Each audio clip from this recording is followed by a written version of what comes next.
Did I surprise you? Welcome, VOD watchers, gays, theys, girls, fays, everybody. Hi, welcome to the Twitch stream. I haven't started the TikTok stream yet, so hi. If you're here on Twitch, you're a real one. What should we do first? I'm gonna post my thing on Twitter. Hold on.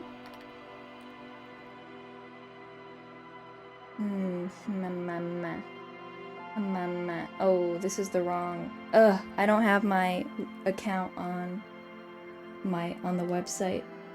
I have to go through my phone. Hold.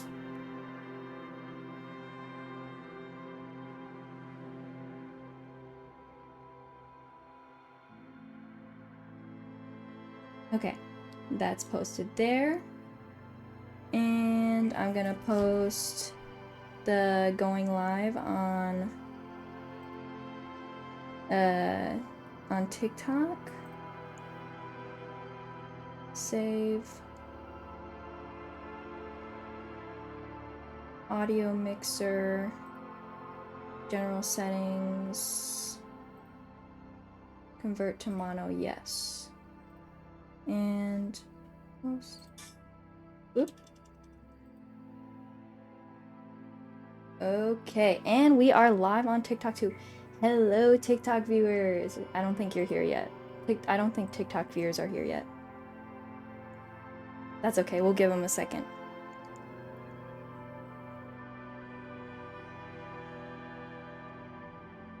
All right. I'm so ready for today. I'm so excited. Hide that. Hide this. Hide this.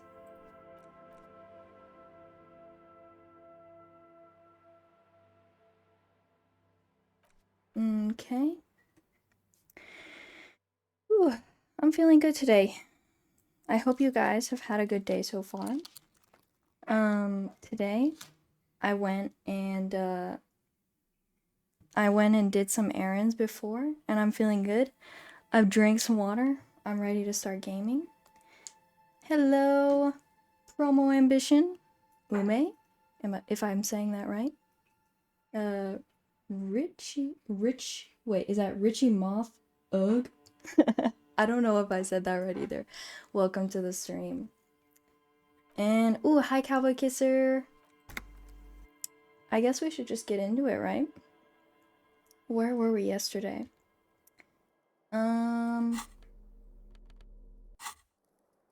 Wait. Oh yeah, we just sent Kim off to bed. Is there anything we need to do while he's asleep? I don't think so.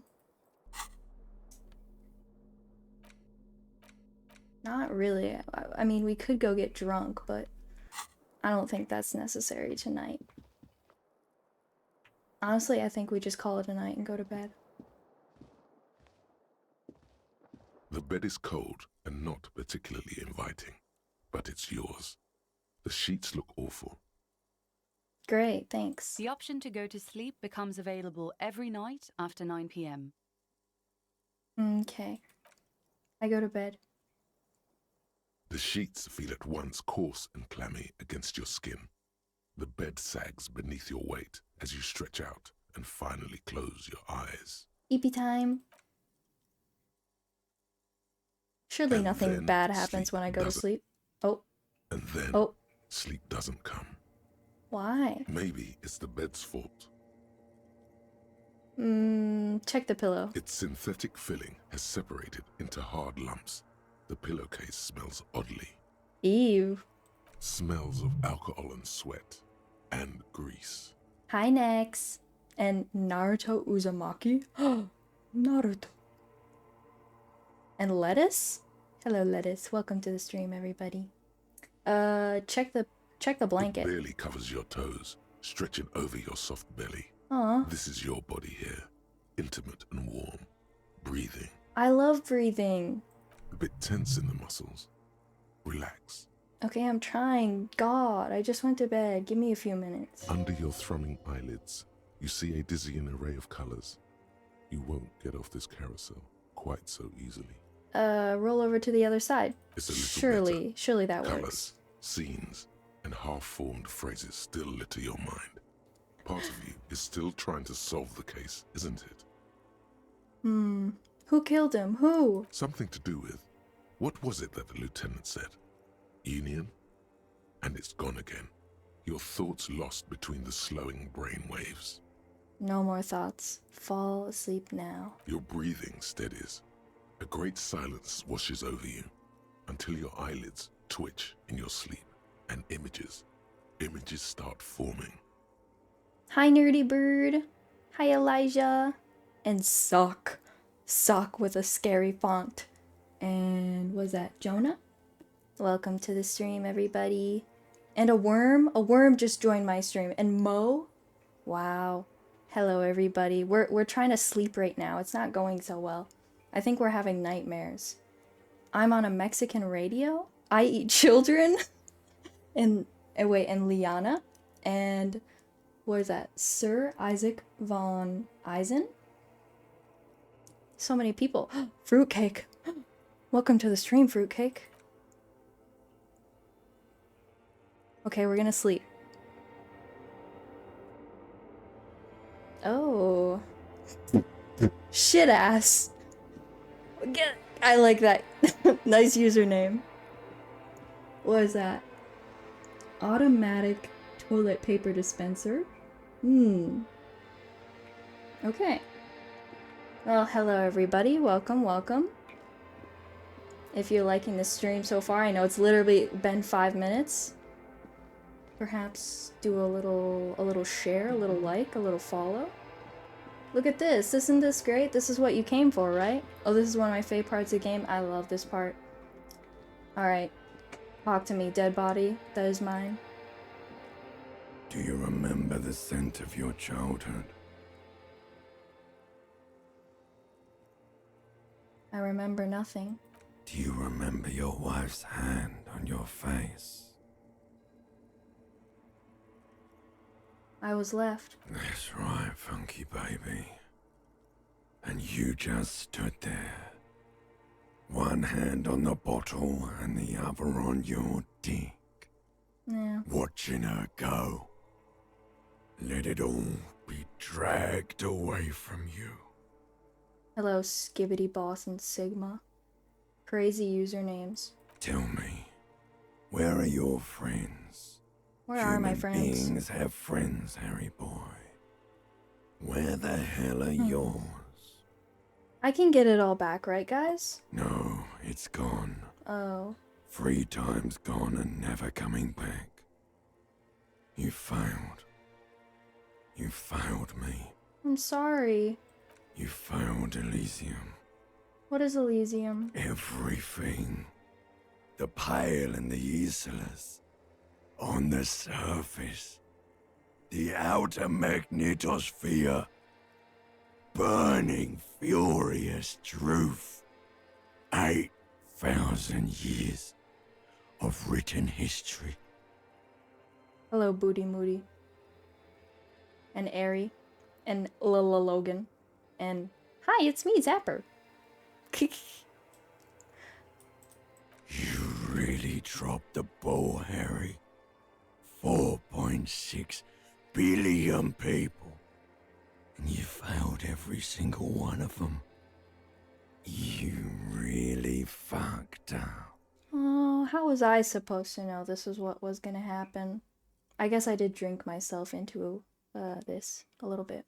Okay, so maybe it's my fault. Okay, maybe I'm gonna end the world, but I didn't know that that was gonna happen. I've seen you before. No, you haven't. You're just sleep talking. And the act is wearing thin, too. The spots on the disco ball fade around you.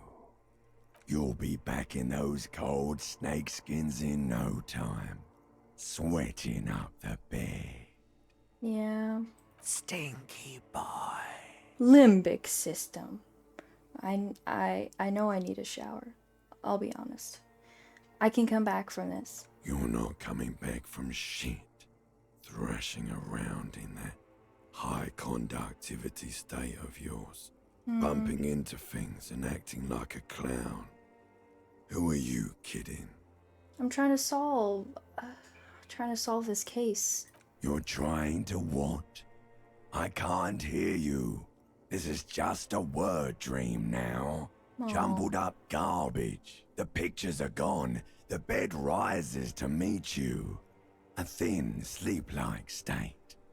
More glass than velvet, grinding in your head. What's up, Kay? Hi, welcome to the stream. So something is wrong. Sleep shouldn't be this bad, this dry, this unnourishing. There's Got that right. something wrong with your thoughts. Some kind of new type of hangover. What? No. Oh yes, party boy. And it's worse than the one before.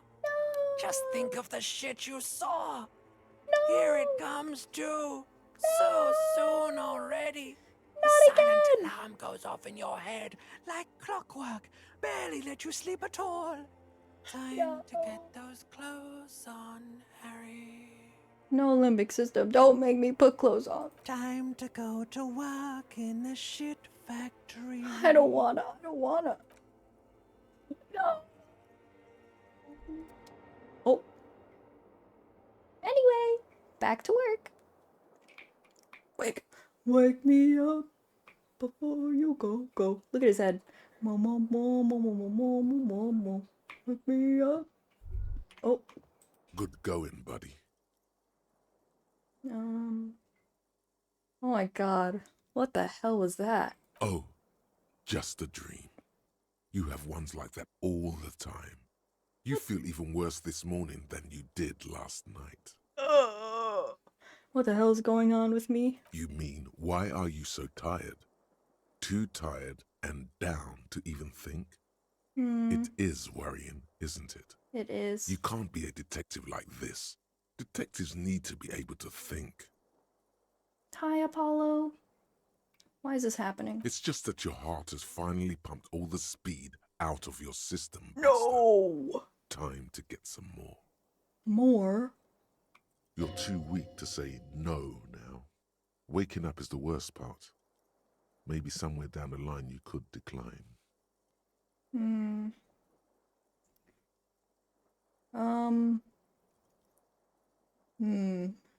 Should I use speed, guys? It might be necessary.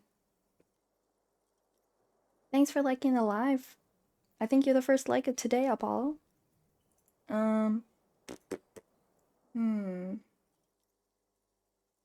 I know what speed is.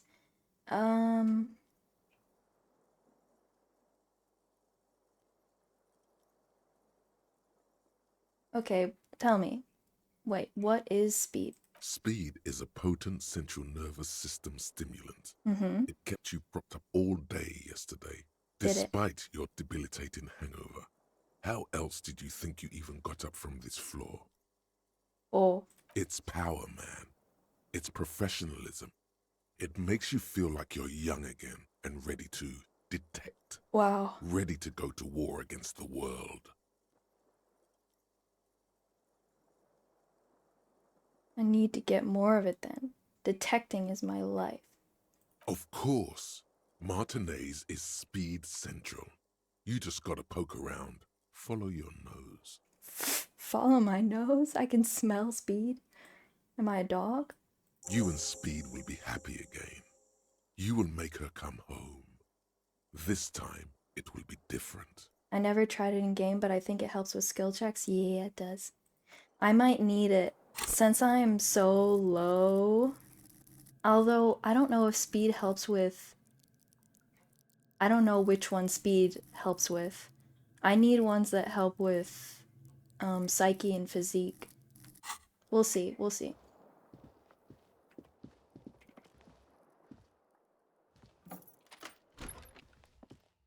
Okay. Let's get to work. Hey Kim, what's up? Kim is back. Oh wait, you can't see. Look, it's Kim. He wants to talk to me.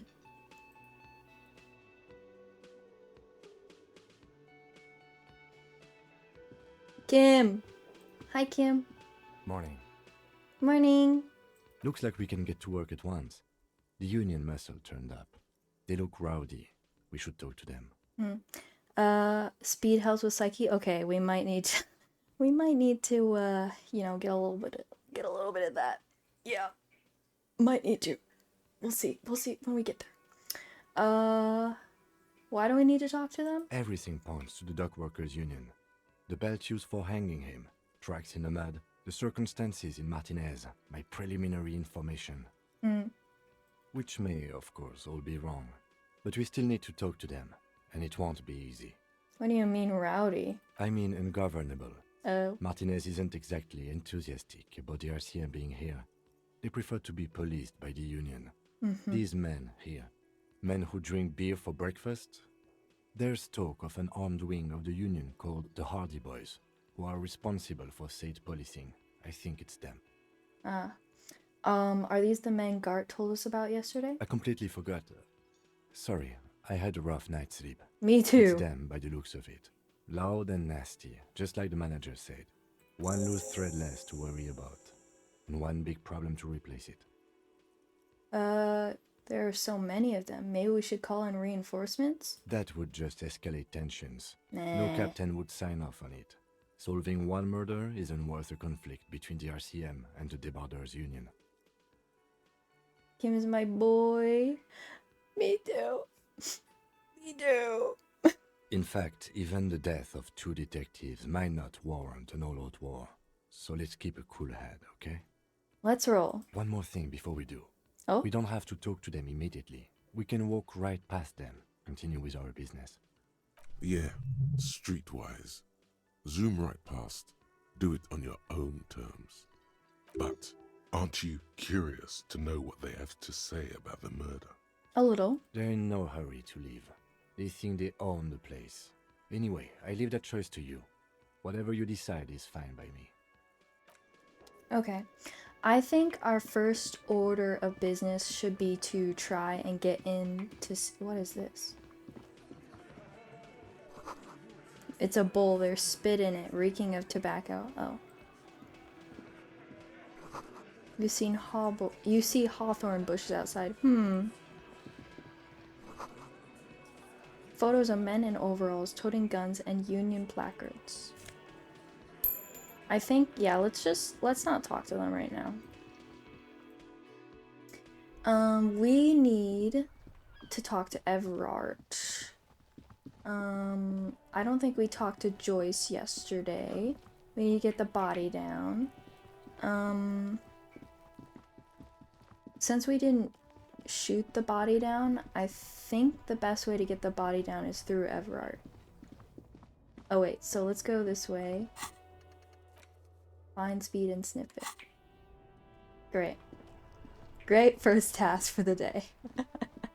Let us do that savoir-faire check again. And maybe this time we won't die.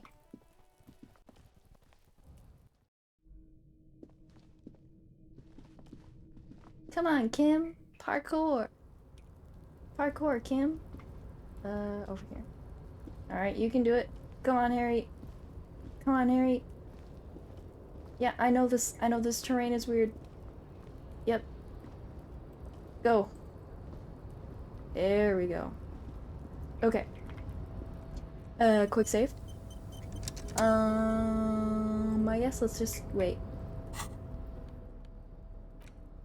Oh, I didn't get any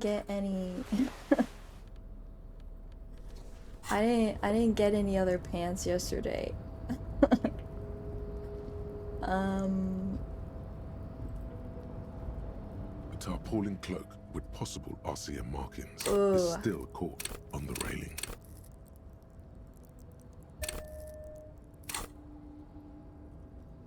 Ooh, even.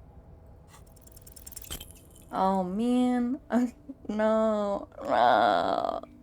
No. Ugh. Nope. No. You could have died. Hey, hey! I understand. We can. Okay, wait. One more time, one more time. One more time, one more time. Come on, give it to me. Give it to me, give it to me. Tarpaulin cloak with possible RCM markings is still caught on the railing. Oh. As you Yeah! leap in the air, Pantsless! the chilly breeze Yeah! engulfs you, Pantsless jump! sharpening your Yeah! senses. Close your eyes. Let your senses take in the world around you. Ankles tingling from the tension, blood roaring in your ears. You are ready for your rendezvous Oh. with the concrete pavement. There's somebody at the door. Hold on.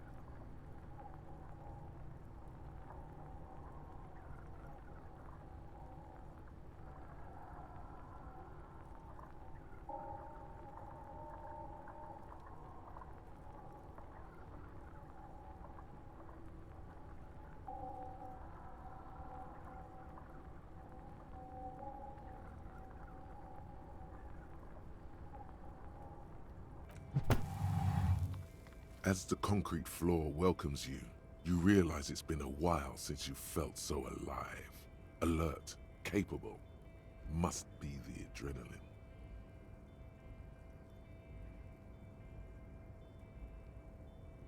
I knew you could do it. My climbing down might not have been as disco as your jump, but at least we can explore the harbor now. Okay. Somebody was at the door. Had to sign for a package. We're good now, though. With your feet firmly planted on the concrete, the noise of the harbor rushes back in.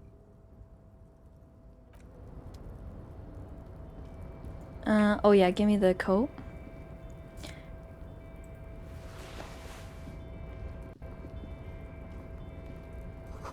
Collecting rainwater.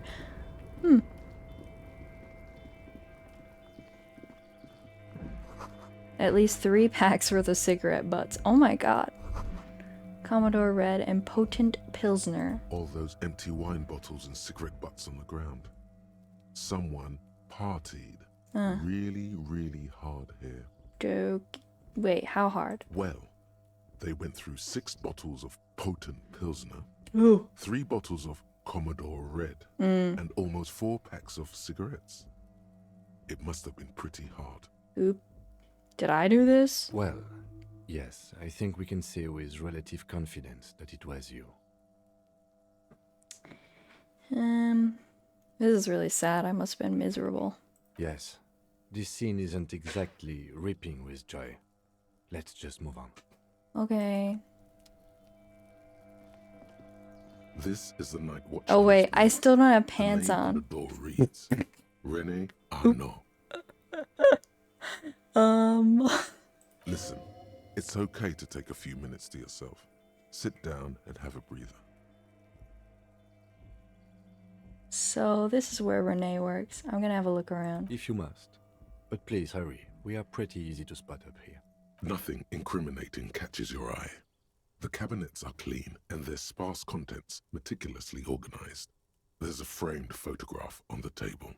Looks like the inhabitant is rather pedantic when it comes to order. Oh. Are you aiming any specific achievements with this run? I don't know really. Mostly I just want to get through a hardcore run so that I can get Kim's jacket, but other than that, I mean, I'm doing basically the same run I did last time, so not in particular. I should probably look up if there's any easy achievements that I can get from this run. Ooh, I do. Yes, Kim's jacket. Yes, that's the main thing. So I know as long as I get through this run, I can get Kim's jacket. Maybe, after this run, I might just keep streaming Disco Elysium until I get 100% achievements because that kind of sounds fun. We'll see when we get there. I was going to try and get the boots off of the dead guy. I don't know if that gives you an achievement, but I assume it does it's something different, so I want to try go down that route. So yeah, I don't know. For right now, mostly just the jacket. Leave Let's the get going. picture on. The entire neighborhood can see us up here. Okay. Let me put my pants back on.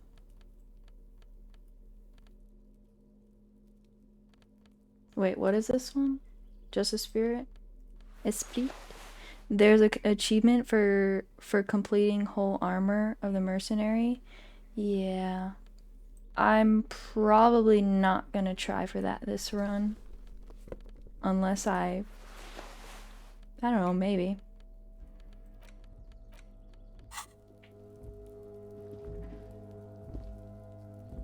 Oh right, I can't go down this way. All around you, great machines in quiescence. The heck is quiescence? In quiescence. In quiescence.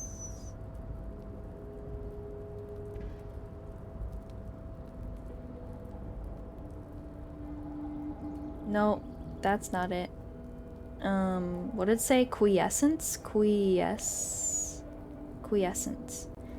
Inactivity or dormancy? I guess I could have inferred that, but I wanted to know for sure. I want to replay this game with high physique stat route. I haven't tried that yet. Yeah, that one was my first run, and I think it's my favorite run so far. I do love high physique. No, actually, no. Psyche was my favorite. High physique is like my second favorite, though. What's this? Money. What's this? Kavalsund.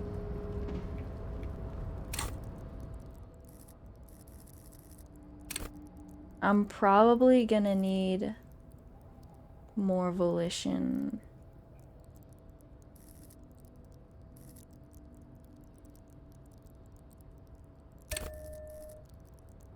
I'm gonna lock in more volition. Kvalsund means whale fjord in Arden.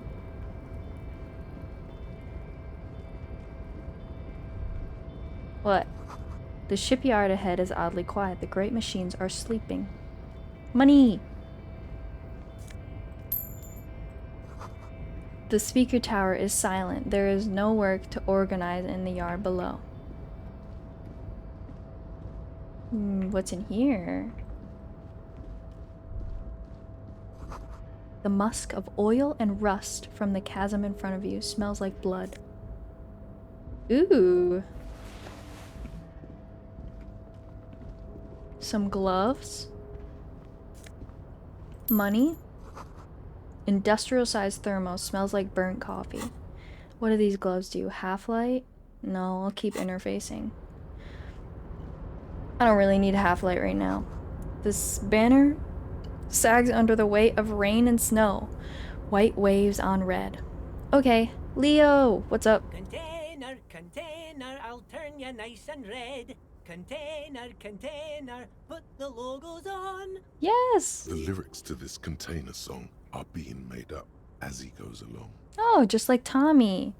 The accent is so thick, it's impossible not to notice he's Ubi, from the vanishing peninsula of Ubisund on Muindi. Container, container, used to be Wild Pines. Container, container, now belongs to Everard. Beautiful. The tiny man is so engaged in his work, he doesn't notice you. Hi! Everard, Everard, Everard, he looks after everyone. Huh? Well, hey there. How can I Hi! help you, mister? The look in his deep blue eyes is as sincere as you've ever seen. Kind of makes you feel like an arsehole for no apparent reason. I haven't even been an asshole yet. I see you are not a union man, mister. Did you get lost? You're not one of them scabs, are you? What is it with you people and scabs? I mean, I don't personally mind. Folks is just folks, you know, and folks gotta eat. That's true. He doesn't seem to be waiting for you to answer. Just some of the other guys don't look too kindly on the scabbing kind, if you know what I mean, mister. I do. You're Ubi, right? Oh, yes. Born and raised in Arish, mister. Mum had to leave my dad after he got a bit violent. Took us here to the new world. I was about 10 then. Too old to lose my accent then. Yeah. People say us Ubis are up to all sorts of trouble with sheep and other animals and whatnot. I just want you to know there was never any of that where I come from. No, sir. Those are just nasty rumors. Thanks for telling me, Leo. Thank you for clarifying that, sir. Kim has the same thought as me. What are you doing with the containers? Oh, I'm just making some covers for them containers here. Yes, I am. Yes, I am. So it's easier for the crane operators to spot them. He waves at the containers towering behind him.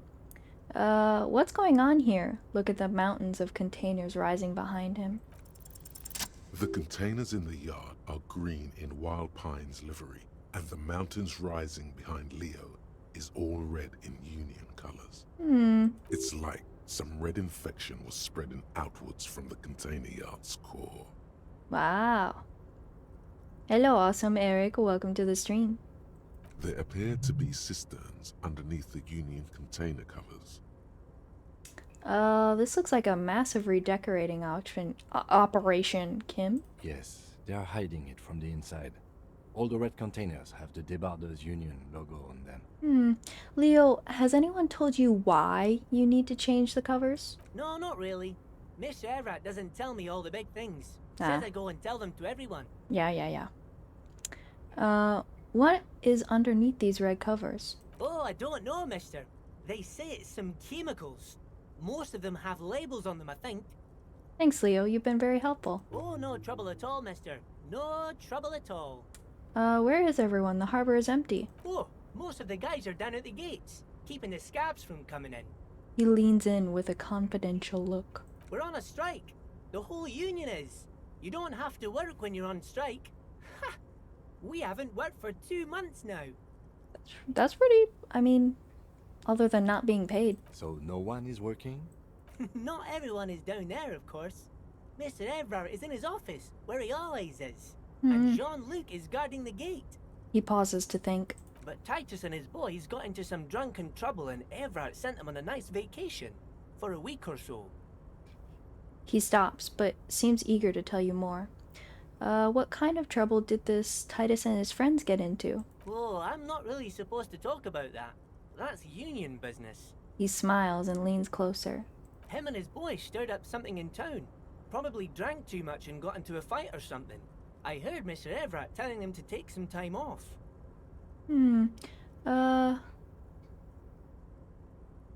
But what did they actually do? I guess the boys got a bit too rowdy and had to let out some steam. I don't really know the details. That's just how boys are, you know. I haven't been in a fight since I was in middle school. Easy, Leo. Let's keep this on the hearties. Look at him. It's not going to be anything useful anyway. Don't fight it. Better to go with the flow.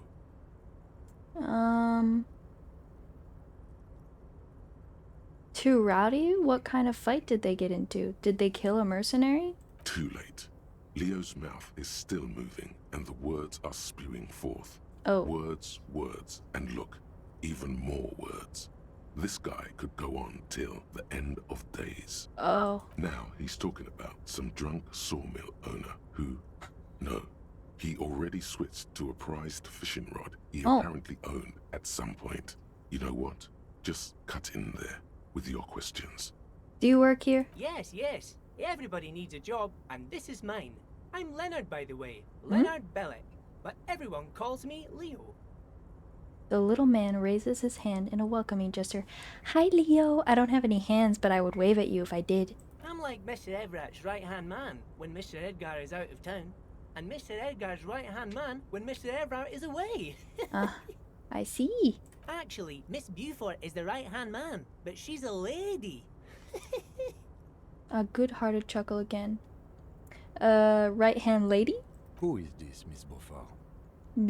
Beaufort. The lieutenant looks up at Leo. A real pretty lady with a skin like those Douai Sucre candy bars my missus likes so much. Them are real nice to suckle on once the dinner is done and me and the missus sit down beside the radio. But I can't listen to the radio all the time. There's so much to do around here and I'm always busy keeping things running here. Yes, I am. Yes, I am. Good, good. Stay on this Miss Beaufort topic. Hold on, who's this Miss Beaufort you mentioned? Oh, Lizzie. She is a real sharp tool. Mr. Everett put her through some fancy school and everything, east of the river. 4 years she was gone, and when she came back, she was all fancy and lawyerly. I see. He respects that word. That's obvious. But she's a real nice girl. Grew up in this here neighborhood, knows everybody and gets along with everyone. Real pillar of the community one day, I'm sure. For a fraction of a second, there's sadness in his eyes. Hello, Maddie. Welcome to the stream. And Frog Girl, too. If me missus and me was to have a child, I'd be real happy if she turned out like her. But she can't have kids. Oh, Dr. Lemaitre said so, and she knows about such things. Been a doctor for almost 50 years she has.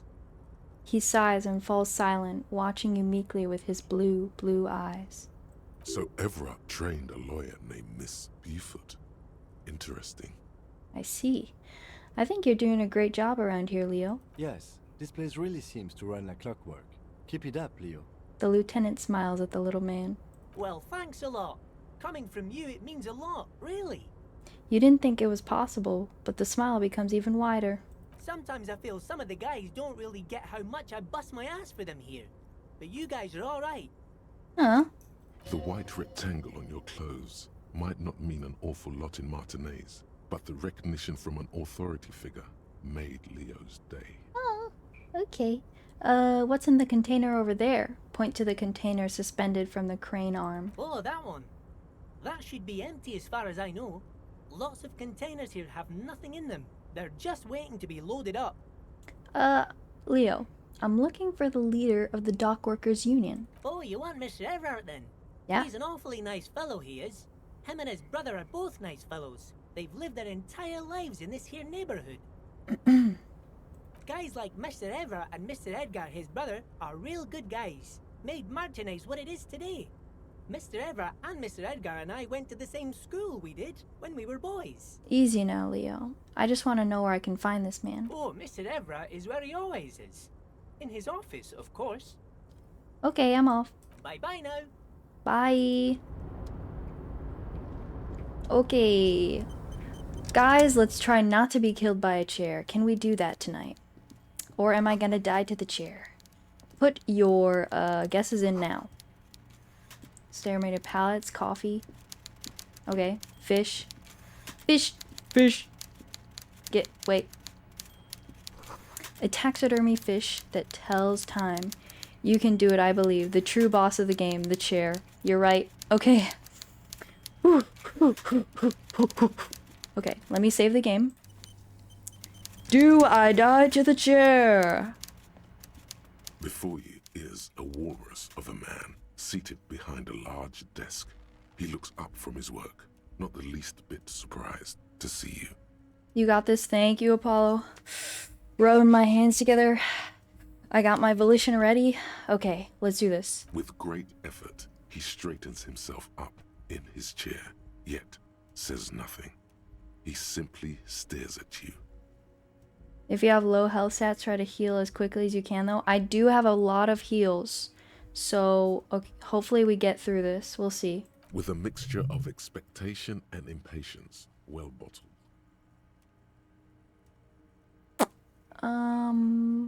Are you in charge of the dock workers? Welcome, Mr. Dubois, Mr. Kitsuragi.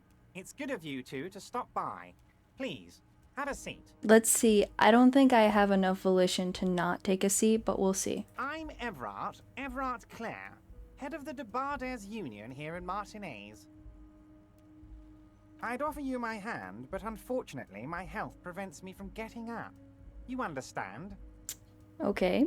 He looks extremely comfortable. The tiny folding chair, on the other hand, looks like a torture device.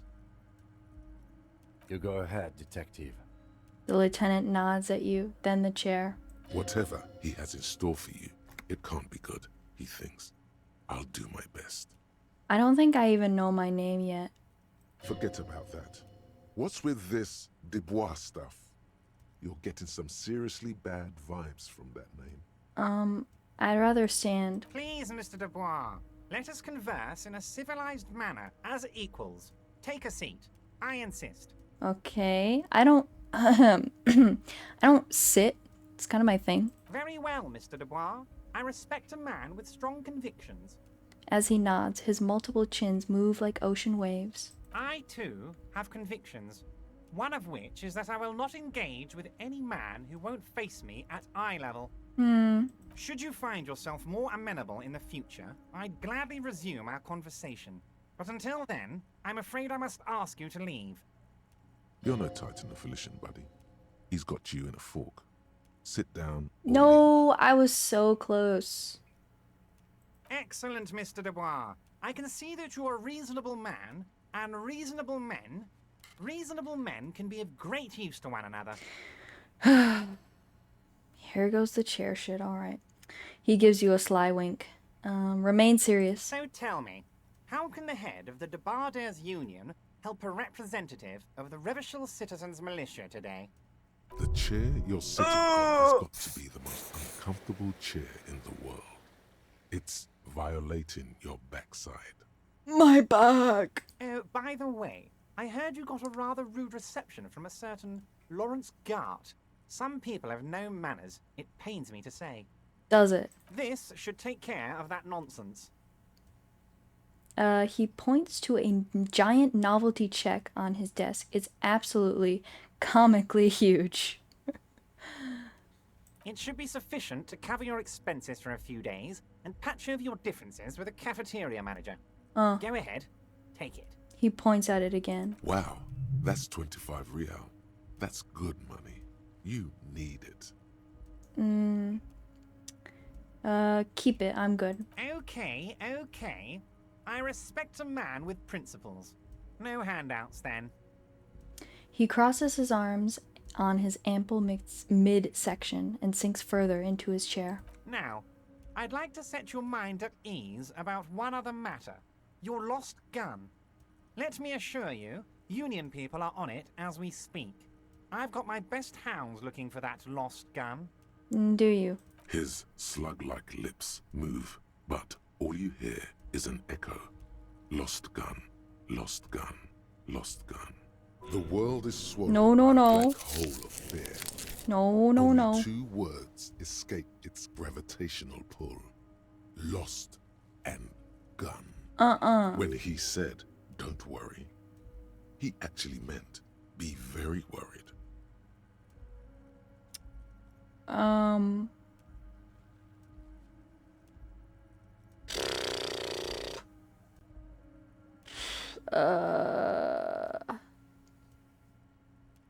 I would appreciate any help you could provide. Are you all right, Harry? You seem anxious. Don't be. Everything's going to be all right. It's not like you left it loaded. You didn't lose a loaded gun. Local children aren't out there playing with it right now, pointing Okay. it into their own mouths. Oh, It's in a safe place. I just know it. I have a feeling everything's going to be all right. how do you know? Also, hi, Noelle. It was loaded. There were 2 bullets in it. You always keep at least 2 barrels loaded. Kim. Officer, we will deal with this later. We don't need Mr. Clare's help with this. Yay, disco time. I'm currently dying to a chair. I wouldn't be so sure about that. God, Oh. you're sweating. Your knee is jerking. You're about to cry, No. aren't you? You're about to cry because you lost your gun and those children are gonna shoot themselves with it. No. So what? Men can cry too. You want to cry? God, you're weak. Whatever you do, don't cry. He'll think you're disgusting. Mr. Dubois, you don't look so good. What is this, Mr. Dubois? He keeps repeating. What is he trying to pull here? You need to cool the fuck down. Chill. Mr. Dubois! Mr. Dubois! Harry! There are no Harrys. Let your mind go to a safe place. Mr. Dubois, are you okay? Can I get you a glass of water or something? Are you having some kind of medical emergency? Maybe. Maybe you could use your hands somehow, in a kind of throw-in motion, like you're throwing that Mr. Dubois act right back at him. He's Mr. Dubois. I feel like that's a bad idea. Actually this chair is uncomfortable. I could use a glass of water. What an odd demonstration of... you got me, Harry. I don't even know what. As entertaining as it was, I'm afraid we're wasting our time. And I'm an extremely busy man, as I'm sure you are too. Okay, enough. We are here to ask you some questions pertaining to a murder investigation. Get him, Kim, get him! Quick, here's your window. Get yourself together and ask him questions. Police officer questions. Police officer questions. It is about time to stop embarrassing yourself. Questions will help you regain some of your lost dignity. Aren't you going to ask me how I got in? Harry, honestly, I'm just relieved you didn't get a hernia. A man your age...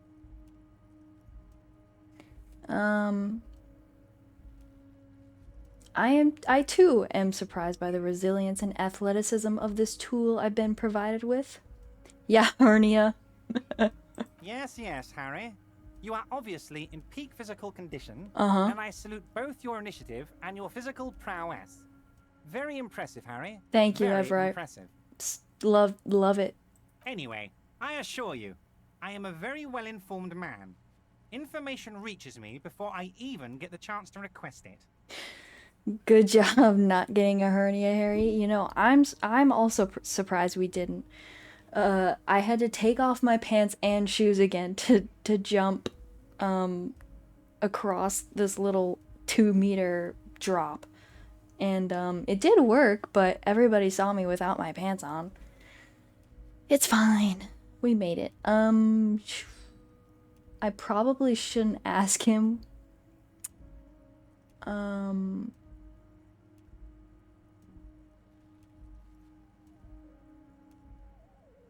You called me Mr. Dubois. Why? Of course. Let us dispatch with the formalities. You call me Everett, I call you Harry. Well, that's really my name. My God, so it's true. I didn't want to believe it, but you are a fantastic science fiction amnesiac cop, aren't you? What are the odds of that? No idea. I think the odds of that are very low. It might be a good idea to hide your confusion. I mean, see what his game is first. My memory is fine. I'm just testing you. So good to hear that, Harry. Apparently my sources were wrong. However, if you did have a spot of memory trouble, I could help you out. With my big fat folder. Your big fat folder. Words flow like a river of honey from his lips. Yeah. I guess word has already reached him. No matter. No harm done. Is this your first time playing? No, this is like my 3rd playthrough. This is my first hardcore playthrough. And this is my first time doing this build as well. I've done a high psyche, I've done a high motorics, and I did a high physique. Wait, no. I think I did psyche and motorics, and this is the 3rd one, so this is high intellect. Okay. It's just a brown folder. You can't make out what's written on it. Are you trying to tell me you've gotten hold of some of our documents? The lieutenant inspects Everard over his spectacles. Mr. Kitsuragi, would you mind? Me and Harry are talking about his lost identity right now. I don't like how you disrespect Kim. It pisses me off, Everard. Don't just jump to the folder. That's not smart. Shows you're on the edge. Do some probing first.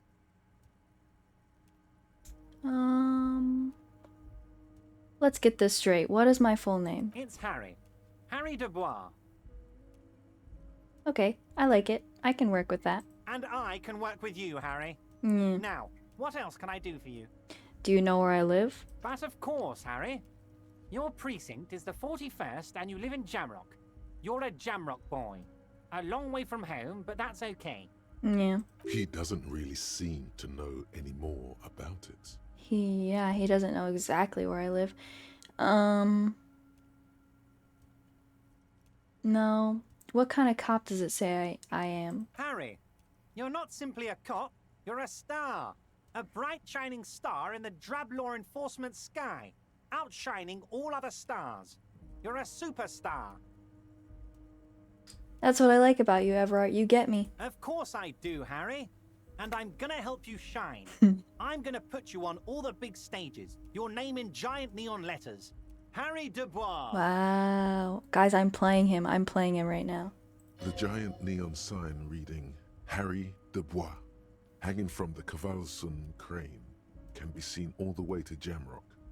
Superstar cop, let's go. Yeah. Somewhere in Mirova, a beautiful woman sees the bright glow on the horizon and says to herself, "Oh my God, I shouldn't have left him." I have a feeling that's I have a feeling that's just your imagination, Inland Empire. You know what? I'll ask. Do you know anything about my family? Do I have a wife or kids or... Family? Harry, you're not a family man. There's not one peep of family in here. Unless you think you're a family man. Do you strike yourself as a family man, Harry? You're right, I don't. That's why I like you, Harry. A good man knows both his strengths and his weaknesses, and you, my friend, you are one of the all-time greats. Where did you get that folder? Ah, this? My friends in your organization gave it to me, Harry. This translates into, haha, you guys are so corrupt. I find that very suspicious. May I have a look? I'm afraid this is meant for Union eyes only, Mr. Kitsuragi. I'm sure you understand. Please continue, Harry. Have another look at that folder. As you look at Yes! the folder, Everett covers it with his hand and pets it. Is he trying to hide that it's not a real RCM folder? It certainly doesn't have the RCM stamp on it. That's not an RCM folder. Okay, Harry, you got me. This is from the Census Bureau, not the RCM. Those Census Bureau people are absolutely corrupt. You should do something about them. Like what? I'm trying to solve a case here. He got the name from the Census Bureau, and everything else from your actions here in Martinez. Yeah. Yes, Mr. Kitsuragi from the Census Bureau. Like I said, now I'm actually a very busy man. So is there anything else I can do for you, Are Harry? you a little pissed off now, Everard? Aw. That means he doesn't really know anything about you.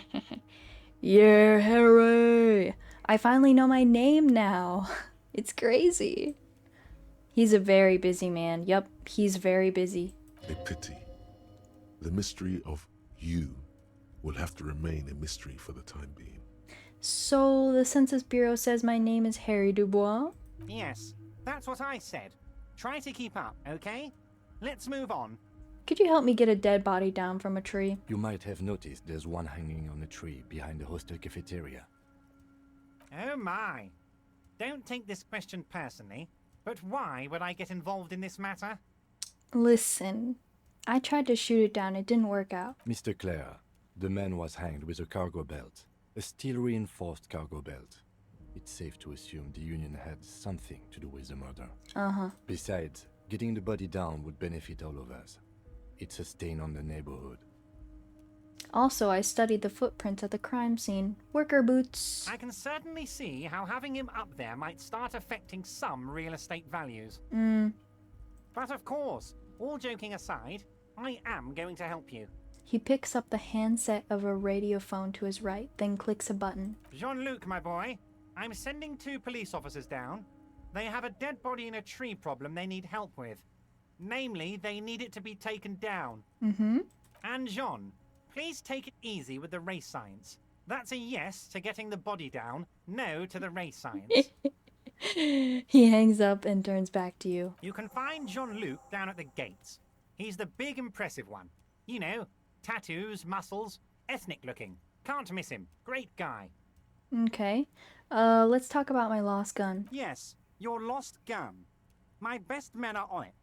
They're turning every stone, searching every playground, asking kids, grandmas, everyone. Everyone. Your gun will be found, Harry. Let me assure you of that. It's just a matter of time and effort. Uh-huh. The only way to find it seems to be working with him. He might even be holding your gun hostage. Hold on. Could he really hold my gun hostage? Who knows? Only one thing is certain. If you work with him, you're going to get it back. And working with him might be the only way to do it. Does this mean if I do things for you, I will get my gun back? Damn it, Harry. That's exactly what it means. I'm only kidding, of course. Okay. Of course. I understand. We help you, you help us. I want to talk about the hanging. Oh, of course. That's your main thing here. That's why you're in Martinez. I know everything that goes on around here, and I would love to help you like I'm helping you with the body and your lost gun. Yeah. I mean, it's no secret that the lynching is connected to the strike. So much to talk about. Honestly, it's been weighing on me so heavily. I understand you need to interview me. But There's a thing that's been keeping me up at night. I want to talk about the hanging. I mean, if we could just calmly talk, exchange information, we could blow this thing wide open. wide open? Yes, that sounds good. Let's do that. But I can't think straight with this thing weighing on me. You're police officers, aren't you? I have a crazy idea. You guys are basically door-opening machines, incredibly talented at opening doors. You know what? I do like opening doors. Kim, is it true? Are we door opening machines? I'm not sure I understand. If you're asking us to break down someone's door, it's not going to happen. Come now. I just need you to go open a little door for me and leave it unlocked. A simple thing. Absolutely nothing shady about it. Nothing shady. An excellent opportunity presents itself, sire. You could win the trust of the arch-liar, pretend to play into his hand. Then, should you wish, bend his efforts towards your own. Okay, why don't you just open the door yourself? Harry, I'm a very busy man, and more importantly, I don't have that extraordinary physique you do. You look like you could run around all day. It's true, I have been running around all day, and I did jump across a thing with my pants off, and I sat in this chair and I didn't die. You want to send someone a message that the police are working for you. I repeat, I'm a very, very busy man, Mr. Kitsuragi, and therefore I must occasionally enlist outside help. So what will it be, Harry? Whose door is it? Oh, no one's. It's just a weasel. A weasel lives there. I Nothing for you to do worry about. agree that it is a weasel. What do you mean by weasel? I'm gonna pretend I don't know? A loud blabbering weasel. When weasels feel no one is watching, they start acting foolishly. He removes his glasses and rubs his nose. Just go there, unlock the door, and leave it open. It's been such a burden on me, Harry.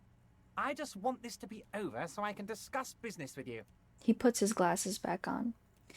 I bet you don't even know anything about the hanging. Harry, my dear friend, I am what people call a local bigwig. I know everything that goes on in Martinez. Fine. Damn it. Fine, I'll look into it. We need to talk about that murder. Fantastic, my friend. Just let me know when it's done and we can take our friendship to the next level. He flicks his fingers. You can get the key from Manana. He's down by the gates. Manana's like a free agent in the Union. Special operations. Hardened socialist. A real free thinker, too. He'll tell you precisely where the door is. One last thing, Harry. What? Just open the door. You don't need to go in or anything. I just want that weasel to come home and see the unlocked door. I'm gonna be entering the door. I hope you know that, Everett. I met Joyce, the company representative. Oh, that's very nice. I haven't gotten around to her yet. I'm very, very busy, you see. Super busy. I hope you're getting along. Yeah, we are. One thing I want to make very clear, Harry, is that this is not some kind of union versus corporation situation. Everyone is just pals here. Just pals. We're all trying to do what's best for Martinez here. Don't feel like you can't cooperate with her because you and I are such good friends and I'm helping you get that nasty body down from the tree. And with finding your lost gun. I'm not a jealous guy. Why haven't you let her in to see you? If she actually wants to see me, she will find a way. Any good negotiator would. And I just don't have anything to discuss with a bad negotiator. Okay. It's a fortress. He knows she can't get in here. He doesn't want to see her. It's as simple as that. Yeah, okay. Let's talk about something else. Of course, Harry. Let me just assure you one more time. It's perfectly okay to share anything we discuss here with this Joyce. This is a completely transparent organization. Great. I have no interest in what she is doing, but I myself have nothing to hide. Your business is your business, and I respect your privacy. Just remember, none of this is secret.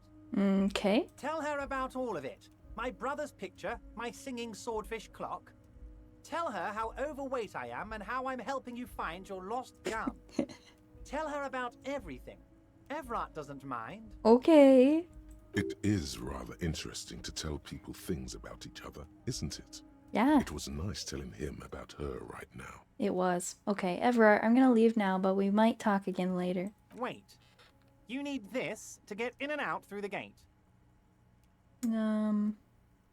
Great. Wouldn't want to get stuck in here. Here, you're one of us now. A real red and white union man. Take care, Harry. Guys, we did it! We didn't die! First try! That was great. Let me heal. Get me out of here. Yay! Get me out. Let me out. Okay. Is there anything else we can do while we're here? I don't think so. I guess we could get that crane down, but I don't even know if I would be able to get in right now. I could try just for the heck of A it. rusting control panel with several marsh. On. Arrête. Off. Marsh. With a loud grind, the crane shifts overhead, moving a massive metal container through the air. Let me in. Let me in.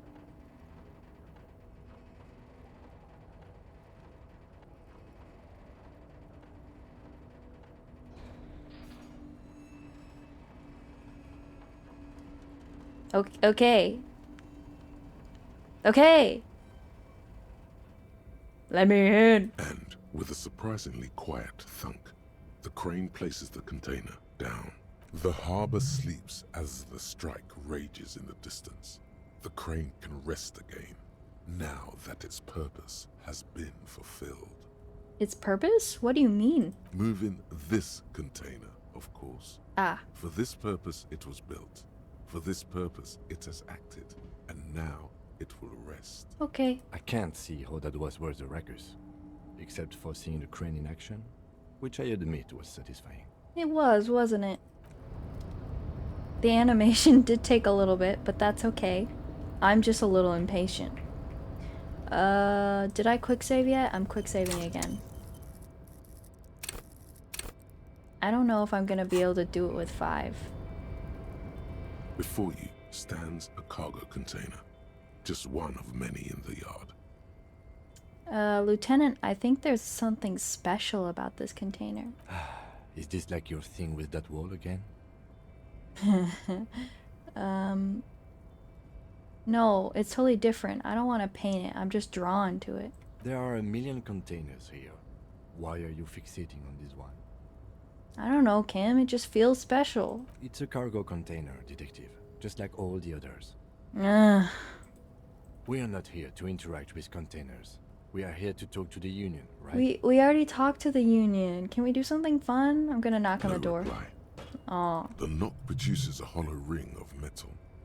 Doesn't sound like there's anything inside the container. Open the door. You attempt to turn the handle, to no avail. The doors seem to be mechanically locked. To your left, the lieutenant considers your actions with some puzzlement.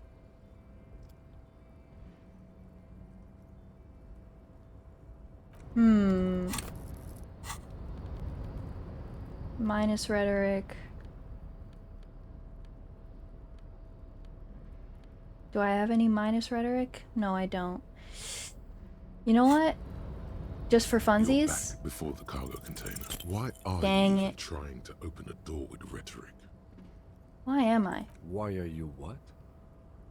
Anything at all? Now is not the time to get philosophical, detective. You can do that after hours. Alright. We'll come back. I could use... I'll come back when I have some more rhetoric closed too.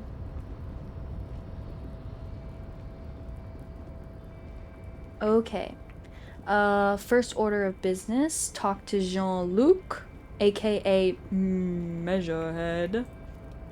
And, oh wait, let's look at this stuff. A giant aspirin on the pillow and a pattern of coffee rings in the armrest. You don't say. The radio is emitting strange buzzing sounds. A standard office file cabinet. The drawers appear to be locked. Someone left the coffee machine on. The dark liquid in the pot looks almost sentient. Let me see. On second glance, someone has forgotten to properly close one of the drawers. In the next days it'll be easier to get in, so maybe tomorrow, yeah. Yeah, I'll get some rhetoric close. We'll wait another day. It'll get easier to get into. Yeah.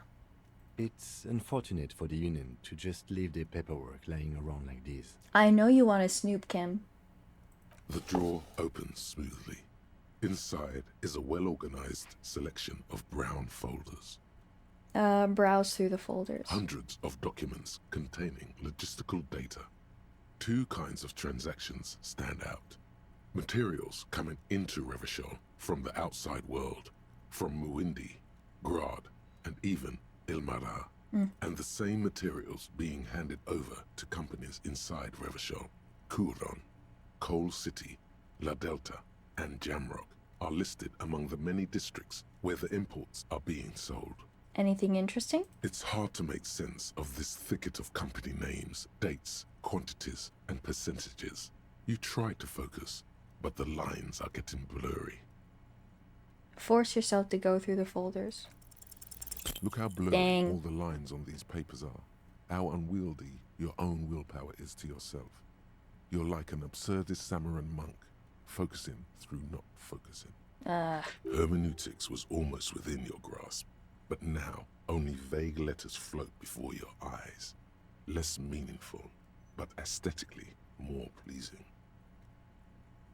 If I let my eyes go completely out of focus, all shapes start melting into each other. Is that what you're doing with those folders over there? Yes. Right. This is probably not relevant to our case. After all, we're not investigating an accounting mystery. Okay. The drawer slides shut smoothly. Can't win them all. Dewey typewriter. The model name is on the back. Every worker equals member of the board is written on the top of the flyers. At the bottom, the union logo and demand democracy. Ooh, gimme. Book. What is this? Postcard? Me snooping, I'm snooping. Visual calculus -1 drama. What's this? Magnesium? Always good. Is that everything? Oh, the phone. An imposing combination All of a right. punch clock and a payphone is looking down at you from the wall. A note on the side says, "Tokens unavailable due to strike. Use change." Gambling time. The machine swallows your coin and seems to be waiting for your next move. Okay. Your fingers run over the dial pad. 005. That's the dialing code for Revachol. 4952. And a moment of hesitation before entering the final numbers. 993. Calling. Still calling. Then, Video Revachol, 24-hour video rental. We rent 8 and 10mm film for home use. This is Lemmy. How may I help you? Hey, Lemmy. the voice of a youngster on the other end sounds as enthusiastic as that of a man walking towards the gallows. What is this place? Video Reversal is a 24-hour video rental. We rent 8 and 10 millimeter film for home use. This is Lummy. No, I meant what is this place to me? Sir, I don't know. It's a video rental. Maybe you rent videos here. Do you know me? No. Why did I call you? Maybe you called to extend your rental period? Do you need to extend your rental period? My name is Harry Dubois. Do you have anything on my name? Let me fire up the machine. Dubois. Dubois. Here we are. You haven't rented anything in 5 years, but you still have a copy of Blue Ocean Hell from November 46. Whoa, not a fun film, that one. What kind of film is that? It's not an easy watch. After the death of his daughter and subsequent divorce, Ziemsk immigrant Egidius Wojcik tries to come to terms with the onset of dementia. Oh. No wonder no one's been missing it. Still, it would be great if you could return it to us. We're on the corner of Voyager and Maine. I see. The call is terminated by the other party. You're left with the discomforting sound of the disconnect tone. Okay. I wonder, does that change if your politics change? Is it always the same movie? Probably? I don't know. The front of this quarterly journal features a large satirical portrait of the late King Friesel. From the sides of his head, a pair of white antlers spread to the corners of the cover. Right, why Friesel? Because Friesel was incompetent, foolish, and cruel. In short, the embodiment of everything the communards wished to overthrow. It's satire, you see. Flip through the pages, see what catches your eye. To your disappointment, there aren't any full-color pictures to direct your attention. Just column after column of closely set text, interrupted occasionally by little doodles in black and white. No advertisements, you notice. So who's funding this radical commentary? That's a good question. After rifling the pages with your thumb several times, you return to the table of contents. Hi, well, Lycan and S. Welcome to the stream. The magazine is divided into several sections. International development, Kunst und Kultur, and local concerns. Just inside the cover, there's also an editor's note. Editor's note. Comrade, as you know, this journal takes its name from Mazov's immortal expression, Du cristal à la fumée. This was his way of describing the way the rigid, crystalline structures of capitalist ideology turn to smoke under communism. Hi, Dayla. But, like the structures of capitalist ideology, we too are at risk of going à la fumée, unlike many publications which are content to spoon-feed their readers reassuring drivel. La Fumée is committed to telling the radical truth, even when that truth may drive away potential subscribers. I just finished not dying in a chair, talking to Everard. He's gonna get the body down for me. Only 4 issues in, and it sounds like they've already alienated their readership. Uh-oh.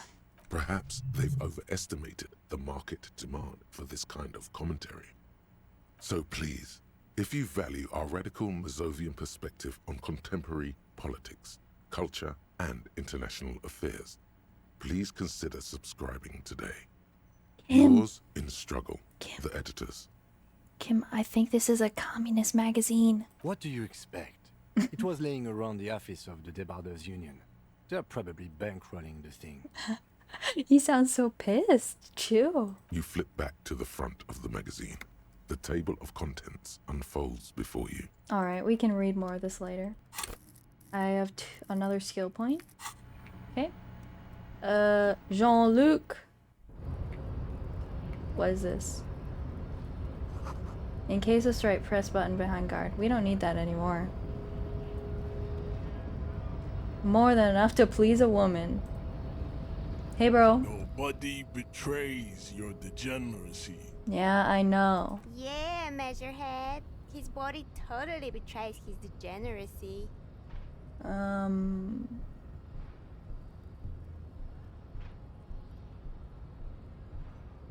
My body is unimportant. I'm with the police and I have police business with you. That is precisely the negligence that has led you to succumb to Al Ghul. His face contorts in disgust as if he were smelling a dead rat. You reek of it. An invisible sword of Al Ghul emerges from your throat. You cannot see it, but others can. It is making the woman in my company sick. Wait, Al Ghul? I'm Harry Dubois for real? I believe you.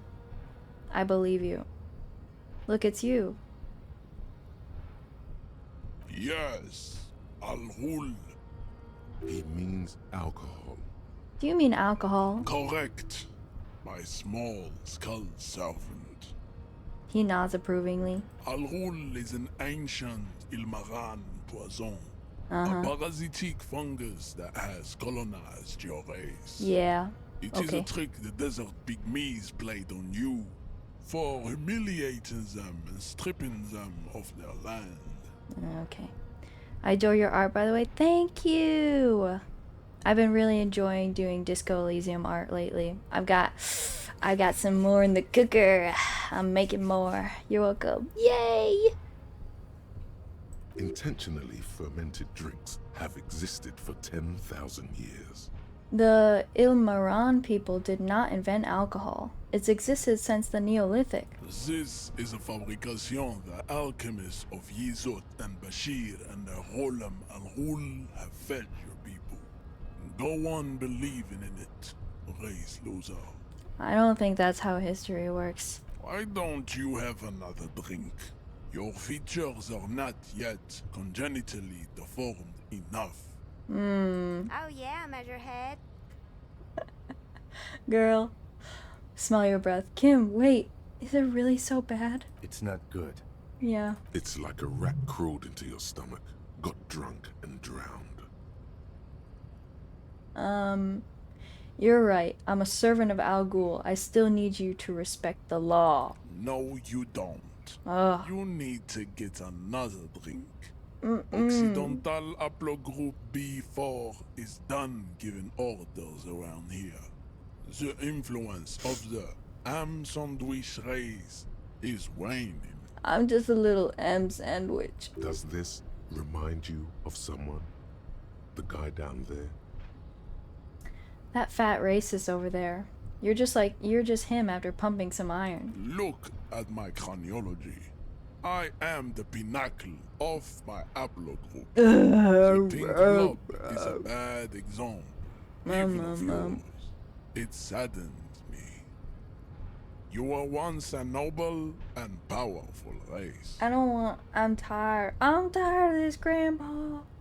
You gave the world eugenics, electricity, and powerful weapons of war like missiles and aerostatic aircraft. You made great gains in metallurgy, race theory, and statecraft. Why eugenics first? You dominated lesser cultures, like the deformed Hemians and the inexplicably potato-obsessed Quakers. But now your ascent to the genetic summit has halted. You are obsessed with sadness and with frivolous pop culture. What's so wrong with pop culture? I'm not even a huge fan of pop culture. I don't think it's that big of an issue, though. You will be superseded. Isn't that right, babe? It is, baby, yeah. You know it. It is, baby, yeah.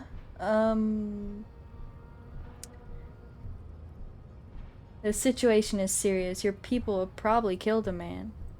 Enough with this begging. You should leave the stage of history with dignity by inviting the other races to a great world war. He should get a hobby or something besides racism. Like, come on. Yep. He really just needs, like, anything else. Bring your troops to the Seminine Islands and to Boogie Street, and we will pulverize you. When you are gone, we will build a museum for you. He has one, of course. It's standing next to the button. Dang, you're right. He does love standing next to that button. The walls will be lined with bottles of Al Ghul, your beloved beverage. Inside, we will store the odes to homosexuality you call art, and your microcephalic skulls. You're telling me homosexuality is there? Where? Put me in. You could internalize Measurehead's race theory. It would enrich you rhetorically. Wouldn't that mean I have to become a Seminoese supremacist myself? Well, not as such. What you do with a mastery of advanced race theory is up to you. You could reject the findings, sure, or accept them and become an advanced racist. Maybe we should also add to the list of hobbies dissing Harry's physique. Honestly, I think anyone that talked to him would get the same treatment, but Harry's probably worse because he's also off of a horrible alcoholic stupor of sorts. That doesn't help. Isn't Everett the union boss white? Don't be vulgar. White or not has got little to do with this. The race enigma runs much deeper than that.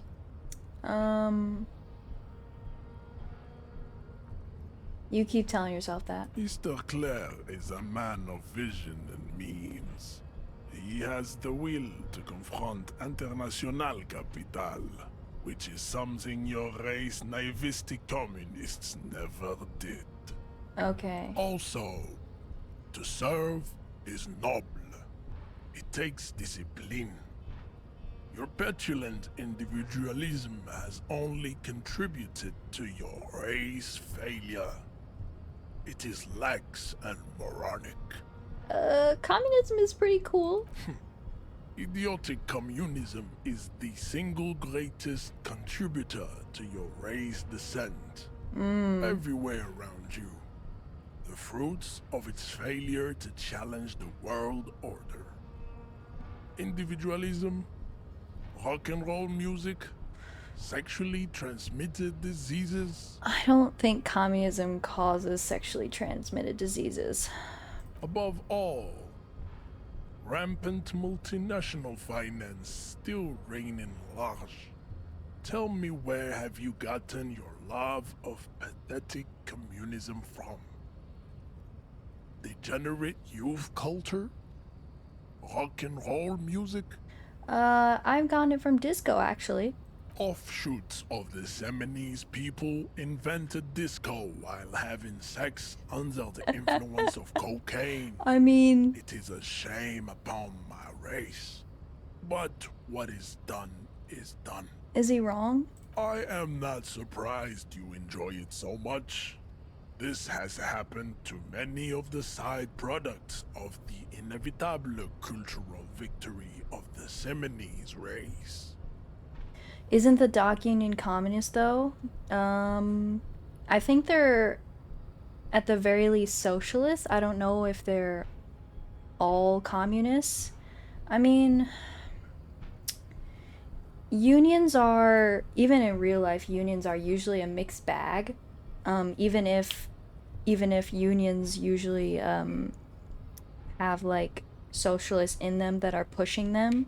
So, I mean, we know like Gaston, who is not, he's like tangentially related to socialism and communism, but he doesn't call himself a communist. So it's like it's a mix. I mean, we know Everard calls himself like, I think he call himself a socialist, or he considers himself a socialist.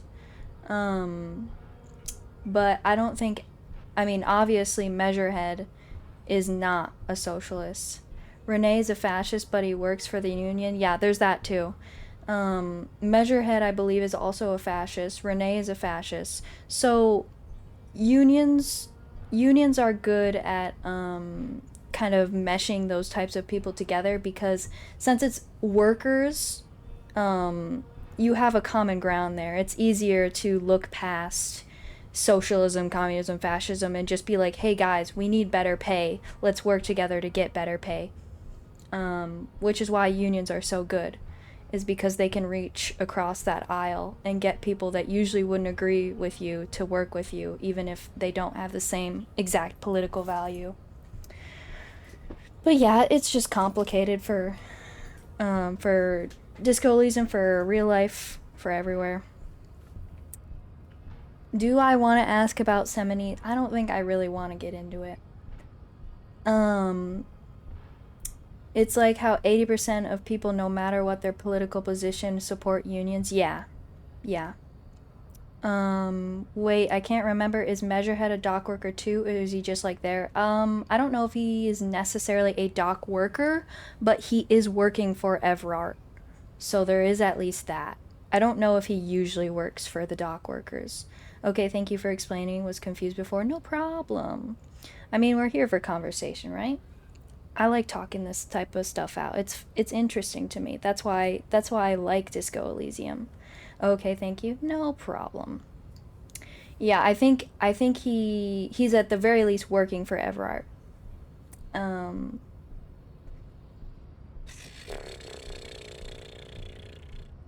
I don't really know who the Semites are. I've recently experienced head trauma. I can see that. The Simonees are the South Island race, haplogroup A4A, the rightful masters of the Insulindian archipelago. We descend from the Areopagites of ancient Pericarnassus and arrived here 4,000 years ago. We are the future. That is all you need to know. So you were born and raised on the islands before you moved to Revachol? I am a descendant.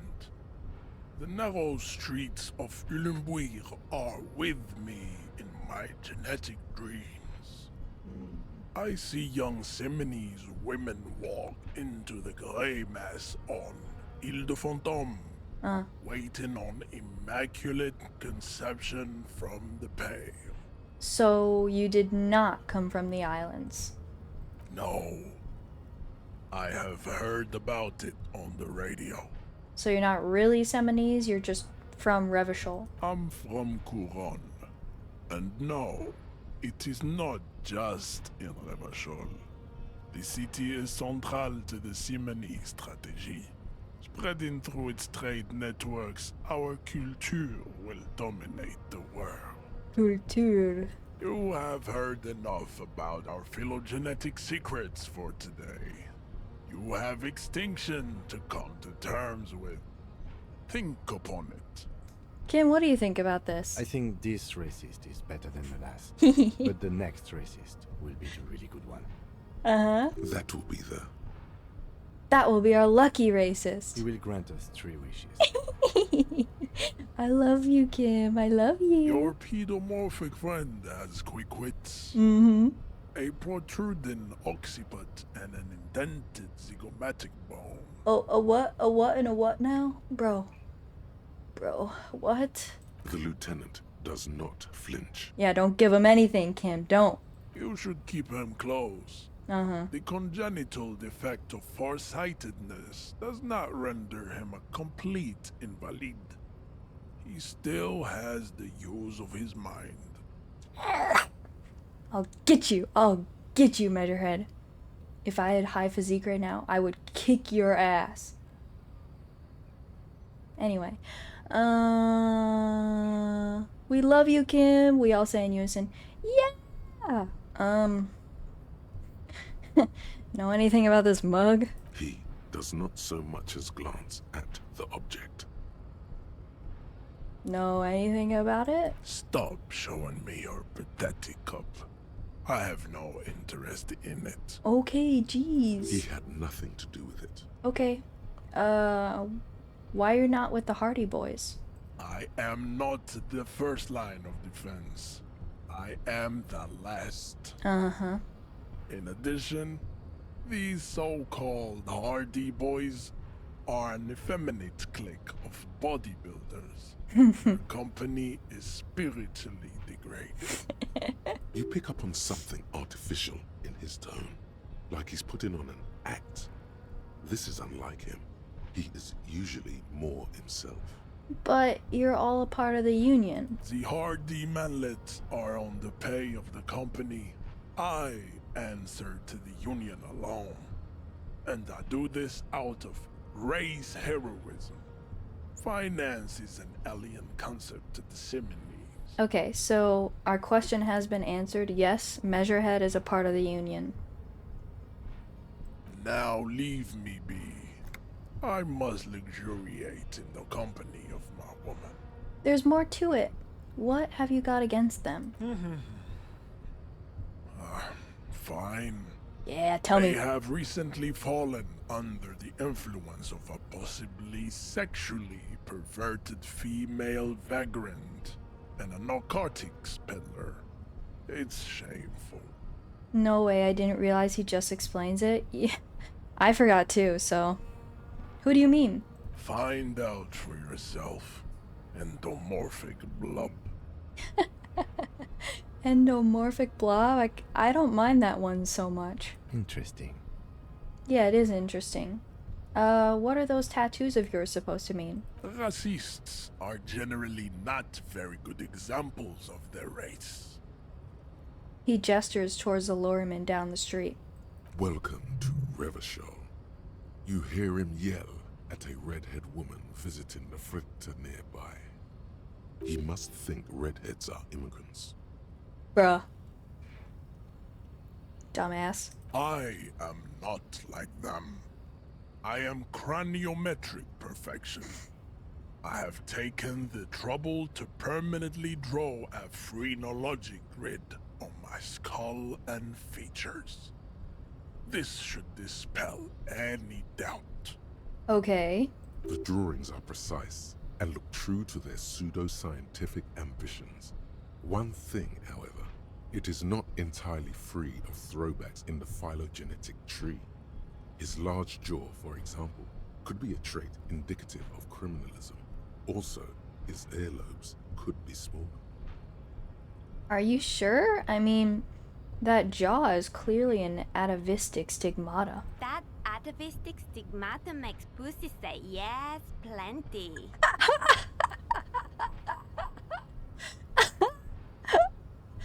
Oh my god. Okay, girl. Whatever you say.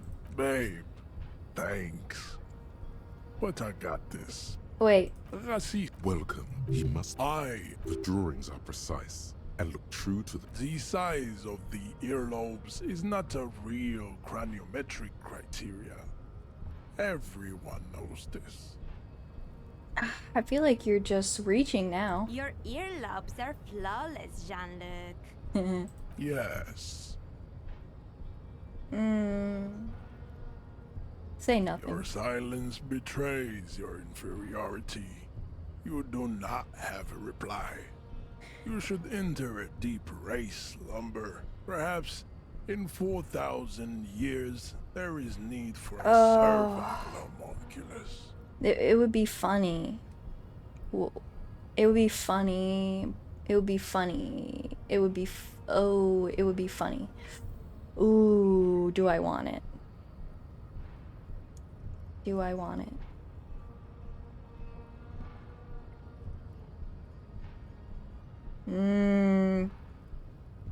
I don't need to, because I don't need to get in that way. Whatever. Everett told you to help us get the body down from the tree. So it was. You surmounted the harbor wall in a display of athletic prowess to reach my superior. Then had him give me an order. I salute your cunning, and I will remove the body from the tree with my bare hands. I appreciate that. You're so noble, Measurehead. Okay, girl. There's a but. But? But, while I am gone, someone must stand guard on the bridge. That someone needs to be you. Both of you. Lieutenant, what if we don't want to do that? This is the uncomfortable result of not taking it down ourselves. I can live with a compromise. Not the measurehead getting the body down with his bare hands. Yeah, I've never done this route before. Listen to your little friend. He is wise in his childlike way. What? His mysterious race may yet prove fierce competition to my heroic haplogroup. Childlike way? I had no idea you could even get him to do that. I think I saw somebody do it once, but I never have tried it myself. Okay then. Babe, see that they stay here the whole time. Where are we gonna go? Do your thing, Measurehead. Get that body down for me.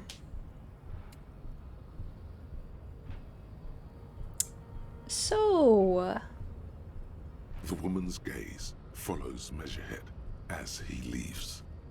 So, you guys are like cops or something? Why are you with Measurehead? Look at him. His craniometric perfection. Are you cops or what? Apparently so. Cool. I like men with guns and power. I'm Katya, by the way. I don't know if I wanna get with a racist. You hear that? That sound. He's breaking something. Probably the branch. Yeah, Jean-Luc must be really tearing it up over there. I wish I could see it. I don't. I've seen enough of that dead body already. Look at you! RCM rent-a-cops! Guarding that bridge like Everett's lapdogs! Is this where it's at now? The RCM is for sale! Sure, whatever makes you happy, Scab Leader. And who are you? What is your business here? Why are your clothes 4 sizes too small for you? Get him, Kim. That's none of your business. A shrill laughter interrupts you, echoing across Martinez. Oh? It's Kuno. Then the man turns to look behind him at the behemoth appearing around the corner, approaching him, walking past him. Hey, Measurehead.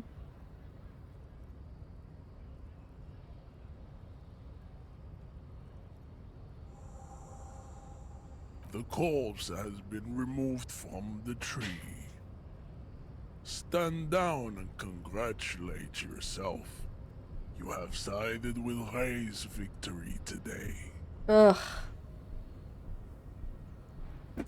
There has been no side choosing. We did what we had to do to keep the order. And what you had to do was to become a Union man for all to see.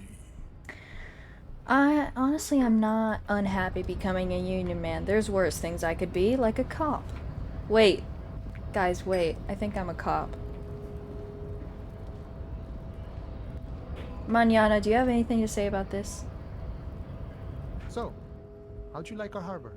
Pretty good. You've been in there, he means. Talked to the boss man too, probably. Labor Utopia. It's but a rest area on the path leading across open plains. Another hobby is him just putting race in front of any word at all. You know what? Yeah. What has he got? Like 3 hobbies now? That's pretty good. What does he say? He notes solemnly, then turns to you, a wide smile adorning his face. Right. You talk to the boss, eye to eye, like men of the plain. If you have any more questions, I'm set to talk. Everett said you have a key to a door? A key, huh? What door is this key supposed to open? He said it belonged to a weasel. Oh, say no more. I got you. He taps the side of his nose with a little wink. I got that key right here. And let me tell you, it's mighty good of you to help us out during the strike. Working class solidarity, as they say.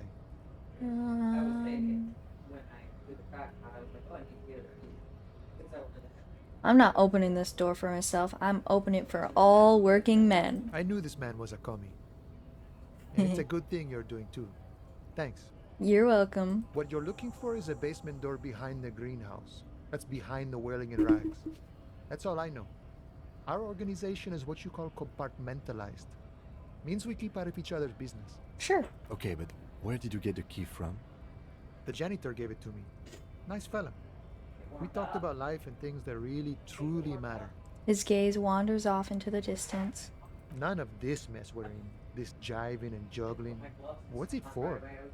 To feed our children, I guess. Anything else I should know about this task? This weasel person? When he'll be home? I'm more of a philosophical dock worker. I like to talk about the big picture stuff. Who I am, who you are, what we are fighting for. The man takes a big sip from his flask. He means he's not going to tell you cause he doesn't know. But he will shoot his mouth off with you now that you're working for Everard. Okay. Who he is and what they're fighting for. This is interesting. Why are you striking? We're negotiating our share. Your share. Aye. He seems pleased with himself. Wait, so not wages or pensions or... This stuff. They already covered.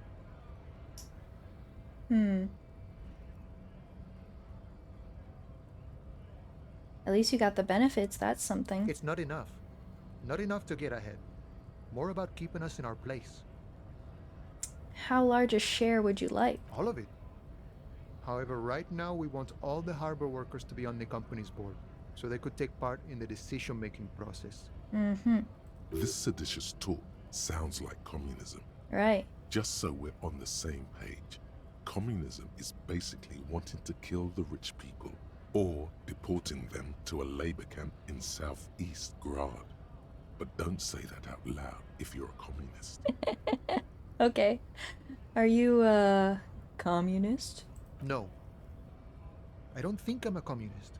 Seeing something of value and saying I want it all to myself is a much older and simpler notion.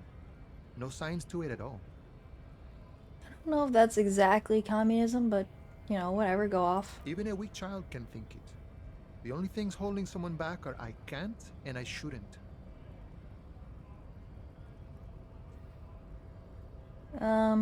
But the stuff you do aligns perfect or admirably well with the World Republic. Why not call yourself a communist? I have nothing against communists. They are honorable boyaderos. And they have good analysis. Okay. But my own code serves me well.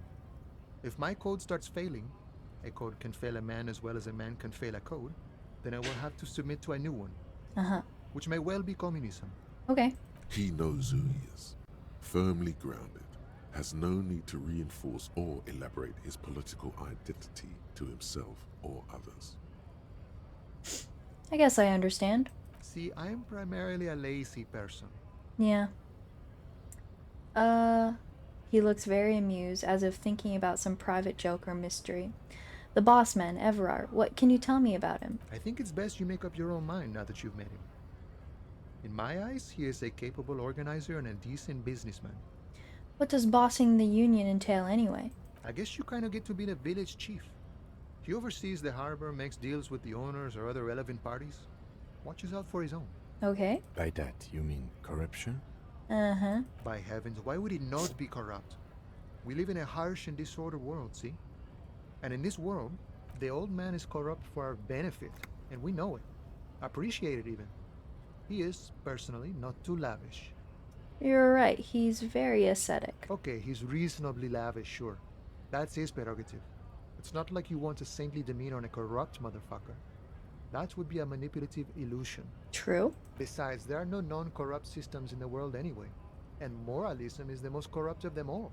Don't get me started. This man has political theory, and it has not failed him today. You seem to have spent a lot of time thinking about the political situation. Sure. I've had the necessary free time. Fortunately, there's always time. Yeah. The look in his brown eyes conjures up an understanding. For him, having command of his time is the most important thing. I agree with that. It all comes together now. The way he speaks about scabs, his general attitude. He's a follower of a 500-year-old Franco-Nigerian Boyadero code, itself an appropriation of Vespertine cool. That of a noble peasant or a traveling herdsman. True to yourself, independent in your actions, loyal to your friends. Maybe I am a boyadero. No. But... No. The man sits on the railing, his hands reaching far What and if I wide. want to be a boy, Yet it Daryl? feels as if he could effortlessly go even wider, if need be, an endless torrent of time. Any idea who killed the hangman? The mercenary, eh? Who could have killed him? That's indeed the question. He Why shakes even his... do such a thing? Oh, sorry. He shakes his head solemnly. The merc was hanged with a very specific type of cargo belt, one often used in heavy transport areas, for example, harbors. What a thought! Why would noble workers resort to such a thing? Unless they were pushed, of course. I love how sassy Encyclopedia is sometimes. Yeah. I want to be a boy, Daryl. Push how? Your dead guy was an enemy combatant. Hold up, what does that mean? He was an agent of the opposition, attempting to undermine our honorable efforts. Did you kill him? I ain't the murdering type, but that's just me. Large organizations like our union have all sorts of men, with all sorts of skills. Uh-huh. He's not lying about not doing it himself. Understood. This has been of limited use. Still, thank you. No problem. Okay, wait, should we tell... Was there anything else that I could tell Everard? Like, isn't there that thing where you can be like, hey, Everard, make the Hardy Boys work with us? Or can I not do that yet?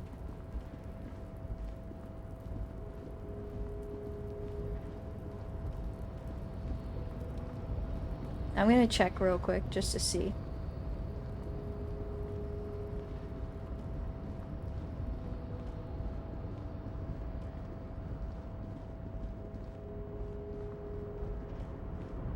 Leo? Oh, hey, mister. I knew you'd be back to talk with old Leo here. Yes, I did. It's like Lady Larice said when she opened a bathhouse in the basement of my apartment building. They can only get so far before they're aching to get back. And lots of folk really did keep coming back. I had some questions for you, if it's not too much. No trouble at all, mister. Okay, never mind. Just kidding, I didn't have any questions for you. Everard. Everard, did we talk about everything yet? Mr. Dubois, a pleasure as always. You don't have to sit down this time, since you've already sat on that chair. Thank you. What's in the container? My dear Harry, there are literally millions of containers in this harbor. I couldn't possibly remember what's in all of them. There's something special about it. It was attached to the Cavalson crane? Harry, you smooth-talking son of a bitch. Time is a precious resource, and I don't have enough of it to count containers with you. Oh. Smooth talking. Maybe that's the way to go about opening the container. You should at least try convincing it. Okay, is that it? Yeah, I can't really. See you soon, Dib. Just kidding. Yeah. Let me out.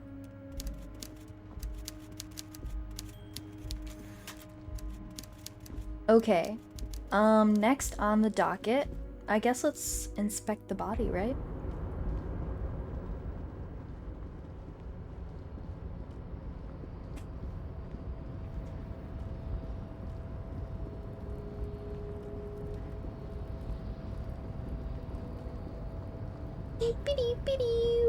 Maybe I should go get the map so I can fast travel.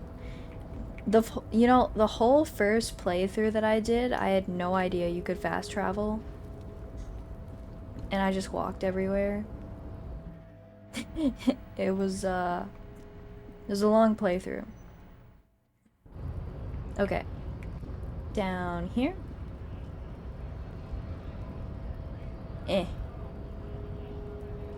Go.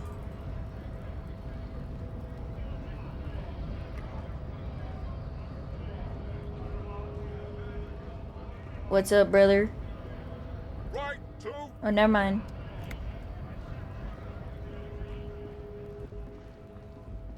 Oh yeah, is this cup yours, bro? Looking for something, Hunt? Come to tell me to fuck off again?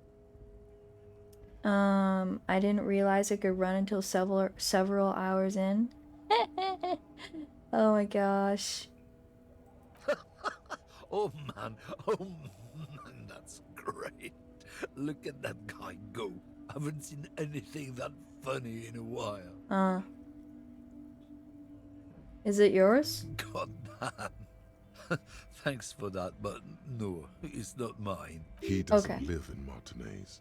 He doesn't live in... Oh, right. Yeah, he doesn't live here. Duh. Tommy?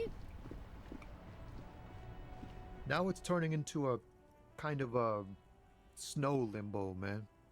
What's on your mind?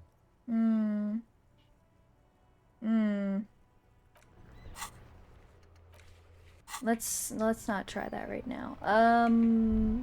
What? No, not yet.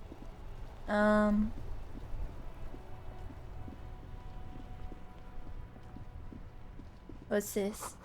Macaroni's Planet Humanitarian Aid. It says humanitarian aid tuna fish not for resale. Okay. Food gift from the people of Messina. Helpline company that controls a drawbridge. Where hot air rises from the sewer, sour, acidic, and strangely comforting. Speakers from the good people of Samara. You see a Samaran street vendor surrounded by a motley assemblage of goods. When he realizes you're looking at him, his face breaks into a wide, welcoming grin. What's up, Ceiling? I didn't realize. I think I was at the end of day 2 when I realized. Ooh! It happens to the best of us. The name Sileng is embroidered over his breast pocket. Oh! Happy shopping, officer! Everything's cool here. He gives you a thumbs up. What's so cool, bro? Everything's cool. Everything. The goods are cool. The customers are cool. The place is cool. And one more thing, officer. Uh-huh. You're very cool. Oh. Bang, bang, bang, bang. Me? Oh. I'm so glad it wasn't just me. Oh my god. Yeah. Yeah. I mean, yeah, You it feel happens, twitch it in your happens. index fingers. There's a finger shootout to brew. Oh. Whip him out. You're so cute, Don't Harry. shoot, officer. Have we got an arrest here or just a shakedown? Shakedown. Good one, officer. You're a funny guy. Now, what can I do for you? He nods toward his shabby wares. I'm just kidding. I'm really here to shake you down for some answers to official police questions. Then fire away, officer. Ooh, I wanna. Ooh, I wanna. What kind of stuff are you selling here? Only the coolest goods in Revachol.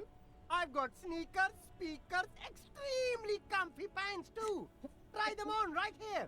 No shame, only freedom. Only freedom. I did have my pants off earlier, so it wouldn't be out of character for me. Where'd you get those comfy pants? I'm an entrepreneur, officer. I've got sources, buyers, suppliers, distributors, manufacturers, wholesalers. All extremely cool and above board. Do you have a permit to sell all that? Good joke, officer. Here we don't have permits. Just economic freedom. He takes a deep Take breath. Look around. You glance around the decrepit buildings, the miserable weather, the sidewalks strewn with sunflower seeds and a dust-choked air. Yeah. It's beautiful. Beautiful freedom. Kim, is it true he doesn't need a permit to sell? It is, yes. Anyone can set up their shop whenever they feel like it. That's right. No permits, no bureaucracy. That's why this city and its law officials are so cool. Okay, but what are we doing here if there are no permits? Look at Kim and the police insignia on his sleeve. If you wanted to be cynical about it, you could say we are here to protect the interests of property holders. Ugh. I'm not, however. Ugh. Hi, Glimmer. Welcome to the stream. My man, officer, you make all this possible. Without you, this climate would be extremely bad for business. You're part of the Gossamer state. Oh, the gossamer state. Gossamer is a fine, filmy substance consisting of cobwebs spun by small spiders, seen especially in autumn. It's safe to say he's referring to the near absence of regulations. I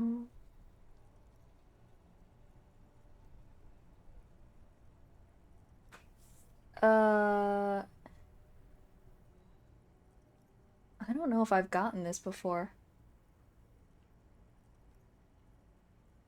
I do kind of want to say that I'm part of Common Anarchy.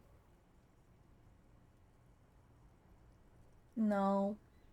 So cool, guys. I think of cooler things.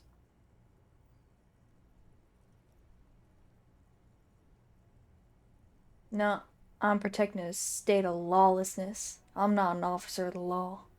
I'm an officer of the Common Anarchy. Yeah, that's the main thing about you. Freedom is great. It's what lets independent entrepreneurs like me sell quality goods at competitive prices. Is there a discount for cool officers like me? No need for discounts at ceilings, officer. Everything's already on sale. Anything you want, 50% off. But did he first mark them up 100%, just so that he could put them on sale? Are the things really on sale if you just jack up the price first? My man, you know how the game is played. You and me, we should work together. What do you think? Shake things up? That's all in. Anything for you. The food packages you're selling have humanitarian written aid on them. Oh wait. Humanitarian aid written on them. How come? You mean these delicious pre-packaged shelf-stable meal kits? Really easy to cook, no hassle, really cheap too. Buy some, try them out. Where did you get them? No hassle. There's a little of a hassle here, it appears. A moral hassle. Doesn't that beat the idea of humanitarian aid? It's supposed to be free. That's what makes it humanitarian. It is! Practically free. Yours for 5 cents a piece. Rock that tuna. Why not some macaroni too?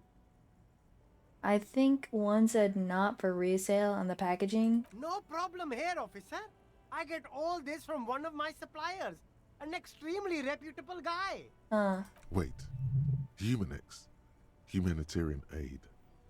Does your supplier drive that Humanix lorry over there? What? The street vendor looks over his left shoulder and stares at the lorry, as though he's never seen a lorry in his entire life. A convincing performance. Bravo. Look, officer. I'm just a retailer. You'd have to talk to my supplier if you got questions about the supply chain. That's how the game works. Okay. Interesting. Where are you from, C-Lane? Me? It's a boring story, officer. Who cares about the past? I'm all business now. All Revachol. I mean, for now. This man probably comes from Seaguy, sometimes known as the Apricot Suzerainty, an archipelago in the Samaran Isola. You're from Apricot Suzerainty, right? Apricot Suzerainty calls to mind an era when the Seaguy archipelago was colonized by Revachol. It's a bit of a slur, in other words.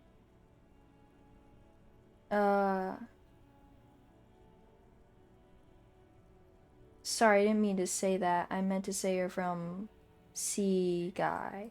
Very cool. I admire your awareness of our intertwined histories. It's super nice of you to apologize for colonialism. But the Apricot Suzerainty is a shithole. Oh. That's why I left.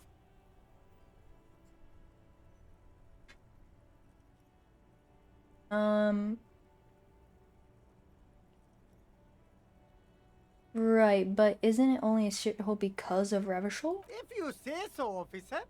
I don't worry too much about politics. I'm an entrepreneur, you know? Okay. Let's look at these real quick. There are clothes inside. Don't be shy. These are premium. Save the economy? That sounds off. Save the economy? What are you talking about? Haven't you heard, officer? We've got to be economically conscious. Recycle your cash, keep it in circulation. Don't buy new things. Buy eco. That doesn't make any sense. Why exactly does the economy need saving? Look around, officer. You see all these premium goods just sitting there, not getting bought? We've got to keep the flow of goods moving. Is this really the economy we want to leave to our children?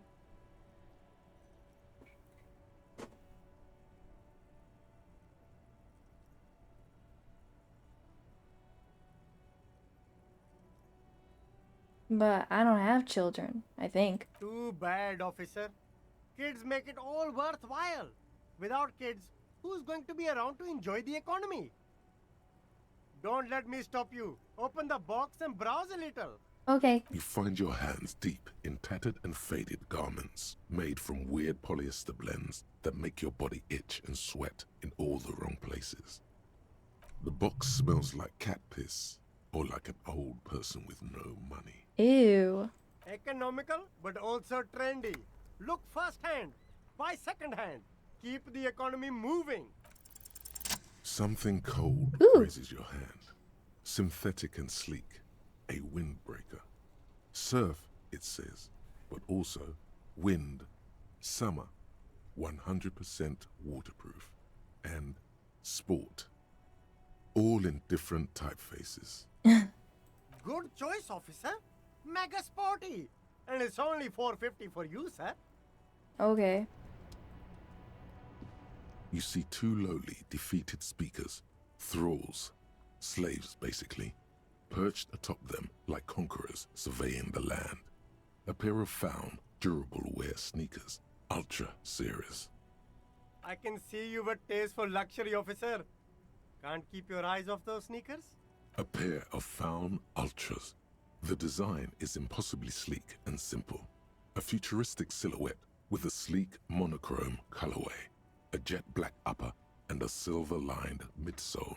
Okay. Dedicated, victorious, sporty. These found sneakers are a must-have for a track and field legend.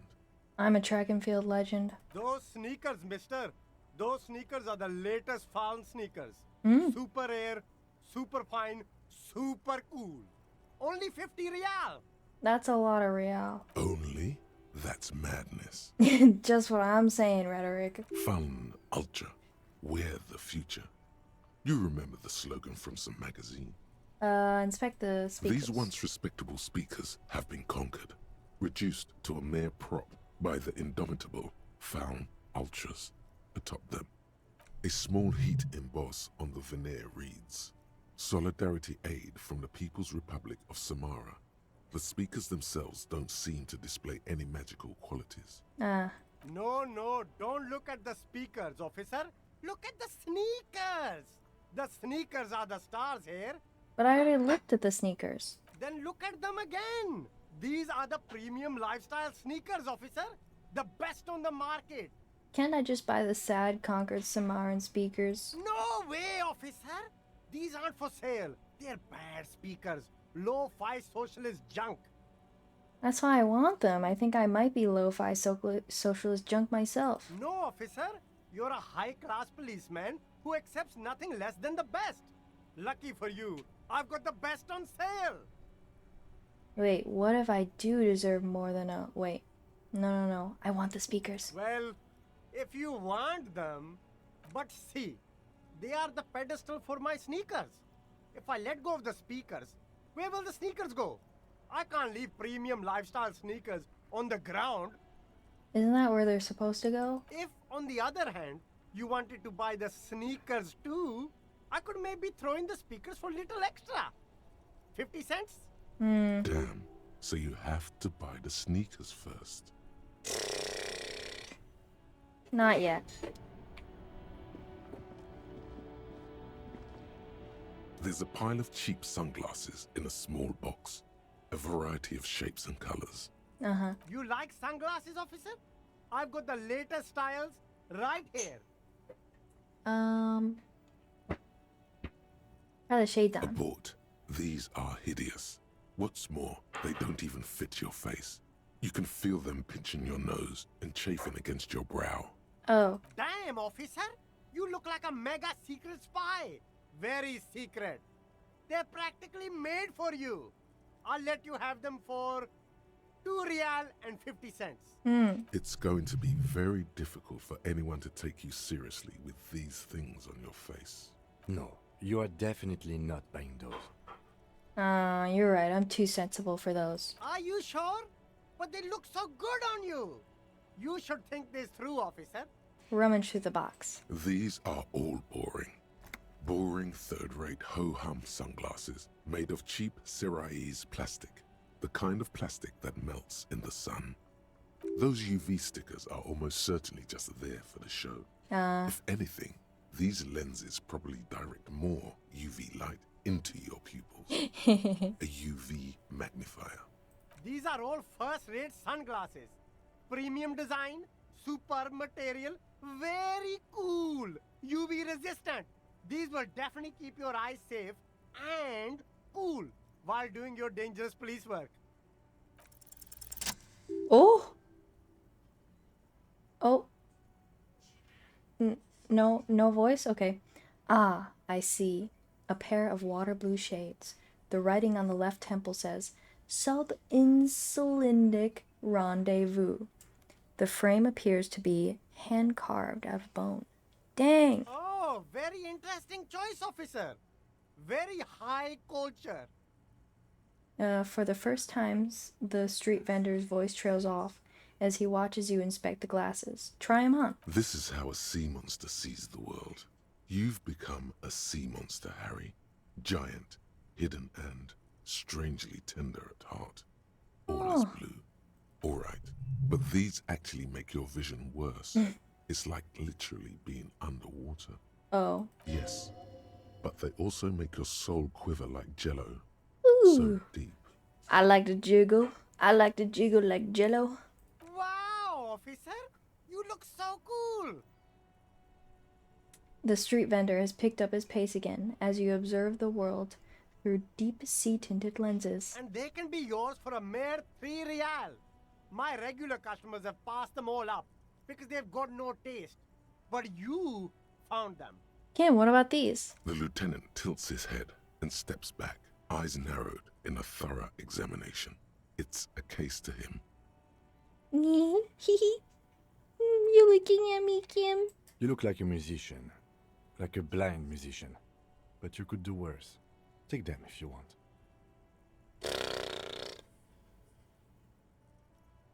I might come back for them. I need money right now. Maybe tomorrow when I get the sewer gate, gateway, fill the river, filth. Maybe tomorrow when I get the free cabin, I will come back for them. Water lock out of order till Wednesday. Good morning to you, officers. What's up? A burly man hangs out by the waterlock, carving up a generous serving of salami with an old hunter's knife. His eyes are fixed on a man stranded on the other side of the waterlock and on an enormous billboard that has fallen down into the canal between them. First things first. What are you doing here, man on the waterlock? My friend Barry the Butcher is stuck on the other side of the waterlock. I'm keeping him company and eating his salami. From the corner of your eye, you see a man in a yellow shirt and grey overalls waving at you from across the canal.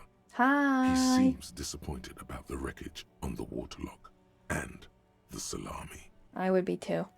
Very good stuff. Anything I can do for you, officer? The man on the waterlock picks the skin off a slice of salami and takes a sizable bite. Do you know what caused this wreckage? Point at the smashed billboard in the canal. I wasn't here to witness it, but those look like tire tracks on that sign. Weird, huh? Then again, plenty of daredevil drivers in Rivershoal. Very weird. The words daredevil driver sound ominous to you. Too bad it also takes a year and a day to repair anything around here. Especially a waterlock. The rest of the coast is closed off till then. Can I have some of that salami? Sure thing. It is salty. It is savory. It is chewy. Yum. The hangover only makes the salami more tasty. Mm. Want some too, officer? He turns to the lieutenant. Why not? The lieutenant ponders the offer for a moment, then decides to go for it. He takes a slice of salami from the man and chews on it. Yummy! Do you know what's further down the coast? Well, there's the fishing village, an abandoned fish market, a bizarro church. Not much use to the congregation, though. There always seems to be something wrong with it. He thinks for a moment. Yeah, not really much else. Just bombed out ruins. Right. Bye. Butter sign down. A crumpled billboard reading, Samaran butter soaks in the canal. Two ugly lines mar the bright countenance of the blonde boy depicted. The sign billboard has fallen on the waterlock, keeping it open, and thus out of order. What is Samaran butter? Whatever it is, the boy on the billboard seems very happy about it. Goat milk butter.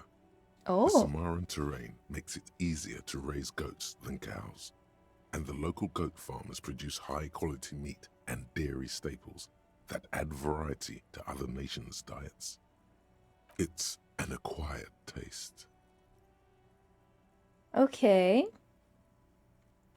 Attempt to reconstruct what happened here. Judging by the size Ooh, of the impact yippee! and the parallel lines of burnt rubber, the cause was probably a motor vehicle.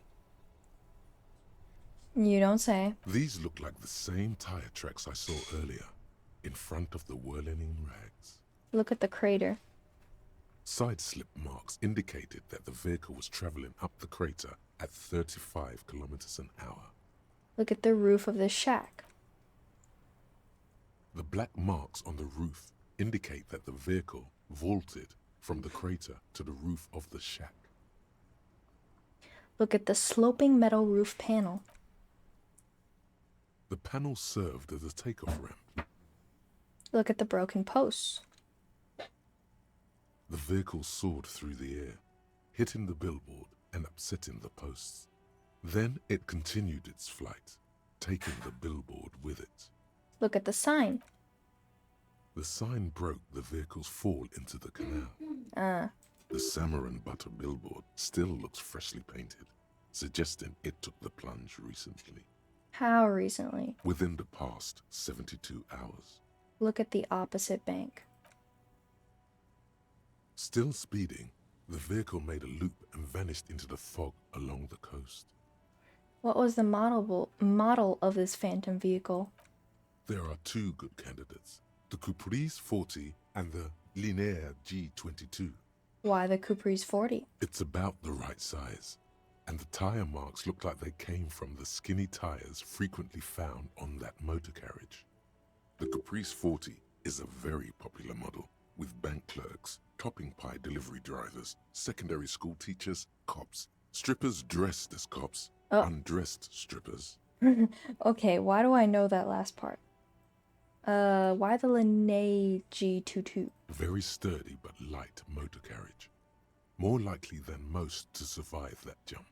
Okay. The Linéaire G22 is not a particularly popular model due to its peculiar proportions, which the manufacturer's design team probably thought about for too long. What now? You'd have to follow the tracks to be sure. Blink. The lieutenant looks on, waiting for you to wrap up your analysis. Any theories about what happened here? Looks like someone was in a real hurry. What kind of car do you think it was? I think it was a Capri 40. That's quite likely, from what I can tell. Yeah, I have no idea. Who could it have been? We're not traffic cops. Should we get back to the murder? We should bring this driver to justice. If we must. Yeah, we do. Finger pistols. Okay. I have to go to the bathroom real quick. You guys stay here. Keep an eye on Kim for me, alright? And tell me if they do anything crazy while I'm gone.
Okay.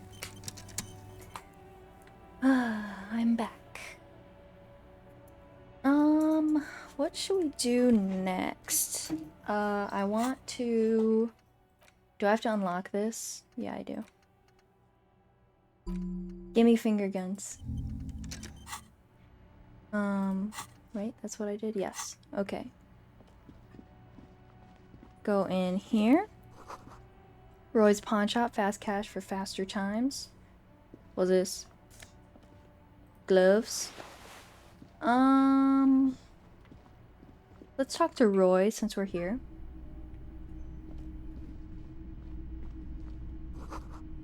Most military wear with a few more eccentric fashions thrown in. A bust of a woman. The plaque simply says DEI. In a dark, a film projector is whirring away. Some kind of machine. An antique cash register. Let's look at this. Wow, a very large red t-shirt with an impressive print stands out from the other garb. Oh yeah? Oh yeah, the print depicts a muscled man striding toward you, a giant sword in each hand, encircled by burning embers. Behind him is a cluster of cabins engulfed in flames. Beneath him are the words, Hjelmdal burning. Kim. Kim is in the closet. Does this mean anything? The antlers on the hood of the man's cloak and his piercing blue eyes are familiar. Sniff the t-shirt. Smells like worn cotton and a little old sweat there. Worn cotton with a side of flea market or trash bin. Sniffing is okay, but please don't try anything on. Can't have you leaving your photon emissions in the fabric of things you're not going to buy. Okay, Roy. You're not imagining it. Photon emissions? What is he talking about? What's the deal with the man on the t-shirt? It's the man from Hjelmdal. Walking away from his burning village. Yes. Oh. Their matter-of-fact tone belies their surprise at the fact that you didn't recognize the figure in the print. Lie, sire, for no reason. I'm not gonna lie. I'm guessing I'm supposed to know who this man from Hjelmdal is, but I lost my memory recently and need help remembering basic facts about reality. Huh? I said I lost my memory recently and need help remembering basic facts about reality. Oh, I see. That's tough, man. I feel the same way sometimes. The man from Hjelmdal is the hero of a series of popular books based on a fictional version of Kotla. Oh. In fact, most people don't think that man from Hjelmdal ever really existed. But they are wrong. Are they? Hjelmdal isn't a real place. Neither is the man a real man, of course. But both the man and Hjelmdal are an ontological necessity. But hey, it's not worth getting into an argument about. Wow. What? Yeah. What indeed? What did you mean the man from Hjelmdal was real? I mean, even if the man from Hjelmdal didn't exist before the adventure novels, the stories have made it so that he has. It's simple, really. You know what, I get it. Okay. He sounds incredulous. Of course you do, Kim. You sound skeptical. It's not that complicated. All that's required is a more robust understanding of cause and effect. Besides, I've been to Kotla, though not quite as far north as the Hjelmdal, and watched northern lights travel across the sky. Very unique, energetic tides there. His theory isn't exactly incoherent, but its logic does suggest some unusual neural activity. Interesting. Very, very unique energies indeed. Geomagnetic ley lines, one might even say. This shirt celebrates a false hero, a guardian of the masculine order. Do I want to say that? How much are you selling this t-shirt for? 2 real. That's dirt cheap. Cool, I'll think about it. You should.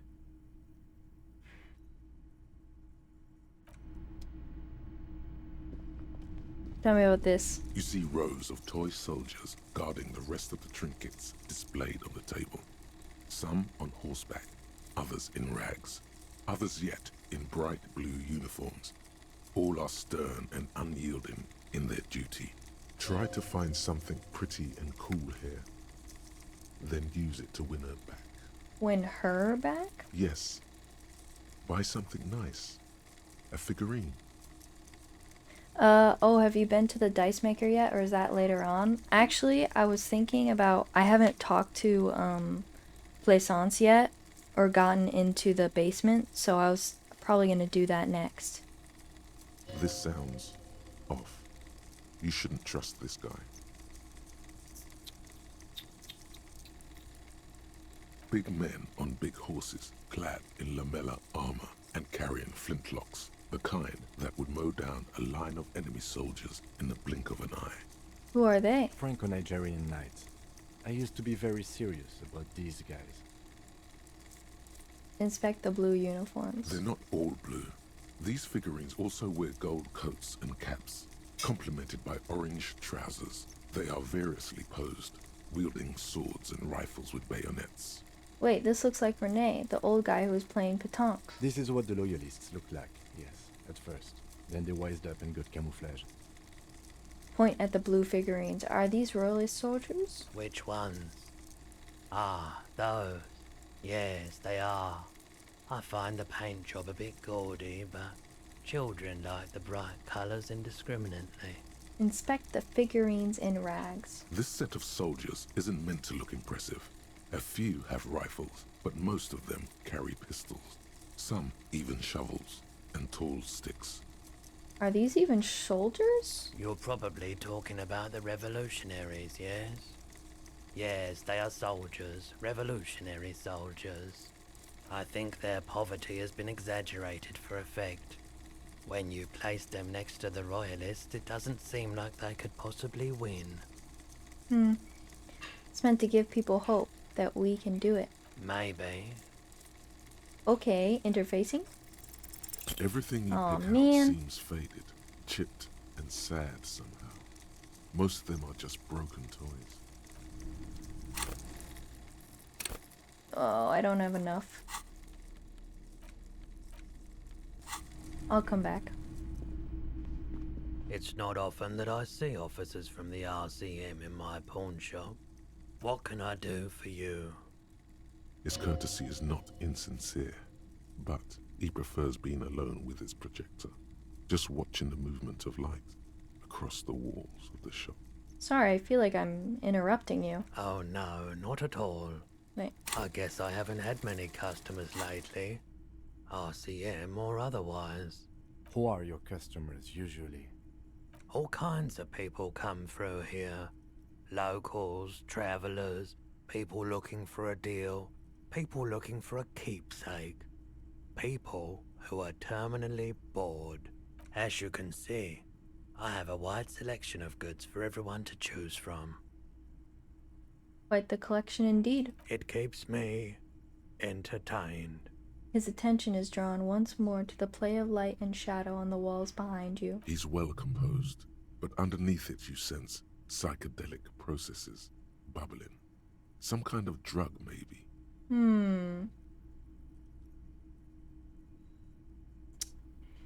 Hold on with that. What's about... Typical Martinez streetlight sits among assorted floor and table lamps. Let your gaze run over the streetlight. The light pole has been carefully cut, and the wiring has been redone and attached to a standard indoor plug. The light buzzes faintly, but persistently. This would make quite a statement in your living room. Is this a streetlight? Yes, officer. As you see, it's in perfect working order. Wow. His manner is casual, but his speech is careful, measured. He wants you to know that he has nothing to hide. Where'd you get this? It was brought to me to be altered. Oh. We are not here to investigate the theft of city property.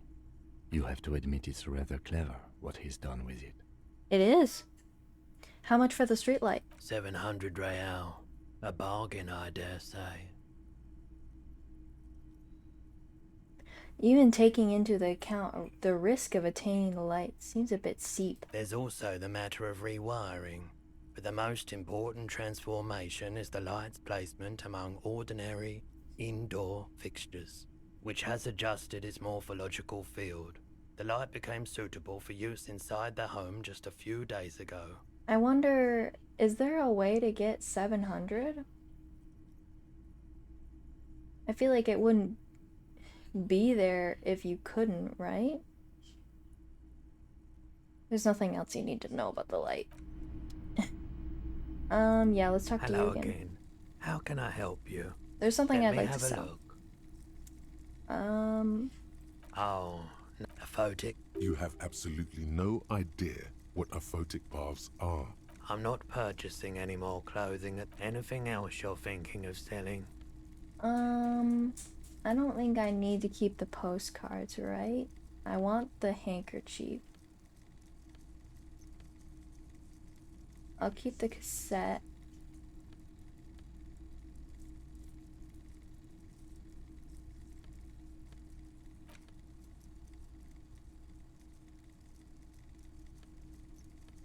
Wait.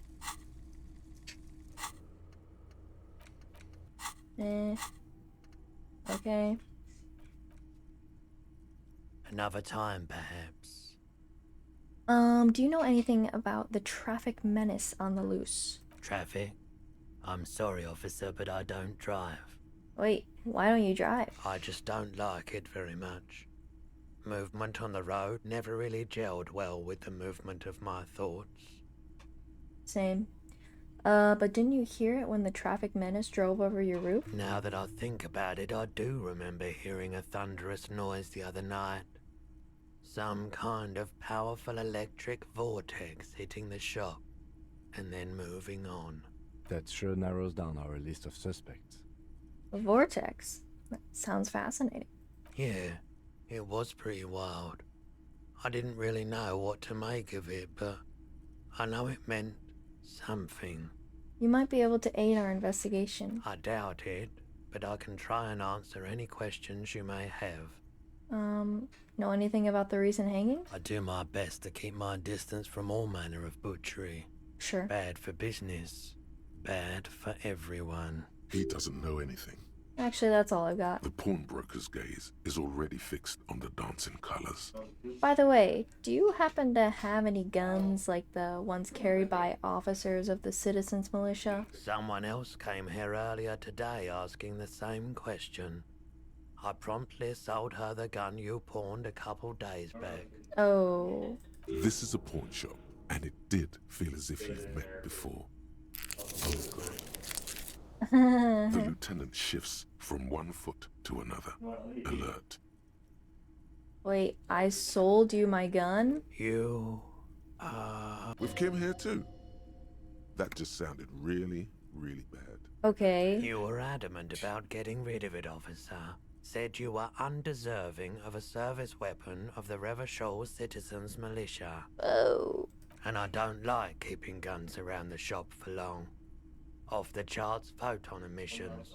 The unhealthy kind. He's not telling you the whole story. It seems he's trying to spare you. I feel like there's something you're not telling me. You weren't quiet yourself, officer. What was I like? You were very distraught. You said the gun was a threat to your life and that you can't trust yourself with it tonight. And that you need the money. Probably for more booze. When I said that I don't normally buy firearms, you put the gun barrel in your mouth and sort of sucked on it. Oh. Then I agreed to take it. Uh-huh. Very normal behavior. You must have been in great shape.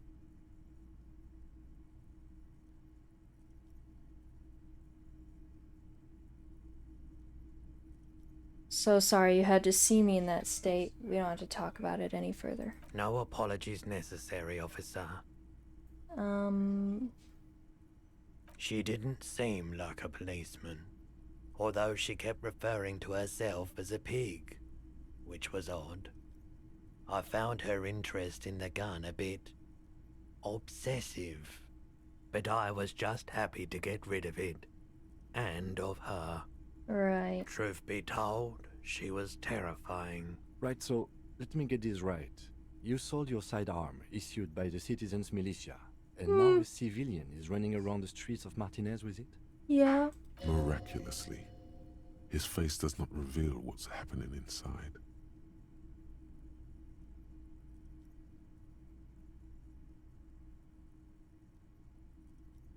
I'm sorry. I'm sorry I sold my gun. Yeah, it's not good. I do hope we manage to clean this mess up somehow, while also keeping our focus on the murder investigation. This mess. He means your mess. Yeah. Any idea where I can find this buyer? My apologies, officer, but I have no idea where she was coming from or where she went. A needle in a haystack. There is nothing you can do about it right now. You'll just have to hope Everard wasn't lying, and the Union can track her down in time. Have people from Everett Claire's Union come here to track that gun? Maybe. Shady-looking guys came in here yesterday, looking like they'd just taken off their Wild Pines overalls. They asked if I have a police weapon to sell. I told them I already sold it. They went their way. It was a trip, but you know, all sorts of people come here, asking for all sorts of things. Right. Wait, then it might be true. Everard's claims. Maybe Claire really is tracking down your gun.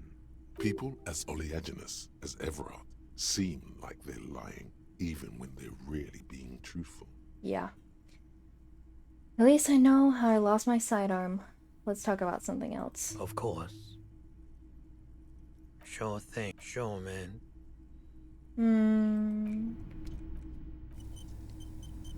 Hello again. How can I help you? Feeling warm and enthralled by the movement of light, while the mind continues to race forward. Lucky bastard. He's probably on Pyrrolidon. It's tough to come by on the street. Pyrrolidon? What is that? A drug developed by the military to treat and prevent radiation sickness. It has psychedelic side effects, and it makes your eyes turn yellow.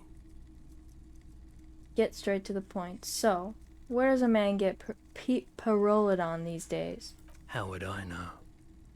There's a note of indignation in his voice. Interesting.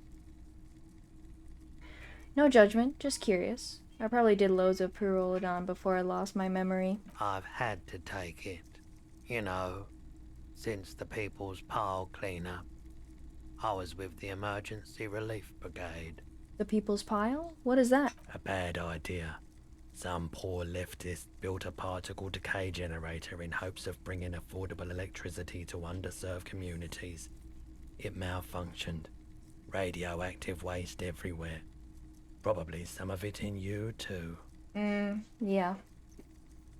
The People's Pile was a Type U particle decay generator that failed immediately after entering service, releasing radioactive waste into River Esperance. What is the particle decay generator? A primitive nuclear reactor, also called a pile. Why is it called the People's Pile? Construction began during the Commune of Revachol. The people continued work on it after the Commune fell. They wanted a cheap source of energy for Revachol West. Needless to say, things didn't work out. Why did it fail? An emergency valve defect resulted in steam pressure blowing the turbine, taking the fuel containment vessel up in the explosion. Both the faulty design and lack of finances contributed to the catastrophe. Tell me more about this emergency relief brigade you were part of. We were an all-volunteer force, self-organized. Tried to help the fire brigades contain the spill. On the patch, gamma radiation lines crossed with a red drop of blood. I lived by the river since I was a small boy. The Esperance. Didn't have the art to let it all go to shit without trying to do something to help out. There wasn't much the volunteer force could do, however. We wasted years in the river mud. Years getting sick. He looks at the spiraling light and stops. It must have been tough, radioactive cleanup. There's a reason why everyone's tried to forget any of it ever happened. and why no one has tried to repair or replace the pile. Yeah. So much disappointment and early deaths. Cancer mostly. And we knew all that was coming even as we were cleaning up as best we could. Whose fault was it that the generator failed? No one's.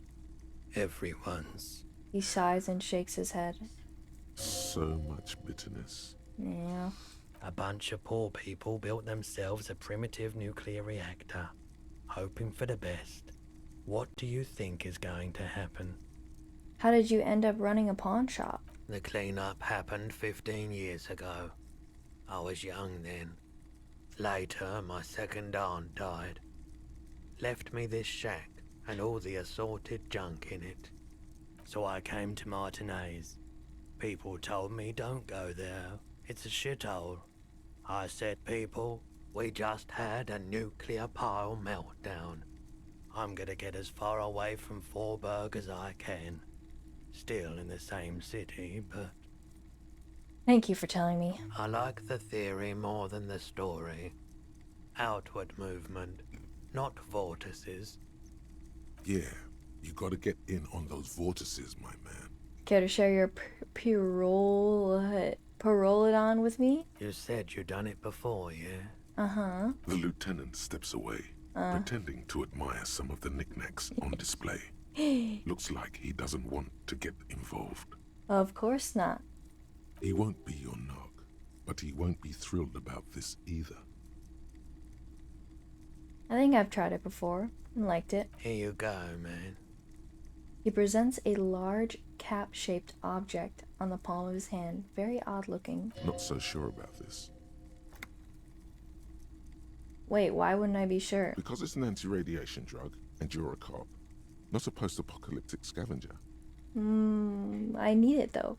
Thanks, man. Of course. Anyway.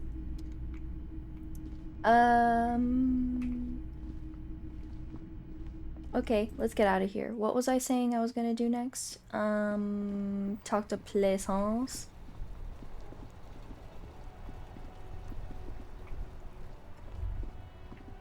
Not yet.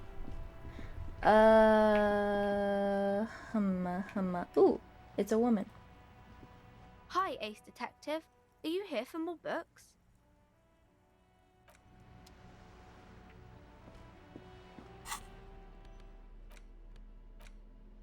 Okay. So we've got that. It takes willpower to even read the author's name. Jean Casse from Iguania. Hi, Ace Detective. Are you here for more books? I can't ask her. Wait. What's my suggestion at? Oh. 1. Right.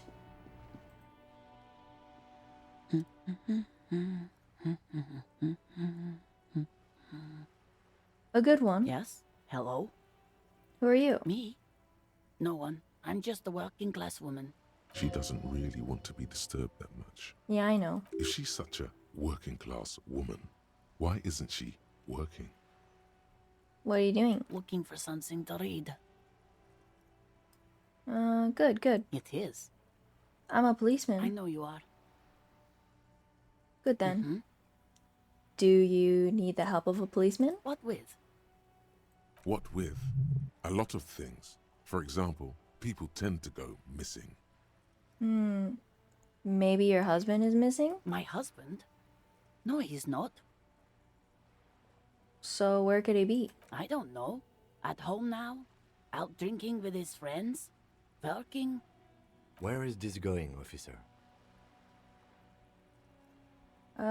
So what I'm hearing is you don't really know where your husband is. Yes, but I don't really need to know where my husband is. Not all the time. Wouldn't you like to? No. Maybe you're right. Maybe he isn't missing indeed. Of course he's not. It's not like he's a pocket watch. I wouldn't just lose him. She has, though. The husband is totally lost. You should tell her that it's okay. It's okay. What? It's alright not to know where your husband is. Nothing shameful in that. Who said anything about shame? Stop talking down to me. My husband is not missing. But he is. You can feel it. Or maybe it's something else then. Maybe your children are missing? No, absolutely not. Right, thanks. She gives you a short nod and shifts her attention back to books. Maybe your cockatoo is missing. I don't mean to disrespect, sir, but you are being a bit of a cockatoo here. For what it's worth, I agree. But cockatoos can't be stopped when they get ladies. It's better to indulge him at this point. Ma'am, I was asking about your cockatoo. Is it missing? I don't even have a cockatoo. And guess what? What? It's a trap. Never ever say what. Oh, but I want to. Oh, but I want to. Alright, the cockatoo is not missing. I just wanted to make sure. Great. Just one more question. What do you mean by me being a cockatoo? Nothing. Go read up on them if you're so interested. There's a great book in the bookstore. Maybe you should. What if the cockatoo is your astral captain? Ah. Or your heraldic bird? Actually, that's exactly what I'm gonna do. Thanks for the tip. Wonderful. The store is open. Her hands move over the book covers. The tips of her fingers look rough, stained with yellow. It seems like she has spent a lot of time at work, smoking. Another comrade. Years of labor are pressing down on her shoulders. Aw. She deserves a hug for all the work she's done for mankind. I give her a You hug. step in and close your arms around this foreign body, wandering astray in touch. There's a small movement beneath your hands as you shut your eyes. Then a tiny voice breaks out and asks, What is happening? She seems to be confused. Your hands are wrapped around her polyester coat. The fabric feels cold, moist from the sea nearby. Why does my VTuber keep... Girl, can you keep working? Oh, is it because it's too dark? My bad. Hold on. Blech.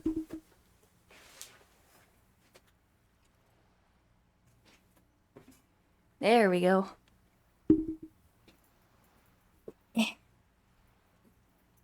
You can tell when it starts getting late for me because then my VTuber stops working. Okay. Keep hugging. The situation is oddly intimate. Your cheek is pressed against her shoulder. Her hand is trapped between your chest. 5 seconds pass, and their passing seems so unimaginably long. Then she coughs and says again, What are you doing, officer? Less talk, more feeling. Keep your eyes closed. Soak in the closeness. See what the feeling entails. The feeling continues. Warm and comfy on the cold shoreline. You hear a question rising to the surface, trying to break the sensation. So tell me, how does it feel to be close to someone, skin to skin?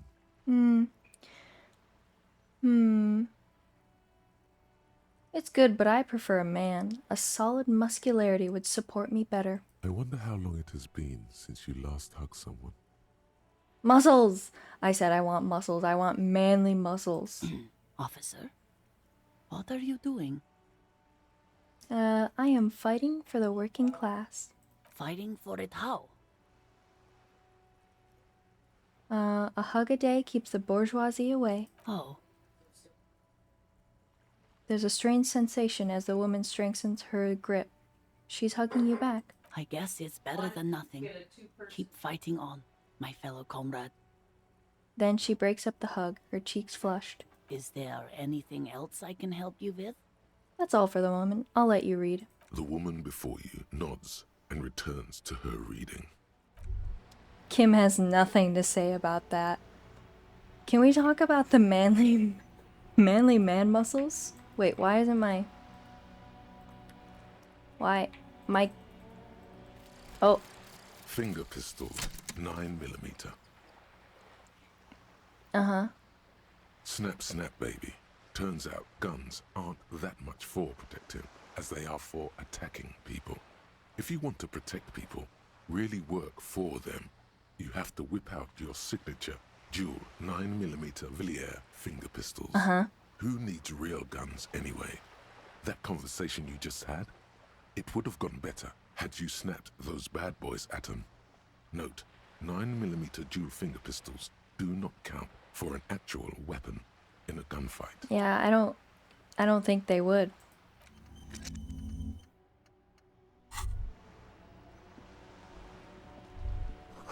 You memorize the title Lose 87 Radio City. Seems important. Find your heraldic bird. Hi, Ace Detective. Are you here for more books? Who is that? Oh, that's Auntie Billy. She's nice if a bit distressed. She's your aunt? No, sir. She's a working woman who comes to look at the books a lot. Why is she distressed? I think she is a bad husband. Oh. Not very nice or helpful. I don't have enough skill points yet. Okay. I need that map. What's up, Plaisance? Welcome to Crime, Romance, and Biographies of Famous People. My name is Plaisance. The clerk extends a greeting. Be welcome, and please take responsibility for the energy you bring into this space. So, are you the owner of the store? I am the proudest owner of our little shop of culture. Her voice, high-pitched, sounds familiar. You've talked to her before. Through the doorbell. I'm looking for a book about cockatoos. A book about cockatoos? There should be one upstairs, right next to the shelf of biographies. What if I want to buy a book? Then why are you talking to me? Everything is on the shelves to browse. Don't you feel compelled to buy anything? See those shelves there? Go. Be drawn. So, what types of books do you have? Everything is on the shelves. Take a look yourself. The shelves compel you, don't they? Stop. She's attempting to mentally direct you towards the shelves. She only wants you to buy the goods. She doesn't care about the books. Do you even know what books you have for sale? Truth be told, not really. My sister brings in most of the goods. I'm sure it's all very literary stuff with well-written prose. But you don't learn about the important things in life from fabricated stories. What are you talking about? Not all books are fiction. Wait, shouldn't a shop or storekeeper know about her wares? I provide a valuable service. As long as people buy books, I'm fine. She wiggles her bony fingers at you. Don't do that. Don't do that. Where do you learn the important things from then? The truth is available if you just know where to look. And you have to open and free your mind to understand. She nods at you cryptically. I don't trust this lady. Alright, I'll take a look then. She smiles and nods, seemingly relieved. The girl outside mentioned that this place is cursed. Cursed? Who said that? Annette? I will have a word with her. This place is not cursed. It has a robustly magnetic energy. Good for commercial activity. My business is thriving, sir. What in God's name is she talking about? Yeah.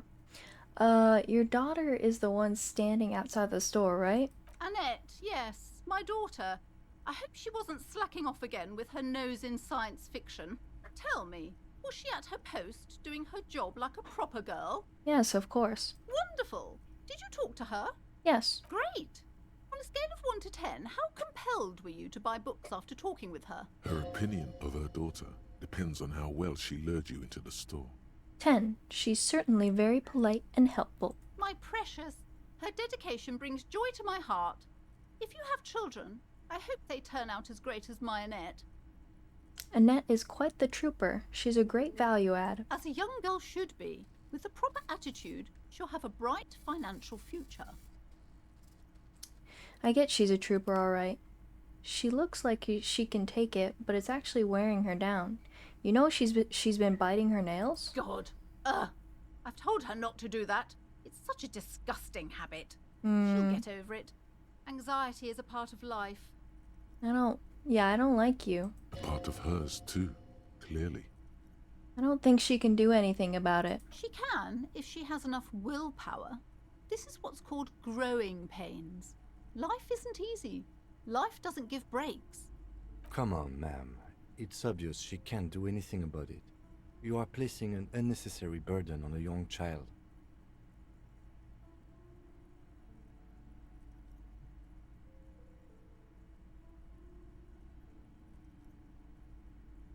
What you're doing is wrong. Even I know that, and usually I don't know anything. She stands stiff and severe, silently fuming.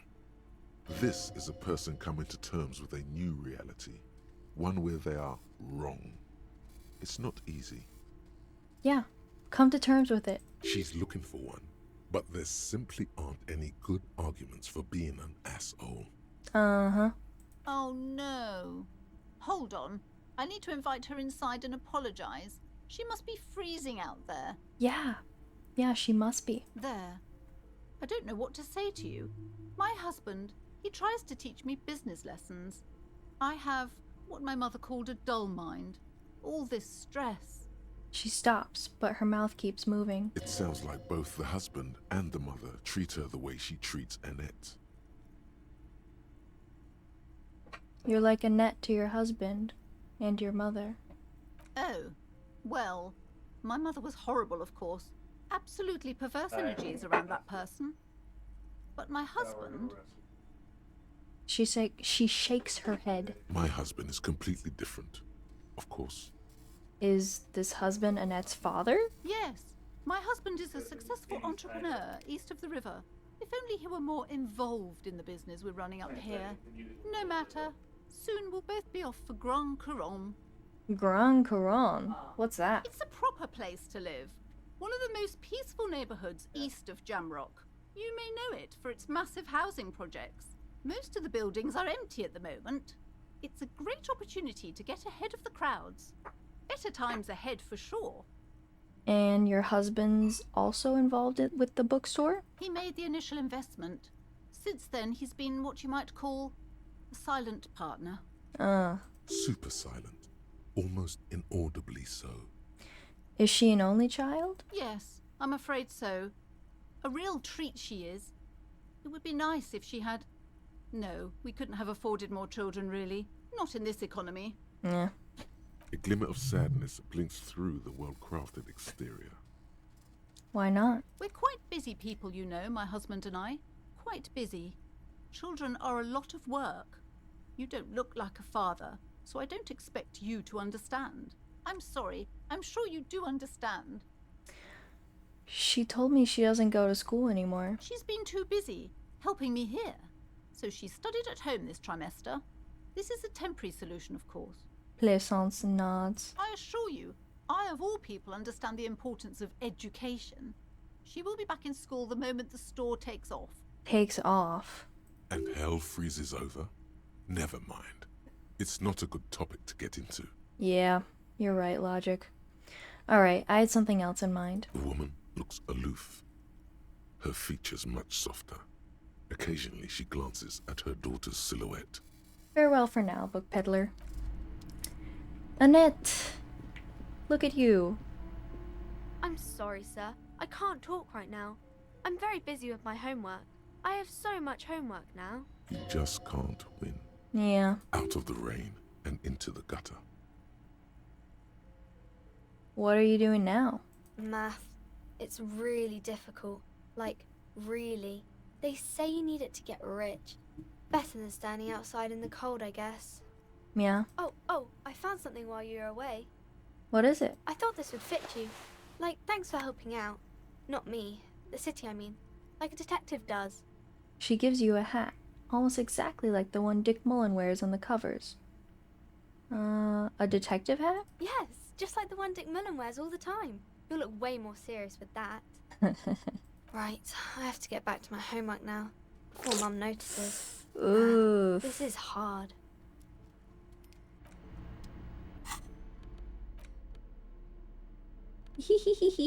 Oh, look at me. I have a cowboy hat now. If I take this stuff out of my hands, I'll have 2 suggestion, right? Hi, Ace Detective. Are you here for more books? I'm scared what will happen if I fail this.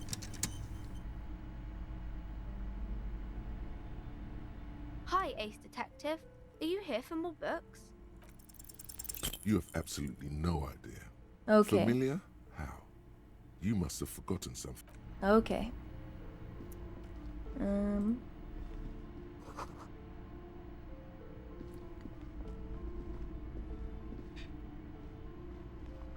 The display rack is brimming with worn paperbacks featuring an extremely muscular, sword-wielding barbarian on the cover. Nearly all the titles contain the word Hyundai somewhere. Wow, more Hyundai. Mountains of it. Heroic quantities of Hyundai. Roy's puny shirt is nothing compared to the real deal. Look through the display of books. Rows and rows of Hyundai men blur your vision. You make out some titles. Man from Hyundai. Here we go. And the Mammoth Riders. Man from Hyundai. Return to Hyundai. And the solipsistic Man from Hyundai and the Hyundai Man. Good God, how many are there? Maybe 100. Man from Hyundai and the sages at the end of the world. Man from Hyundai and the false god. Man from Hyundai and the scorched earth. Man from Hyundai, the Hyundai colonies. Man from Hyundai and the swamp beast. Man from Hyundai and the snow crabs. Is that all? Not even close. Man from Hyundai in hell. Man from Hyundai and the forest of Slayer. Man from Hyundai under the lake. Hyundai made me sneeze. Hyundai. Hyundai burning. There's even the Trial of Death, a pastoral combat game book set in the world of Hyundai Man, and so much more. Hyundai Man. Okay. A small mountain of colorful board game Whoa, boxes. whoa, whoa. There are numerous types of games for all ages. Ooh, thank you for the follow. What was that? GG Gith 1901? Is that how you say that? Welcome to the Creature Cave. Storekeep. What board games do you have here? Wonderful board games, sir. The Viticulturist is a classic for sure, or perhaps you'd like Archipelagos of Insulinda, a very educational game for those interested in geography. Super educational. Browbritter is a fun game of economic competition, but can get quite intense after a while. We have games for the whole family. You can play with your children. I don't feel as if I have any kids. Friends are technically like family. She fiddles with her pendant, thinking. For playing with friends, I'd recommend Suzerainty. It's a civilization building game where you build a civilization, then set off to brutally colonize and repress other civilizations. Oh. It'll cost 12 real. Hi. Thanks for following. And did I say your username right? Oh. I don't know. I don't know how how you usually would pronounce that. Wait. GG Goose Gugus Gugus 1901. What about these We're things? Lousy auras there. No, role-playing games are popular among those types. You know, who are into those kind of things. Personally, I don't like it. Not at all. I'm playing this game right now, so I can't really say much. It's an acronym, so not really pronounceable. You did great though. I do like saying guguf. That is fun to say. An acronym though. Interesting. I've heard they turn people into occult enthusiasts. That they have rituals where they try to summon entities.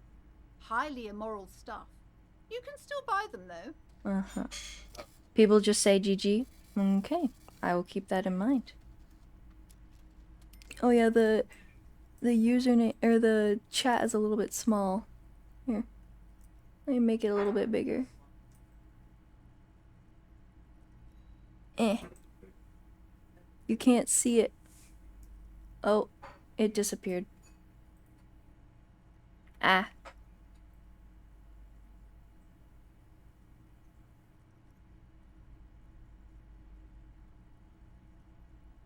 Let's put it right there. Okay. Maybe I should get like a thing to put behind it. Oh well, not right now.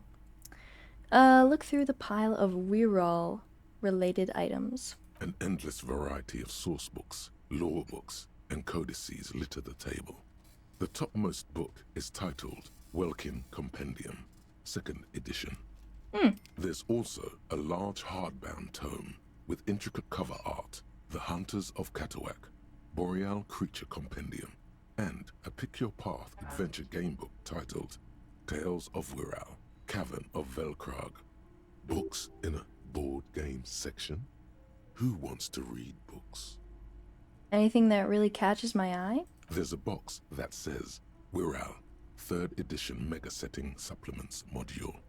The side panel notes, a fantastique adventure board game, new maps and miniatures. A sticker on it displays 25 real. That price is steep, but then it's the 3rd edition Mega Setting Supplement, so it makes sense. I've played the suzerainty with Kim. I would like to play the Wirral game. The book collects the national recipes of Arda. They're all about lake trout.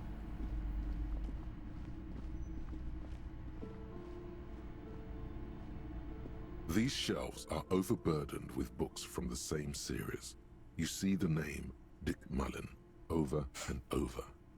A couple of spook novels hide amidst all the detective books. Thrilling tales of spycraft and daring do.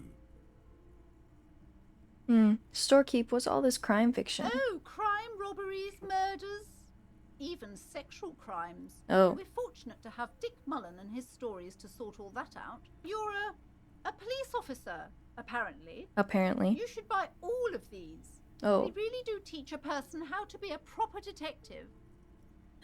Do they? Note, reading about Dick Mullen would not actually make you a better detective. Yeah, I didn't think so. Look through the display of books. Crime fiction is a disgrace. An asinine misrepresentation of the physical attributes of the arduous everyday work of actual police officers. Of course you would say that. These books greatly overstate the excitement of police work, glossing over how long it takes to actually follow up on leads and eliminate dead ends. What's more, they completely ignore the psychological hardships of year after year coming into contact with people during the worst days of their lives. I would believe that. Not a single mention of all the stress this work creates upon the officer's family. Detective fiction just doesn't tell the truth at all. Now, would you like a list of all the books found on the shelf? Sure thing. You see Dick Mullen on the job. Get Me Mullen. The Stalwart Adventures of Richard P. Mullen. Dick Mullen and the Murder in the Orchard. Oh. The Sordid Affair of Dick Mullen. A killing is declared. Dick Mullen in the Murder House. The Final Case of Dick Mullen. An Obvious Lie. Dick Mullen in the Clock Tower. The Ordeals of Dick Mullen. Dauntless Dick. Dick Mullen's Funeral Pyre. The Murder of Dick Mullen. What's going on in the game right now? Right now, we are reading a display of books, and it's taking forever. We're just, we're looking around this bookstore. Then I'm gonna go snoop, and I'm gonna try to get into the basement. But I'm just looking at these books first. Why does chat do that? I don't know why chat does that. I'll figure that out at some point. Dick Mullen dies? Oh no. Turns out he faked it to solve a case. Okay, let's stop now. Shelves filled to the brim with crime novels featuring the supposedly stalwart Vespertine detective, Dick Mullen.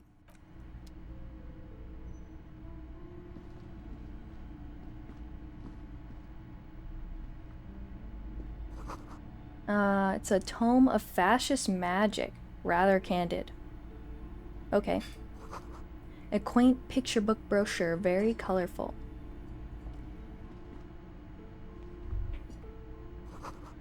Everyone knows the most interesting things about Fathis was their magic. You know what? That's probably true. The plaque on the shelf reads, Biographies of Famous People. You see a large variety of names, none of which ring a bell. Storekeep, anything of note in this shelf? I would say... The Greatest Innocence. Yes, most certainly. It's an important educational tool, delving into the depths of history, religion, and their relation to innocentic power. Oh. Who or what is an innocence? A very influential historical figure. But surely I don't have to tell you that. You're a law officer, and law officers have at least some education. The book is also very daring. The author aims to re-examine the universal understandings of the innocentic system, creating a fresh vantage point and a shift in the tired order of things. So, do you recommend it? Certainly. It's prudent for a person to have at least an elementary understanding of history and society. Imagine the chaos we'd be in otherwise. Right. You feel like you should get this one. Definitely. It's important somehow. There's something personal inside. I might come back for that. Browsing through all the books with all their names makes your head spin. None of these seem important or relevant. It's all just vapid egoism. Suddenly, a particularly odd title catches your eye. Oh? It reads, High Speed Love, the tragic true love story of Jacob Irv and Alfie Delatraz, by one Cecilia Averbrook. What's it about? High Speed Love chronicles the romance between two of the finest tip-top tourney racers in history. Oh. One of them is the madcap driver, Jacob Irv. His blonde mane graces the cover. Next to Irv's life story, you see a slim biography of an Occidental rock star called the Anti-Star. Oh my. He's famous for shooting morphine into one of his eyeballs and cocaine into the other. Okay, that's kind of crazy. Next to that, Rivasholian radio personality Guillaume Bevy stands in front of a rundown drug den. He's a permanent fixture on Channel 8, reporting on real-life crime and ruining cops' days. I really must insist you buy one of the books. Reading them is not for free. Do still browse, though, but not too long. I'm sorry, I did not mean to rush you. You are browsing. Go ahead. Take your time. Time is commerce. Thank you. What is this? Another boring book, just discarded here. This bookstore is not strictly about crime, romance, and biographies of famous people. There's also a wide range of paranatural literature. Look through the shelf. Amidst the various books, you find one written by someone named Matthias W. Dundas. It's about wholeness, unity, balance. Wow. These three things are very important to the working class mind. Uh-huh. The point of the book, and many others on this shelf, is to give people medicinal advice in situations where they don't have access to paid health services. Uh-huh, interesting. Various paranatural books still litter the shelf. Okay, I want to steal a map. Several maps have been attached to a bulletin board hidden inside the alcove. They're held up by small pins. The board has come loose from one corner. The maps look old and faded. Your eye catches a map of Insulinda, a map of Revachol, and a map of Martinez. Martinez? It's not really a map. It's a tourist thing. A picture postcard with buildings on it, drawn from an isometric perspective. A date in the upper right corner says 48. Still, it's detailed. Could be pretty useful for scouting ahead. You see the jagged boxes of an industrial harbor, even the whirling in rags there. Revachol? The north coast of a verdant island is shattered by the delta of a river. It is the River Esperance. Countless bridges put the shards back together, connecting city blocks to river islands. La Delta says a great artificial heart in the center, teeming with life forms and construction. To the east, rolling hillsides, Le Jardin, Stella Marie. the suburbs of Saint-Baptiste, Ugh. swallowed up into the megacity. They sound rich to you. This is Rivershoal East. Les Jardins, Stella Maris, and Saint Baptiste. And what is west of the river? Houdon. It's somewhere to live. Not bad. Then there's Jamrock. It's bad. Yeah. People shouldn't live there, but they do. Then Forburg.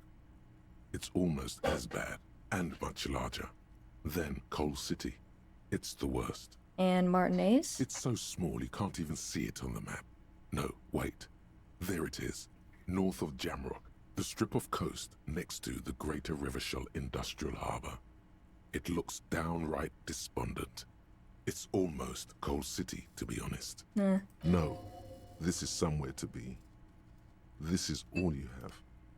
But it's still something. Streets and sodium lights, the sky, the world. You're still alive. I really love that line. I have it written.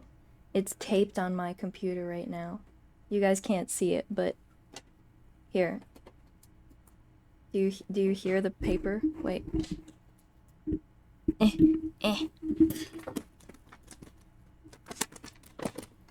That is the paper. That is the quote. Flapping in the wind. Just kidding, it's flapping because I flapped it. It's me. I'm the flapper. Wait. No, I'm not. I'm not a flapper. Look at the map of Insulinde. Insulinde. This large map displays archipelagos. You see a constellation of small dots on the light blue emptiness of the Insulindic Ocean. The largest in the northeast is La Caillou. You are here. Another far away in the southwest, Seminese Islands, Ile de Fantôme. Wow, indeed. What else? Ozon, Laurentide, Face à la Mer, Archipelagos, North Arcade Islands. All just specks of dust on the vastness of the Insulindic. On the edges of the map, the color fades into a blur of dotted lines, black and white, disintegrating into mathematics. Oh. In the northeast, a dust mite stands on the north coast of Caillou, in a bookstore. It's you. Squint first. Can you see cities on the islands? You can, on Caillou, Rivershoal, a single black star, on Ozon, Fondelier, and Vilmandu, on archipelagos, Croyan Moran, Villiers, on Seminine, Olduvai, and on Laurentide, Deora of the Seven Seas. Wow. 850 million people live on these little dots, an oceanic world of culture and commerce torn apart by history. I love the world building of this game. Look at the edges. The ocean breaks apart into a tangle of cosines and azimuths, all pointing into pale nothingness. Windy is the north azimuth. Grad is the northeast azimuth. Samara is the east azimuth. Seo is the west azimuth. Isolas, they're called. Connections to other worlds. Words past the Insulindian, unknown to you. You only know you've never been there. You have little idea what they are. Distant stars, gods, but looking at them makes you feel almost non-existent. Whatever they are, the Isolas are immeasurably large compared to you, and very, very far away. Perhaps they are gods, gods of distance and outer dust. Storekeep, can I buy these maps? I'm sorry, officer. The map of Martinez is the only one available. The other two are not for sale anymore. And besides, you could scarcely afford them. They're quite valuable, though they might not look it. The map of Martinez is 90 cents, though. Why is the one of Martinez so cheap? That old thing. It's an out-of-date map of a tourist location that never was nor came to be. Ah.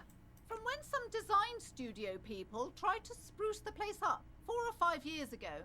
They also renovated the horse statue, set up those coin-operated viewers, and designed the new street lamps. Oh, so those people, they were the ones that did the coin-operated viewers. The place does not look like a successful tourist trap, does it? What happened to them? They didn't get that far, for some reason.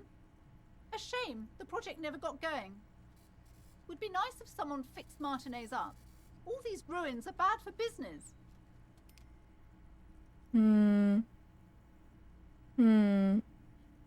I'll just buy it. Always good to be informed of your surroundings. Thank you. I gave you business. You better be happy about it. Wait, what is this? A sulfur-crested cockatoo sits on the cover, its beak slightly open. Ooh. It looks as if the bird is calling out the book title, From A to Zurich, a guide to a well-behaved cockatoo. Flip through the pages. Turns out that there are so many different cockatoo species, and they all have behavioral problems. I've definitely heard that. You don't have behavioral problems. That's garbage. You're cool. I appreciate that composure, but I'm not sure that it's right. What about this guide to cockatoos, storekeeper? It's a must-have if you own a cockatoo. I've heard they're quite capricious. You wait Yes. for the storekeeper to be distracted. When she's not looking, you haul the tome of cockatoos into your pocket. It's mine. I'm gonna read about cockatoos. It's quite a challenge, but eventually, the guide to the cockatoos is yours. Splendid effort. Thank you. Okay. Another silly little save. Do we have anything else to do in here? Other than... No. I'm just gonna go then. Let me in. Let me in. You see a set of tattered curtains blocking the way to another room. A strange cage-like trinket dangles from the curtains.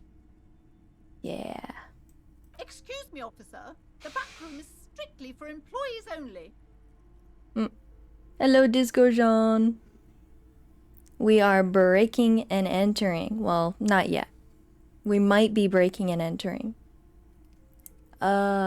Shopkeeper, what's behind the curtains? Nothing.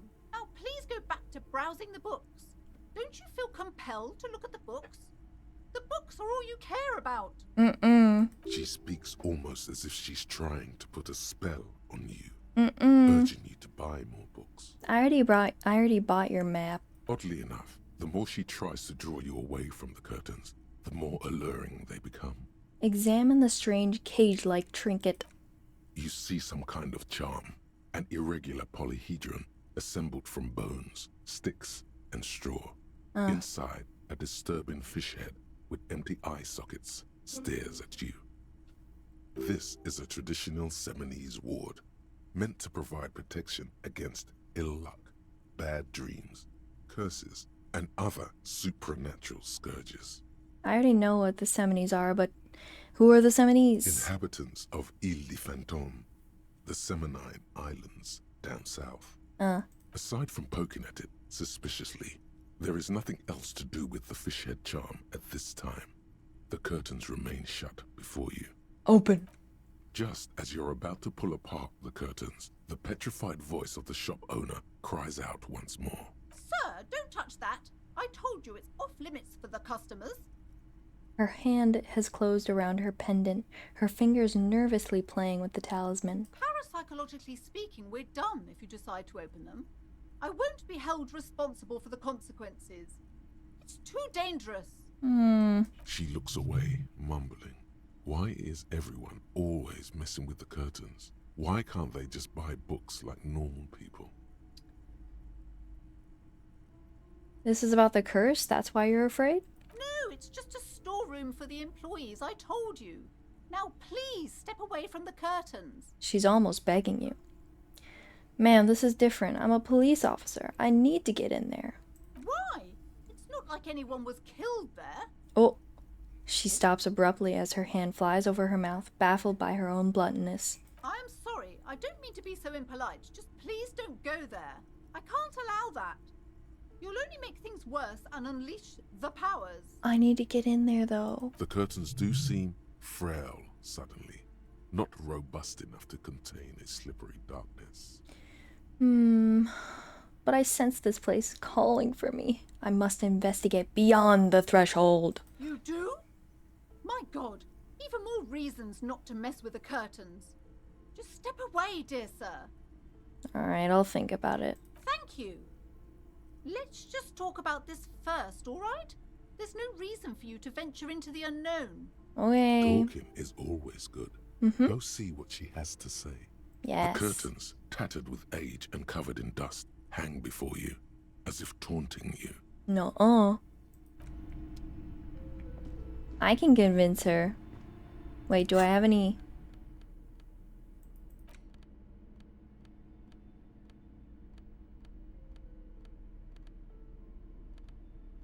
No, I don't think any of that would help me. Hello again, esteemed officer, and welcome to Crime, Romance, and Biographies of Famous People. Why are you so uptight about those curtains? I just want to know what's on the other side. I already told you, it's just a storage room for employees. I don't understand why it's so important to you. It's really important to me, Plaisance. Just let it go, officer. Go buy some goddamn books. You're supposed to be drawn to the books. I'm not.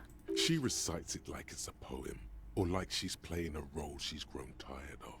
She's so tense, it's a miracle she hasn't snapped in half yet.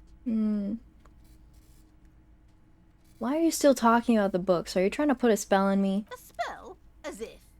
This place doesn't need any spells or hoodoo mumbo-jumbo. This place has wonderful energy. She wavers under your gaze, mouth pressed into a tight-lipped smile. Then something breaks. Okay, fine. It's because this place is cursed.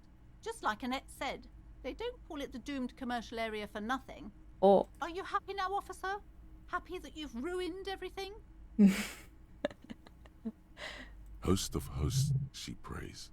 Guard me and my honest business venture from the curse that lurks behind the curtains. How does the curse manifest itself? The curse is so much worse than you could imagine. It's a disease, eating at the very foundation. Oh.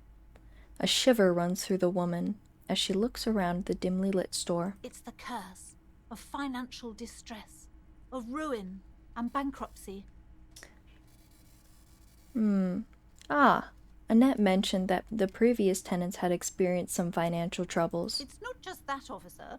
We're dealing with something supernatural here. It's the cacodemons feeding off bad business practices and disappointing income statements. Not the cacodemons, guys. There's something wrong with this building, I can tell you. Ever since I arrived, I've sensed an eerie lingering presence, as if I was unwanted here. Why didn't you just tell me right away it's the curse? It's not good to talk about the curse, not in detail. The negativism, it's dangerous. Talking about the void wraiths angers them. Wow. Void raves. You have new words. Yeah, conceptualization, you're so right. Have you sought help from anyone? Yes, I've contacted numerous parapsychologists, and even a pair of Simonese mediators. They provided me with the wards. She nods at the strange cage-like trinket on the curtains. The wards help to keep the doom at bay and protect us against the darkness that lies further in the building. Even though now I fear, it's not enough. Is your pendant part of the wards as well? Point to her necklace. Oh, this? No, it's a special Himian amulet, blessed by desert pygmy shamans, with a spell of compulsion. It's to compel people to buy books. Shamans, not shamans? Is that how... Is she British? Is that how British people say it? I don't know. There are numerous spells cast throughout the store. I had the books anointed with a different inducement spell, for example. It's guaranteed to boost sales 15%. Desert pygmy shamans. That sounds like a rather questionable way to describe a group of people. Yeah, it's kind of... Yeah. Doesn't seem like the spell is working. There are no customers around except you. There are hardly any customers in the store. Do you really think it's working? Sir, I am well educated in the commercial and esoteric arts. I know what to do and what to avoid.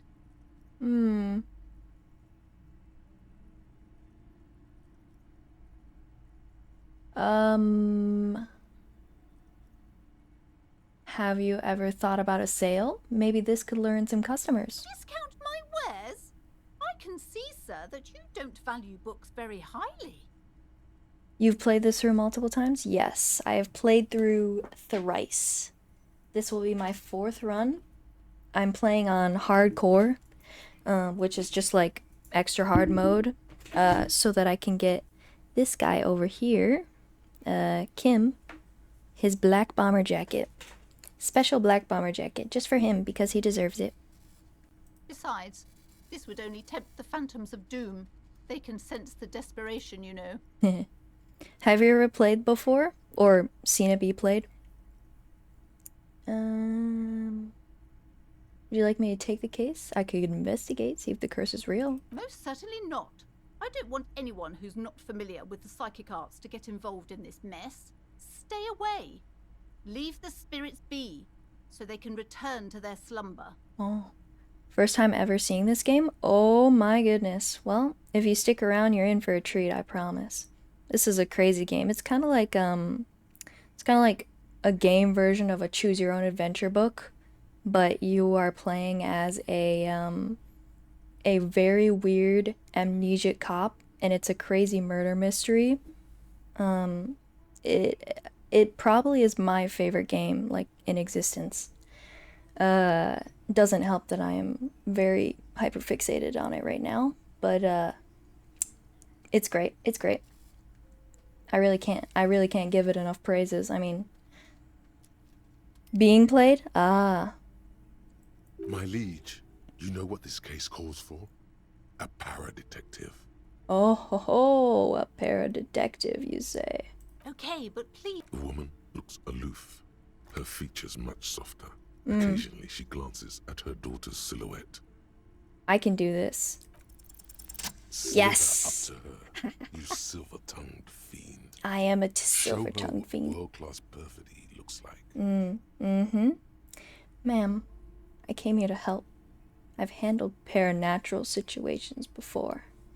I see it all the time on communist. In that case, you might have even seen me there, because I have been posting a lot of art for it. Never seemed like something I want to play, but it seems so interesting. Well, I am on day 2, but there's still a lot of game to go. So, it is very interesting. It is basically like a giant book. Yes. Sure. Don't think I haven't seen charlatans before.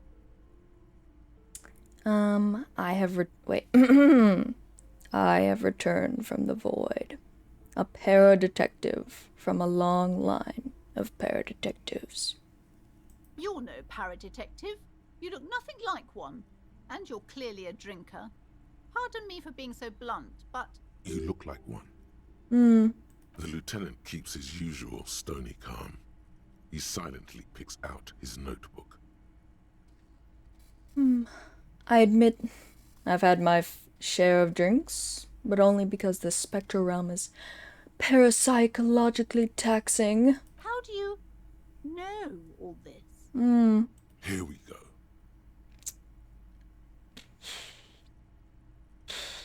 I am the Void Revenant. I have the powers to debad all the bad energies. I should have realized. A pattern lies within the fabric. Mm-hmm. The hand of fate guides us. Our It does. meeting couldn't have been mere chance. Yes, it was not coincidence. But I am not the only one at risk. I have to think of my daughter. You are certain you can help us? Keep us safe? I can't allow any collateral damage to hit us. No. Just ask my partner Kim. He'll vouch for me. The lieutenant mumbles in minor confusion. He has not been listening closely enough. You've put him on the spot. Yeah, I did. Certainly so, ma'am. I can assure you my partner is eminent in this particular field. I am. Yeah. See? If you promise, good officer, then you might be our last hope. Do you swear it? A hand on your heart. On my honor. Thank you, sir. There's one more thing I haven't told you about yet. Oh? The entity. Uh-oh. Do not act surprised. You know of these things, sire. Of course. The entity. Close your eyes. For I have sensed its presence. You have? The Yes. entity takes the form of a woman. A witch, probably. I've suspected that she must be connected to the curse ever since I first saw her. Did you know that she lives inside the chimney? Chimney, the passage between heaven and hell, of course. Yes, that chimney is part of the building's central furnace, and it's enormous. She has barricaded herself behind some metal security curtains. God knows what she's doing there. Some unnatural magic, I assume. You should go find the entity and ask what happened to all the companies in the building. What is the source of this curse? Here's the key to the warded door behind the curtains. Take it. Okay. Oh, and please do return to me after you've looked round. I'm quite anxious to know what she has to say about the curse. What you discover in there. Unbelievable darkness and ruin. What you discover? Probably just some office space. Don't be scared. I'm not scared. Okay. We have gained access through becoming a paranatural detective. A set of tattered curtains blocking the way to another room. A strange cage-like trinket dangles from the curtains. Oh. Yeah. You see a dimly lit room full of dusty furniture and trash. A doorway stands in the back, covered in dozens of scary little Seminese wards, your shadow looming over it like an omen. I see. Oh. Escapes a small terrified escapes from Plaisance as she tries her best to look away, her round face buried in her hands. Okay, bye. Anyway, ghostly silhouettes of hair dryers. A vaguely androgynous portrait of a man. Investigate Doom commercial area. We have a map now. Am I not supposed to be able to fast travel now? I can't do that. Okay. A heavy door with a missing handle stands before you, covered in dozens, if not hundreds, of Seminese trinkets and charms. It appears to be locked. Unlock the door with the key. After exerting some force, you manage to turn the key. It's eerily silent. The door slides slightly open, letting a draft of cold air into the room. I'm not scared. Open the door and enter. Ooh. Oh. Are you gonna talk to me about the flashlight? What is this place? It's an adventure. No, it's a gym. Ah. So it looks like no one's been here in ages. Whatever. I doubt the electricity still works. Good thing we have a flashlight on us. Don't forget to take it out of your bag before we move on. Okay. Some specks of dust shimmer in a faint beam of daylight falling from the window. Other than that, the room is dark. An eerie feeling rises in your chest. What if there's a reason why no one's been here for ages? Yes, because it's closed. No need to look for supernatural explanations where a banal one will do. Now let's move on, shall we? Okay, Kim, whatever you say. What's this? Portrait says Sidious Fortis. The rest is worn off. Smells like leather and sweat. A bull! Wow. Worn out wall bars. They look unsafe. That's great. What are wall bars for? Climbing? Maybe I'm silly for that? Interact. The worn map features the patchwork grid of the streets of Martinez, with directions to appropriately touristy locations. Is this how I Year get... 48 resides on the upper right corner. Is this how I get fast travel? Trace a path through the grid. Your finger moves through the various streets, across Rue de Saint-Ghislain and Rue Saint-Cypar, over Saint-Brun and Martinez North. Finally, coming to a halt on the spot where you are currently standing, although the map gives no such indication itself. For a more detailed view of the map, go to your journal and select the Map tab. I knew that, but thank you. Sandwich. Wait. Maybe I can teleport when I'm outside? A barbell lies on the floor. The color has worn off its weight plates. It's 60 kilograms. Oh. Your triceps hum at the sight of these weights. Mm. Show the world what kind of beast it's dealing with. Lift them. Good looking sandwich. I was just thinking about that. Maybe I should eat it. I've had it in my back, like in my pocket for like 2 days. Maybe like 24 hours, but still, that's a long time to keep a sandwich. There are no collars on the barbell. This is a safety hazard. Look, Kim, it's a trap. There are no collars on the barbell. You're right. The weights may fall off. Better not touch it then. Actually, I don't really care about safety hazards. No one does until they get smashed under the barbell. That's true. Okay. Wait. Oh, you're gonna tell me about the flashlight, aren't you? All right, tell me about the flashlight. It's dark. Gotta be mushy. Oh yeah, I've been sitting on it. I went to sleep with it in my pocket. It's for sure super mushy. And the flashlight works a lot better if you hold it in your hand. Flashlights go in hand? Stare at your hand uncomprehendingly. Yes, you might even call it a feature of the universe that you need to hold tools to use them. Oh. That makes no sense at all. I'm sorry, the fundamental laws of the universe don't seem to agree with you, detective. But the fact remains that it's too dark to see in here without a flashlight. So come on, we've got work to do. Some area. Okay, fine, I'll put the flashlight.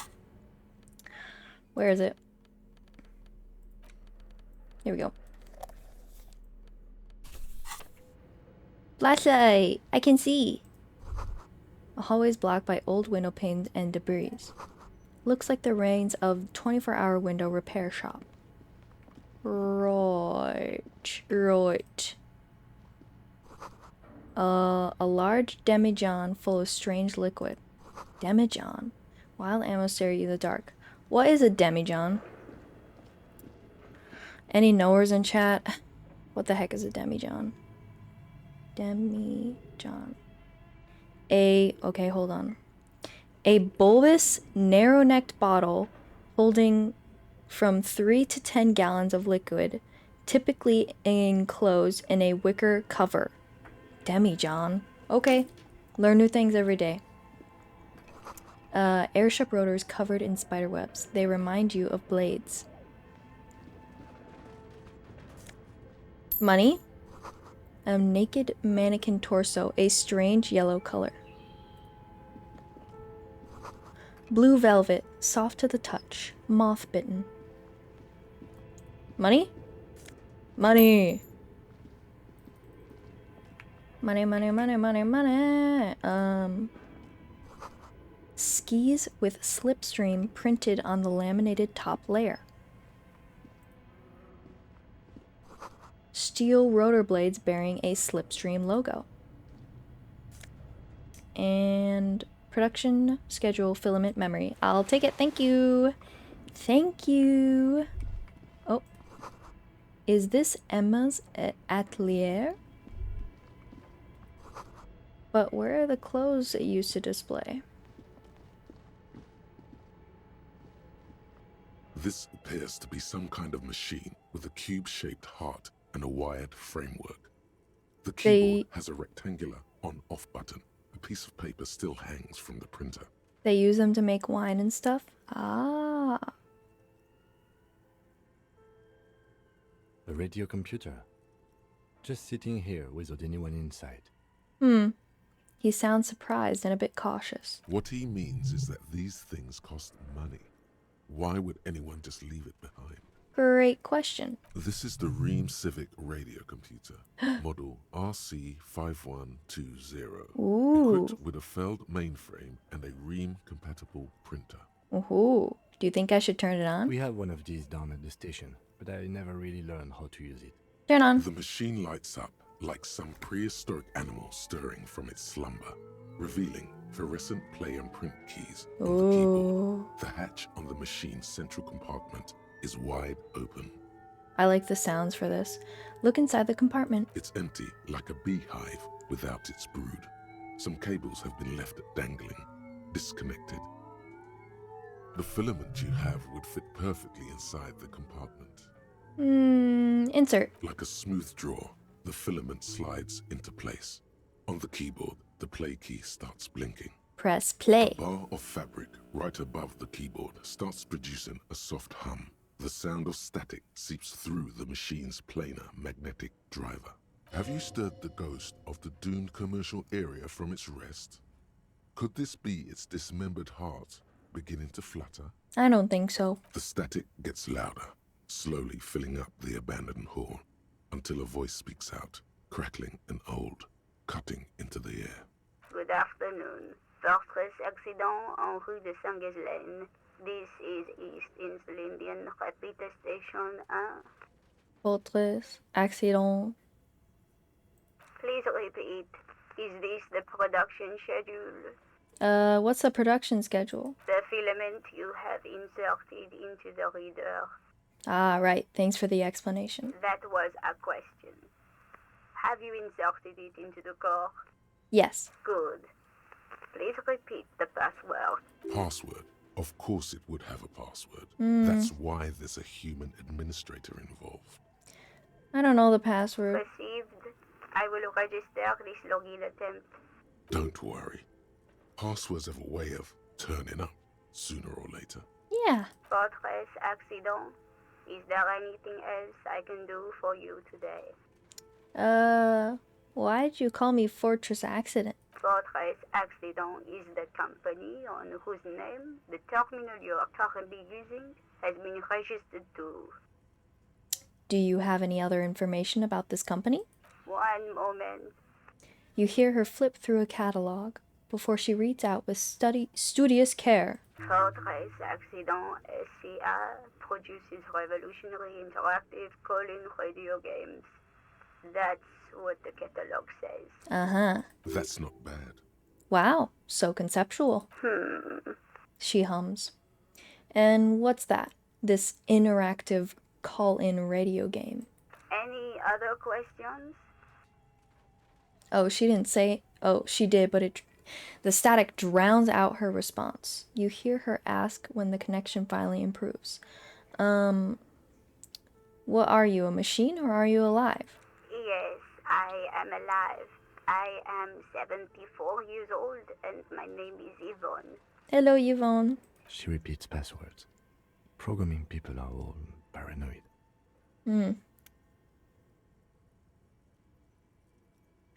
Yvonne, my partner tells me that you're here because radio computer guys are all paranoid. They are merely cautious. It's my job to protect their filaments as a password repeater at the East Insulindian Station.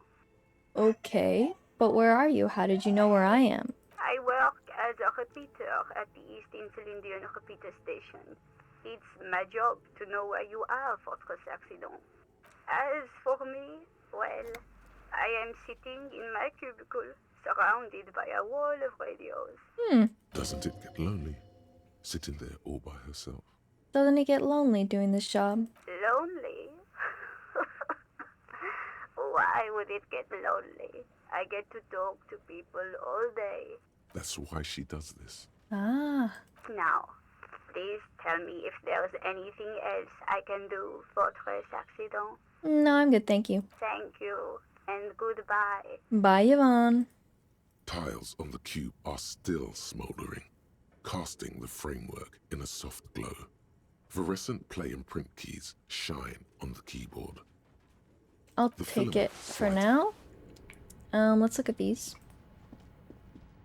Your flashlight slides over an old green chalkboard covered in scribbles, sketches, and schemes like some ancient cave mural. Some of the writing has faded with age, but you can still make out sections here and there. Photos and drawings have been pinned to the board. Meta time. Inspect the drawings. These lithe, pointy-eared creatures appear to be different types of welkins. You make out autumnal candle welkins casting wax-based magic. Translucent welkins with organs shining under their skin. Ooh. And even ether welkins hailing from the vast emptiness of sidereal space. Who are all those creatures? Fantasies of a tortured, feverish mind? Surely not. You should adopt one of those welkins as your persona. No longer a mere man, but a Welkin. I don't know if that's a good idea. One of the Welkins, towering among the rest, appears to be different, however.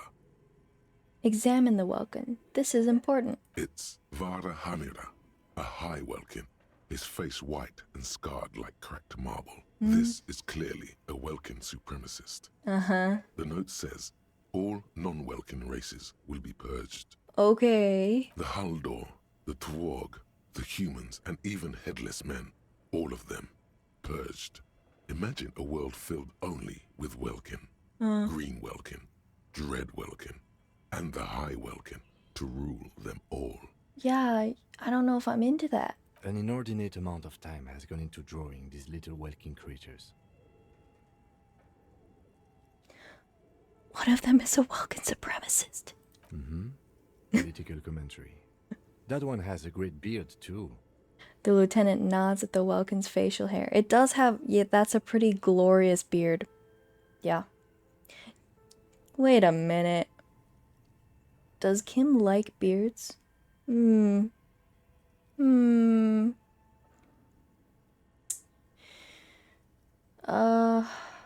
would anyone spend so much time on this? Some people really like building a world, I think.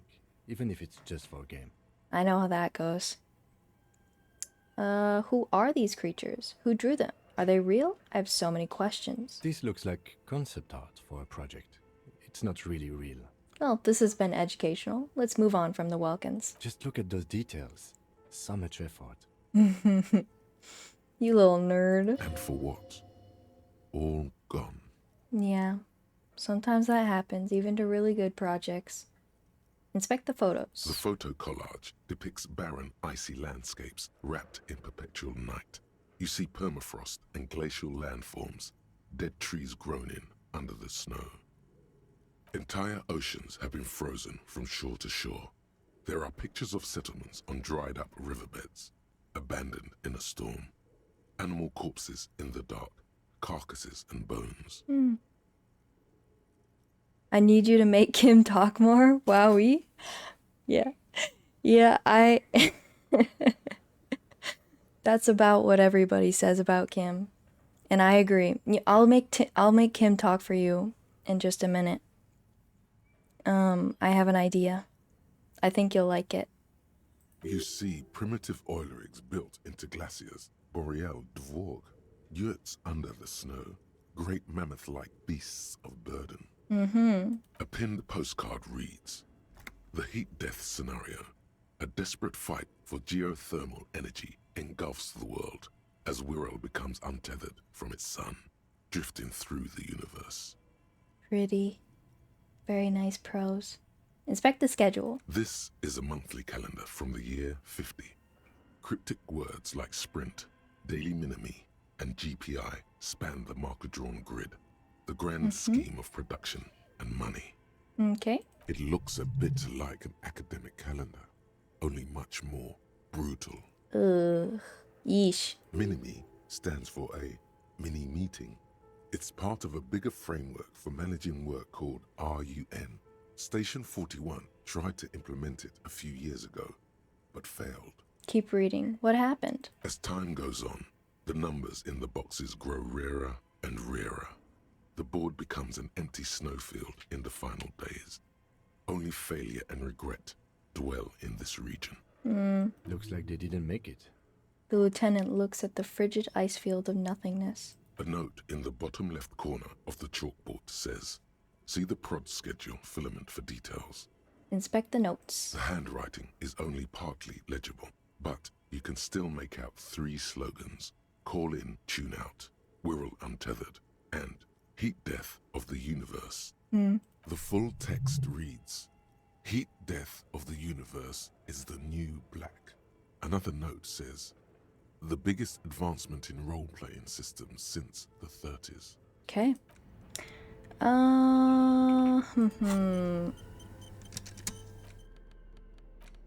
Where is that Sammy? Yeah. Okay. Wait.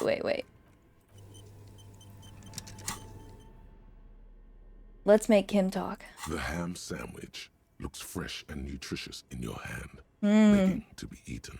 I'm gonna eat this yummy sandwich in the darkness of a basement. A treat of this magnitude should not be enjoyed alone. Here, Kim, let's share. I'll pass. Thanks.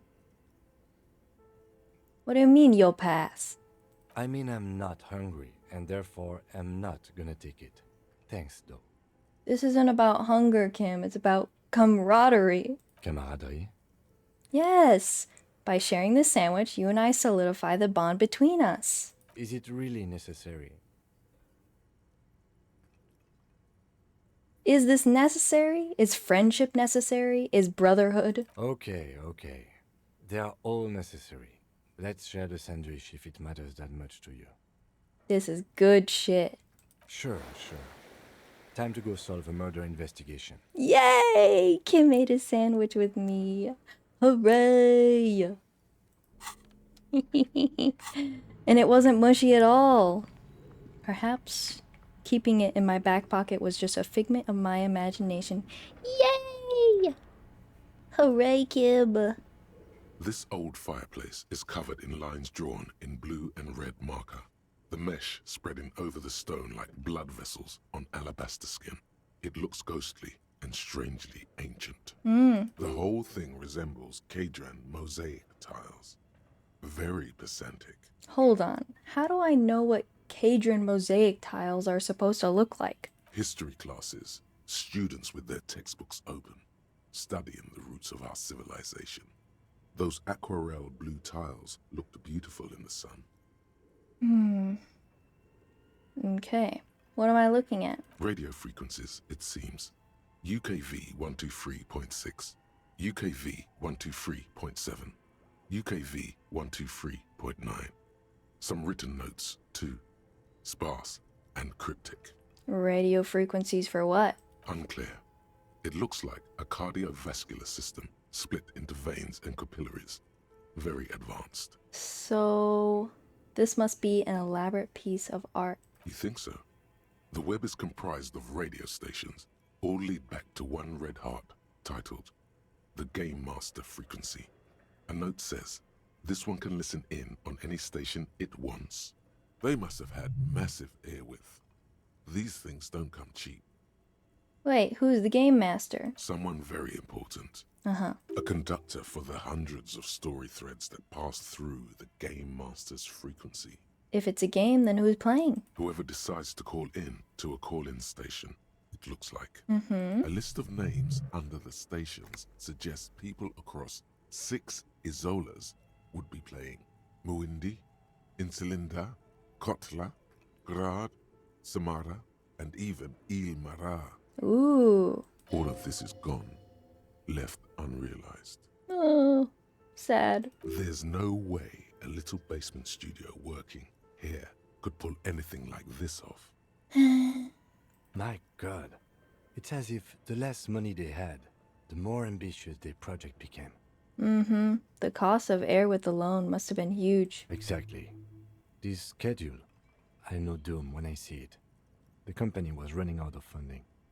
What else? Squint at the lines. Nothing. It's just lines on marble. An echo from times long gone.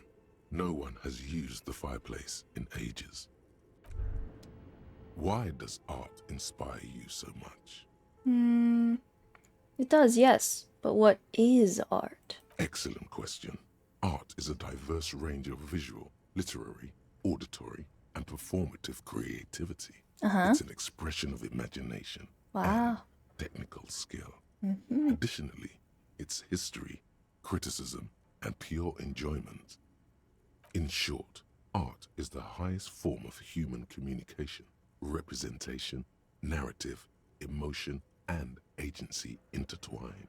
You've got me wrapped around your finger, conceptualization. Would I fit into the art world? I mean... Have you looked in the mirror lately? You have the exact features of a savage art critic, with that beard and those clothes. Disheveled and prophetic. Perhaps you should try to critique architecture too. Hold on, architecture's also art? Of course not. It's autism. Box drawing. Masturbation with a ruler and a sextant or whatever they use.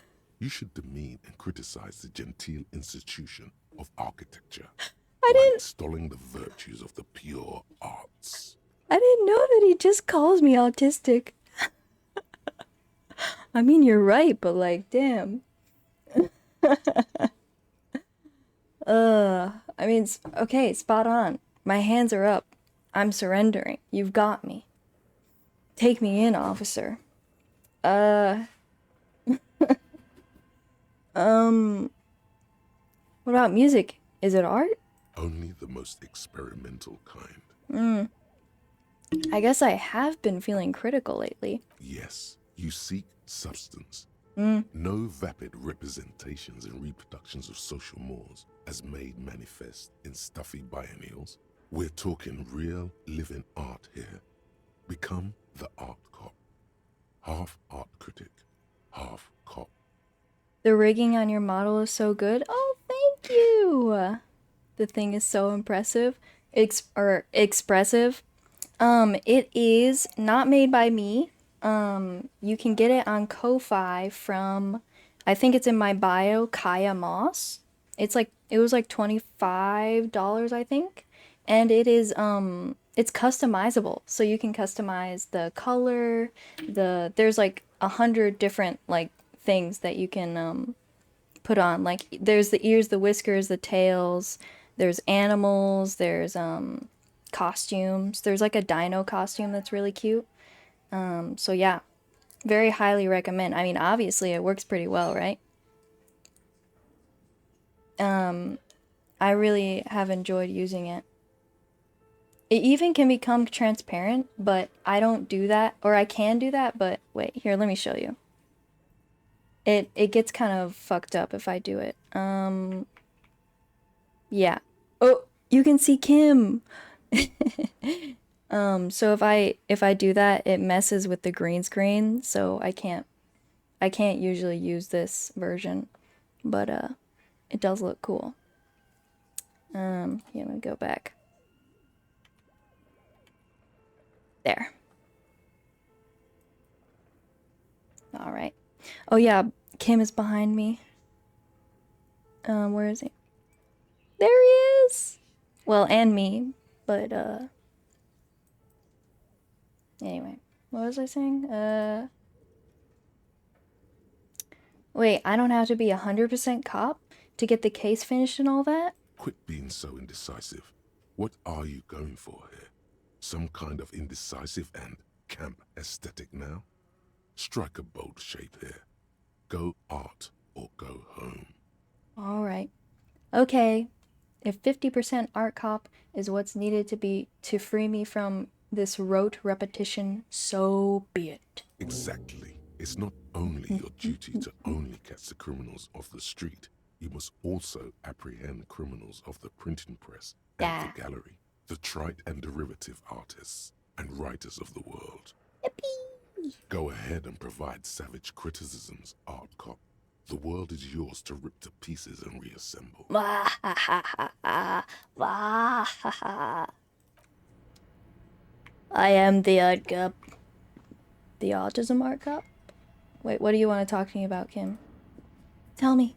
Okay. What do you think is going on with that computer, chalkboard, and fireplace? It's just a failed business. The only question is, what the hell were they making? Yes, that is the question. The lieutenant takes a step back, steepling his hands. That's an interesting way to describe it.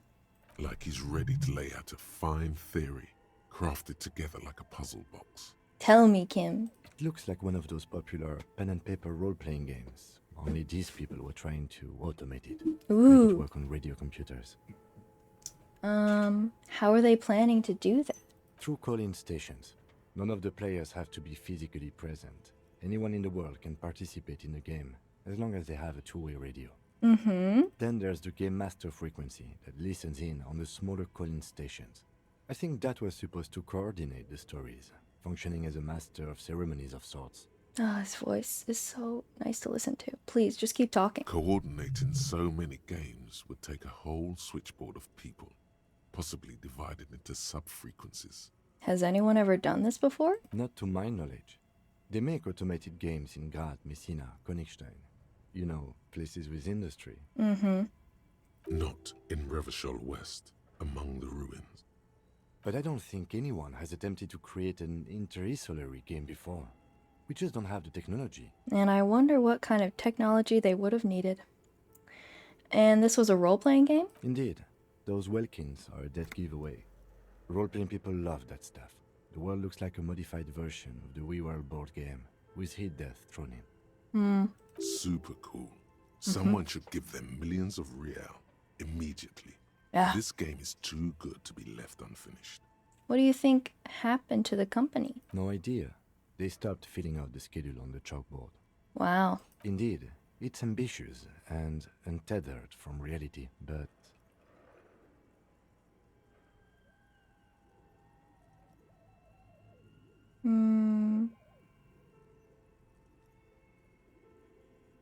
The world is cold and lonely. This would finish it. Finish it. This would keep it company. Let's finish it. It's too late for that, I'm afraid. Oh. He says, looking around the derelict room. The pipes howl and a rat crosses the floor.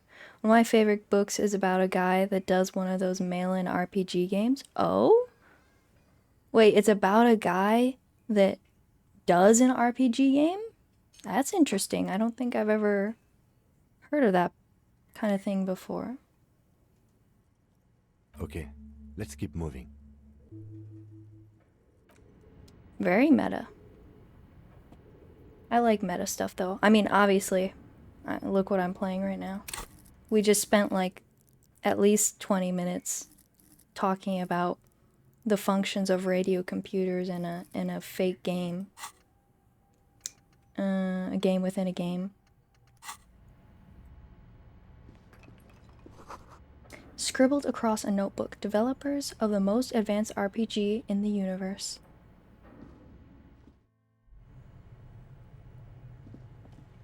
Money? Yeah. Money. Ice bear. You see a terrifying ice bear with a strange compartment in its belly. The door is covered in frost, and the bear's eyes are glowing red. Very menacing. The bear looks oddly realistic. Is it taxidermy? What is this thing? Looks like a giant ice bear. The lieutenant doesn't answer. His eyes are glued to the animal. A sharp slice of light shines out from its mysterious belly door. Crack open the door. A gust of freezing cold air rushes to greet you. You hear a low grumble as the bear regulates itself. This is the inside of a refrigerator. The lieutenant takes a peek inside. His hand has found the holster of his gun. Relax, Cam, it's a fridge. Of course, just a giant ice bear-shaped fridge. He relaxes his hand, his face bathed in the harsh light of an open fridge door. It's called Wolf in White Van, if you're interested. I hope there's more sandwiches. I don't know. Hold on, I'm gonna write that down. I have been looking for a new book to get into. Wolf in the White Van.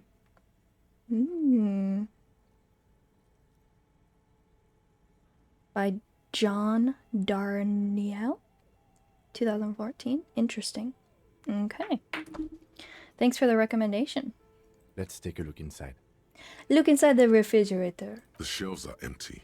All you see are crumpled ice cream wrappers. No with sandwiches. the brand name, Revachol Ice City. Whoa. A handwritten note has been attached to the door. The fridge is huge. Take the note from the door. You pocket the note and the little fridge magnets keeping it on the door. No Sammys. Examine one of the ice cream wrappers. A friendly cartoon bear smiles back at you from a glossy cellophane wrapper. It looks nothing like the fridge. The paper still smells of vanilla and chocolate. What is a giant bear-shaped fridge doing in an abandoned cellar in the first place? Good question. It looks like an ice cream fridge. So they try to sell ice cream from this hyper carnivore? I know. What an unfortunate marketing choice. What is even worse, The bear is still costing them money to this day. The lieutenant points at the red snaky cable running from the fridge. The fridge buzzes with energy. The electricity bill on this thing must be catastrophic. Close the door. Alright.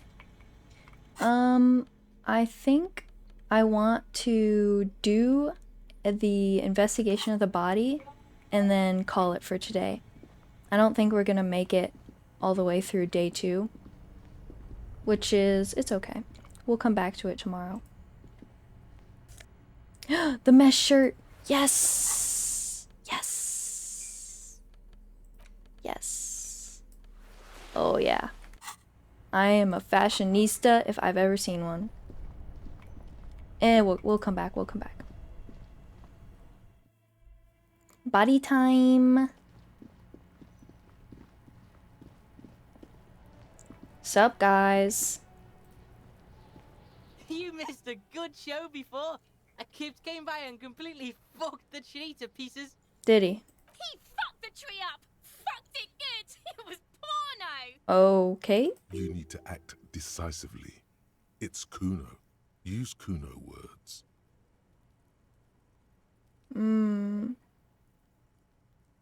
Do I want to say that?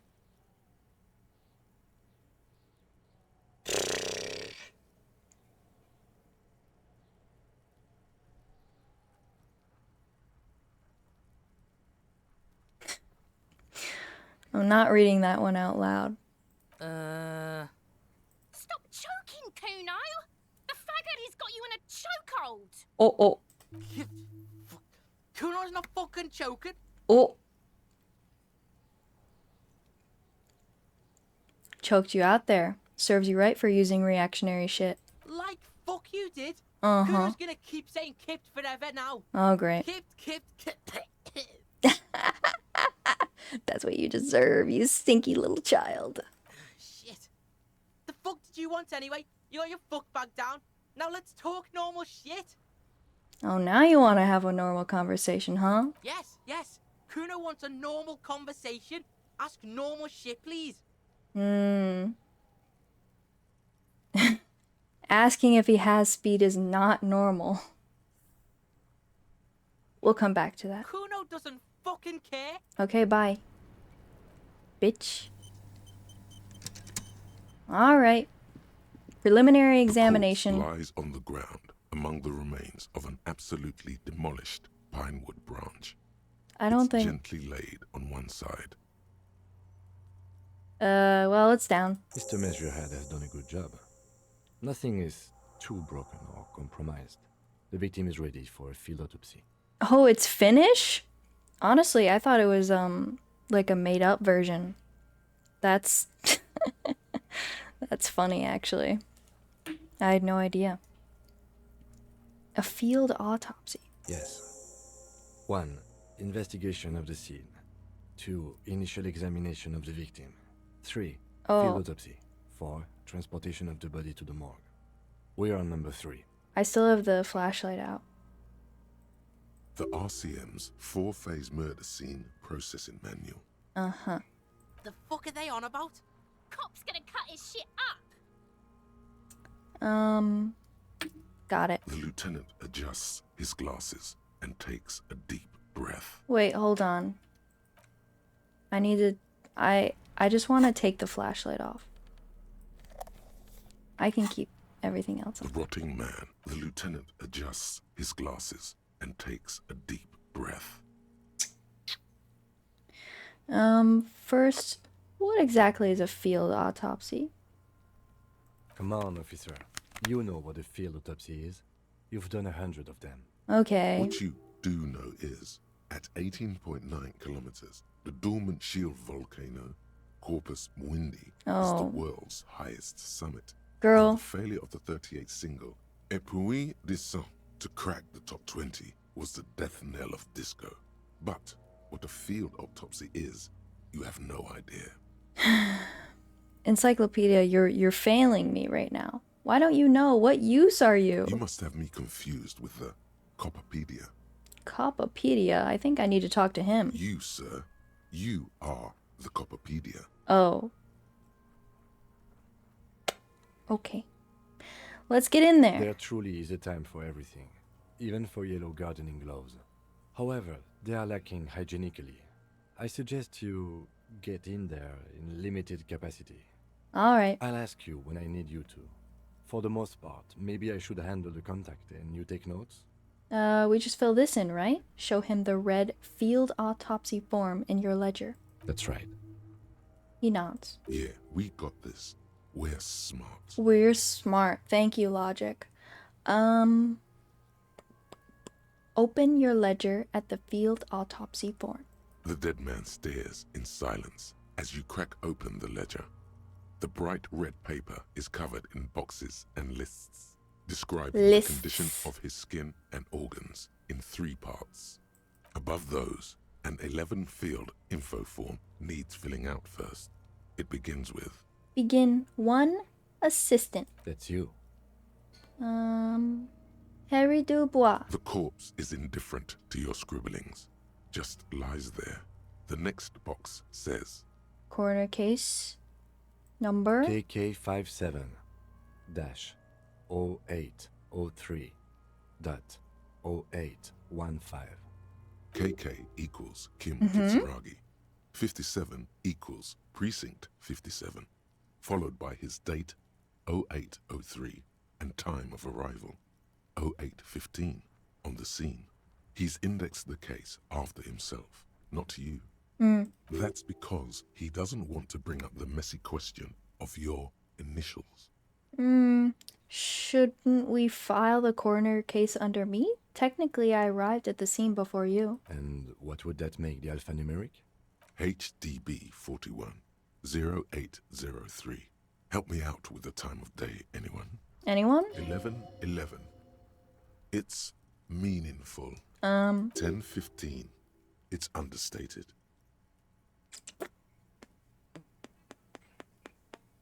Yeah, 10:15. Good. Let's go with that.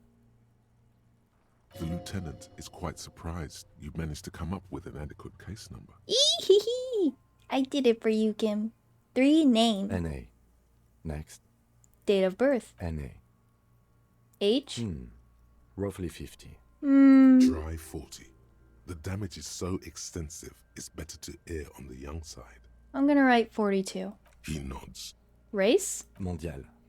Fair to olive-skinned, from the Isola of Mwindi. This is as vague as it gets. You might as well say whitish. Sure. The pudgy mess of curdled meat looks neither mondial nor anything other. Sex? Fucky, fucky! Okay. The little monster exclaims energetically. Male. Yeah. Pigs can have sex? Male. Nor does he look male, with his pregnant belly and indistinguishable face. 8. Date of death? We're still going with March 4th. 51. Right. 4/03/51. What else? 9. Body identified by is non-applicable. 10. Case number is the same as the coroner's case. HDB 41 0803.1015. Listens, motionless, with the cargo belt still around his neck. Only 1 box remains. Evidence of treatment. None. At least not after the initial examination. What is treatment, anyway? Interfering with the body's position or wounds post-mortem. Don't overdo it. It's okay to be unsure. I'm not so sure. Didn't the footprints look like he was carried over? They'd have to have incapacitated and carried him over. This man was more than a match for untrained dog walkers. He places his hand on the dead man's chest, as if in preparation. Your central nervous system recognizes this gesture. It's the stations of the breath. Ecclesiastic, religious in nature, a holdout from pre-DeLorean burial rites. It takes him 2 seconds to perform. Then, somewhere in Jamrock North, a small wood shed behind Rosencrantz Row, Lieutenant Nick Feuerbach puts his hand to the chest of a small corpse, no larger than a monkey. It's raining outside, light drizzle. There is darkness in the shed. Elsewhere yet, an obese female sits in a wicker chair, her silhouette ball-like against the window. Outside, Grand Coudon. The day is turning dim for Sergeant Mac Dawson. Hand extended, he approaches, to make sure she is dead more than anything else. And so, all across Jamrock, Coal City, GRIH, 42 deceased persons found today, 42 stations of breath. We should start the post-mortem. Turn the page. The corpse cannot feel Kim's hand on his chest. It no longer meaningfully interacts with its surroundings. A thicket of boxes and lists on red copier paper tries to answer why. External examination. Summary. Clothes. The deceased wears armored boots and white briefs. The make of the briefs is Babrodine, I think. Let's see. He turns the body onto its side to check the underwear label. See, it's happening. Babrodine, yes. Inexpensive. Size M. Color white. The disappointment is palpable. The red-haired thing was expecting something more lurid. The rest of the clothes have been removed post-mortem by scavengers in order to get to the victim's ceramic armor. Officers are in search of the missing pieces. Removal of the boots is left for processing. It would be clever of you to omit the boots altogether, sire. If you are to keep them for yourself, as you ought to, you have deserved them more than anyone else. Omit the boots. The boot has a serial number. It's E50.100.100. The lines between the plates are in the shape of the alphanumerical. The number is purposefully concealed by the design. Write it down. Tattoos. The upper torso is covered in a single, continuous tattoo resembling a microelectronical circuit board. It reaches from the right shoulder to the heart. The ink is blue and white. The assistant has a color photograph of the markings to be added to the case files as document A1. The photo is taken on the scene using a Trigat Mini. The deceased has a belt for airlifting cargo around his neck, tied with a hangman's knot. Color yellow. Length 3 meters. There is a buckle on the other end. Well-nourished, athletically built, measuring 1.8 meters. Generally consistent with age 42. Preservation is good. Ambient temperature below freezing. Body hair is light brown. Distribution is consistent with the age. The deceased had male pattern baldness. Hair is combed back, short. Touch the corpse's hair before moving on. The hair under your latex fingers feels cold to touch, wet. Stroke his hair gently. The stench is suffocating. Strands of dark brown hair start sticking to the latex of the glove, like thread off a rag doll's head. There must be brilliantine in there. He's combed his hair back with oil. Oh. Write it down, adding the brilliantine. Lividity is consistent with hanging. The head is congested. Contusions are present on the head, chest, and thighs. Consistent with stones thrown post-mortem. Low velocity. Fucking low velocity? You think Kuno doesn't know what you're talking about? Velocity was fucking max. Talking shit about Kuno's velocity. In addition, there are bite marks on the face, scalp, and chest. Consistent with predation. Write down. Ligature mark. The lieutenant produces a small folding knife. With the other hand pulling on the belt, he starts cutting into the polyester. The stench is horrid. After a while, it's obvious the material cannot be cut. The steel wiring. There's too much of it. We need to remove the belt so we can get to the ligature mark. Right. You got just the right tool for that. The chain cutters. Oh yeah, I'm prepared. The hanged man lets out a joyous little bubble of rot from his nose. Good thing we got these chain cutters. Always good to think ahead. Now... He points to the rope squeezing the dead man's head. Dead man's neck. We need to cut the belt to see the ligature mark below. Carefully, with as much precision as you can. See, my pig is gonna fuck his head off. Oh. No, he ain't. Your pig's a boring fuck. Look for a good spot to cut. The belt is equally tight around the whole circumference of his neck, swelling over the edges like white bread rising from the east. The knot is the weak spot. The chain cutters fit in there, steady now, like a flower arranger. 2 cuts and it should come loose. Okay, please. You jam the cutters right under the knot.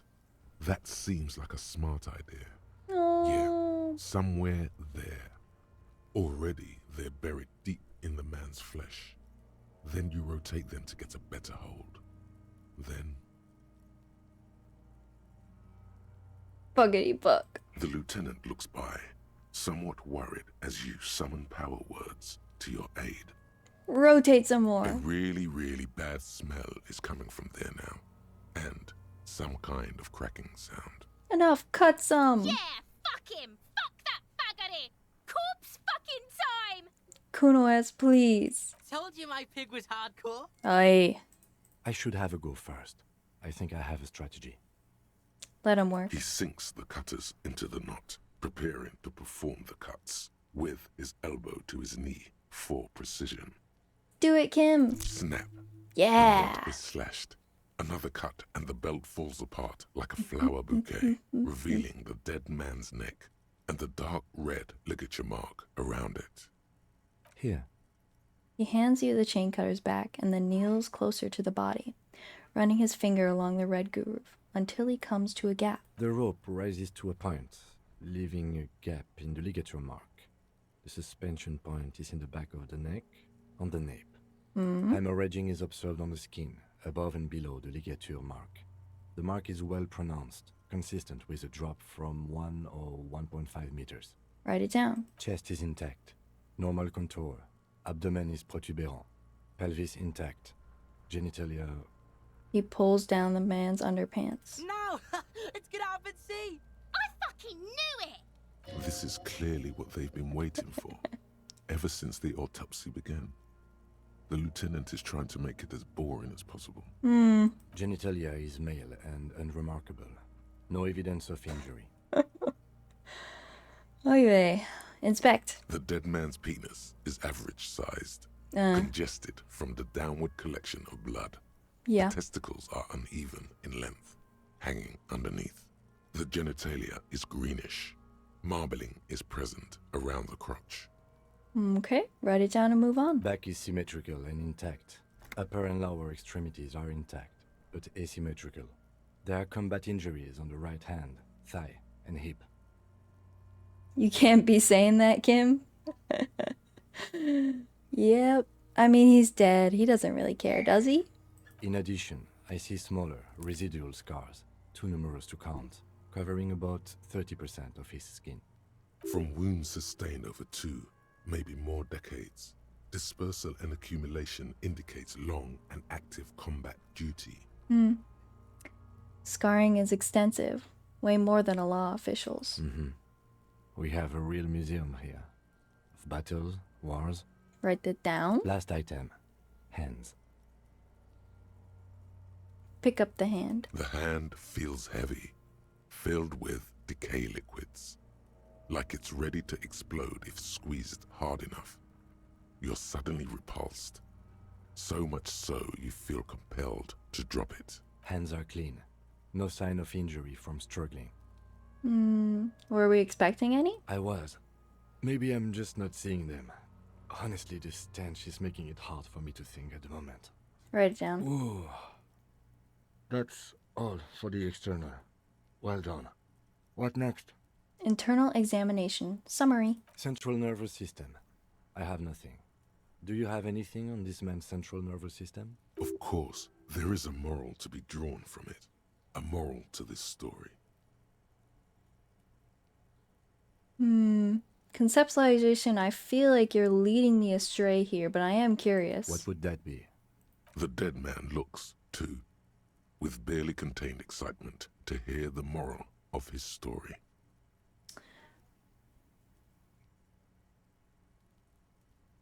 The brain is very vulnerable to compromises in its blood supply. I think that may well be the moral of every story, officer. The lieutenant grins. You know what? Anything that gets a smile out of him, I'm happy. So thank you, conceptualization. All right, NA. Good. Musculoskeletal. Purge fluid is coming from the mouth. Not injury related. Eyes and tongue protuberant. Hyoid bone. Let's see. With his eyes almost closed, the lieutenant puts his hand on the dead man's throat and begins to massage it, gently. A rotting smell erupts from the mouth. Purge fluid runs down his lips, black and viscous. Ew. You hear cracks as the lieutenant moves his sharp fingers inside the flesh, like the creaking of an old house at night. Yeah, jack that fucker off! Oh my god, Kuno-S. Girl. The hyoid bone is fractured. The rest of the musculoskeletal system is intact. A respiratory system. Back hunched, as if in prayer, he begins to pry open the dead man's jaws. He stops to exert more force. Both hands are used. Oral cavity shows no lesions. The victim has received dental implants, possibly after a combat wound. Mouth swollen. Hemorrhaging present in mucosa of the lips and mouth. Look inside the dead man's mouth. No scream, no sigh of relief rises from the darkness inside. It's humid there. Sickly sweet air, unlike anything living.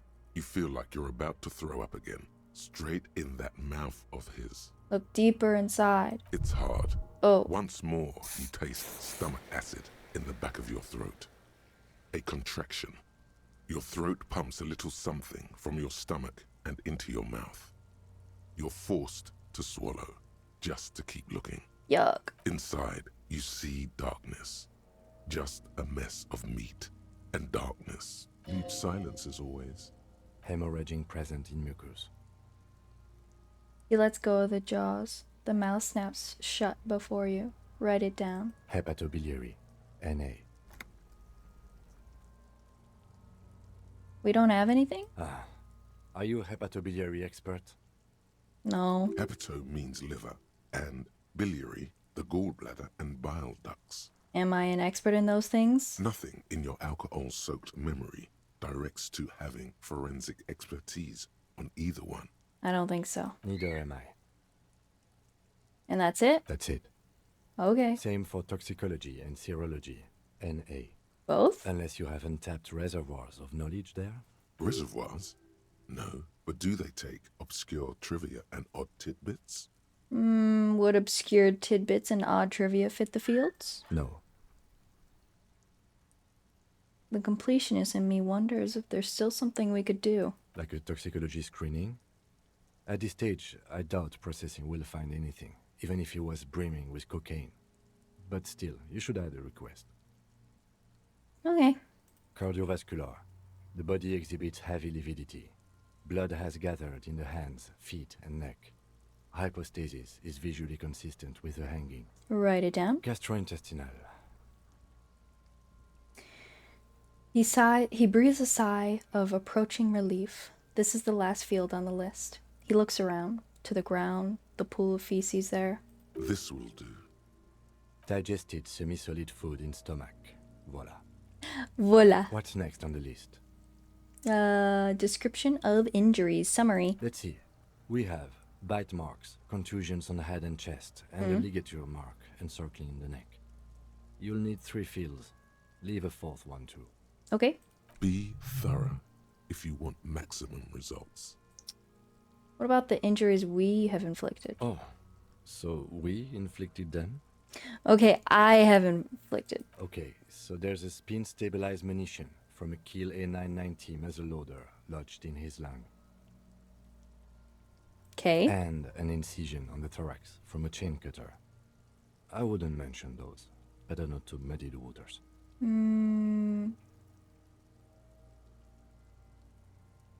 I agree. The waters are muddy enough. See? These pigs are fucking corrupt. The boy nods approvingly. Why don't you fuck him if you love him so much? Oh! Whoa. Get him, Kuno-S. Now, injuries. Bite marks? Head, chest, and scalp bite mark injuries. Predation by birds has caused damage to the body. Odontologist does not need to be consulted. Write it down. And your opinion, officer? Non-fatal. Agreed. Next injury? Contusions? So, the scalp bleeds from a post-mortem head injury, a stone. The injury does not have the rim of an early inflammatory response. Hmm? The perpetrator on the scene has confessed to causing it post-mortem.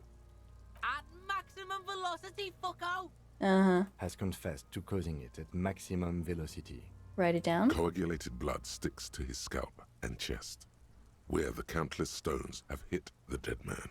Beneath the description of injury, 2 boxes. Non-fatal. Right. Next. Ligature mark. A dark red abraded ligature mark encircling the neck, with a gap on the nape measuring, let's say, 7 centimeters.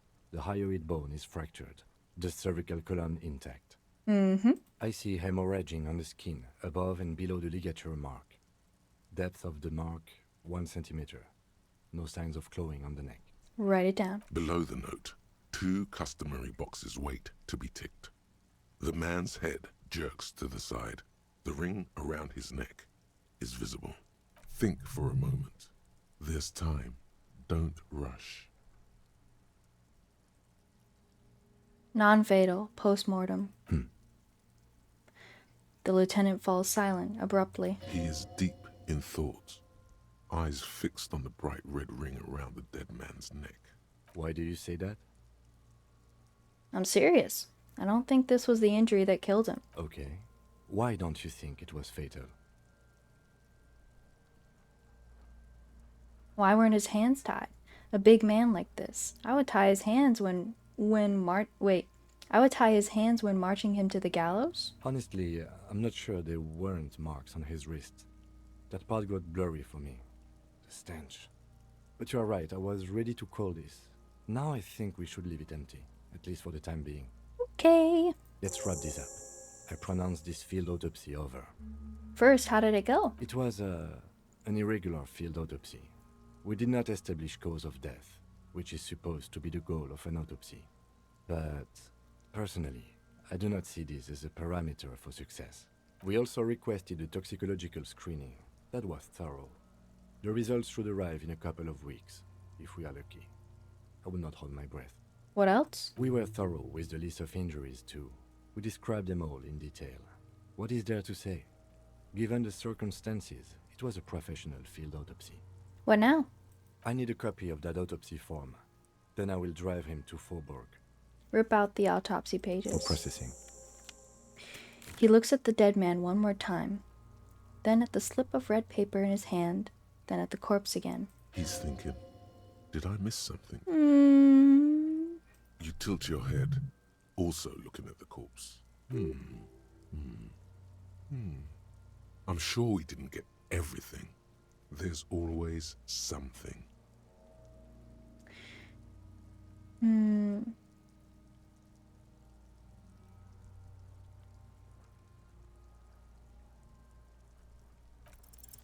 You run your hands over the victim's cold body, his limbs, his torso with its swollen organs. Damn. Maybe you should be more thorough.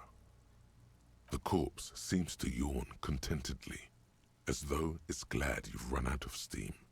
Do you think we missed something? You can't shake the feeling that there are more secrets concealed in the flesh before you. Yeah, there's something we're not seeing. Okay, well, we are in livor mortis here. He is disintegrating.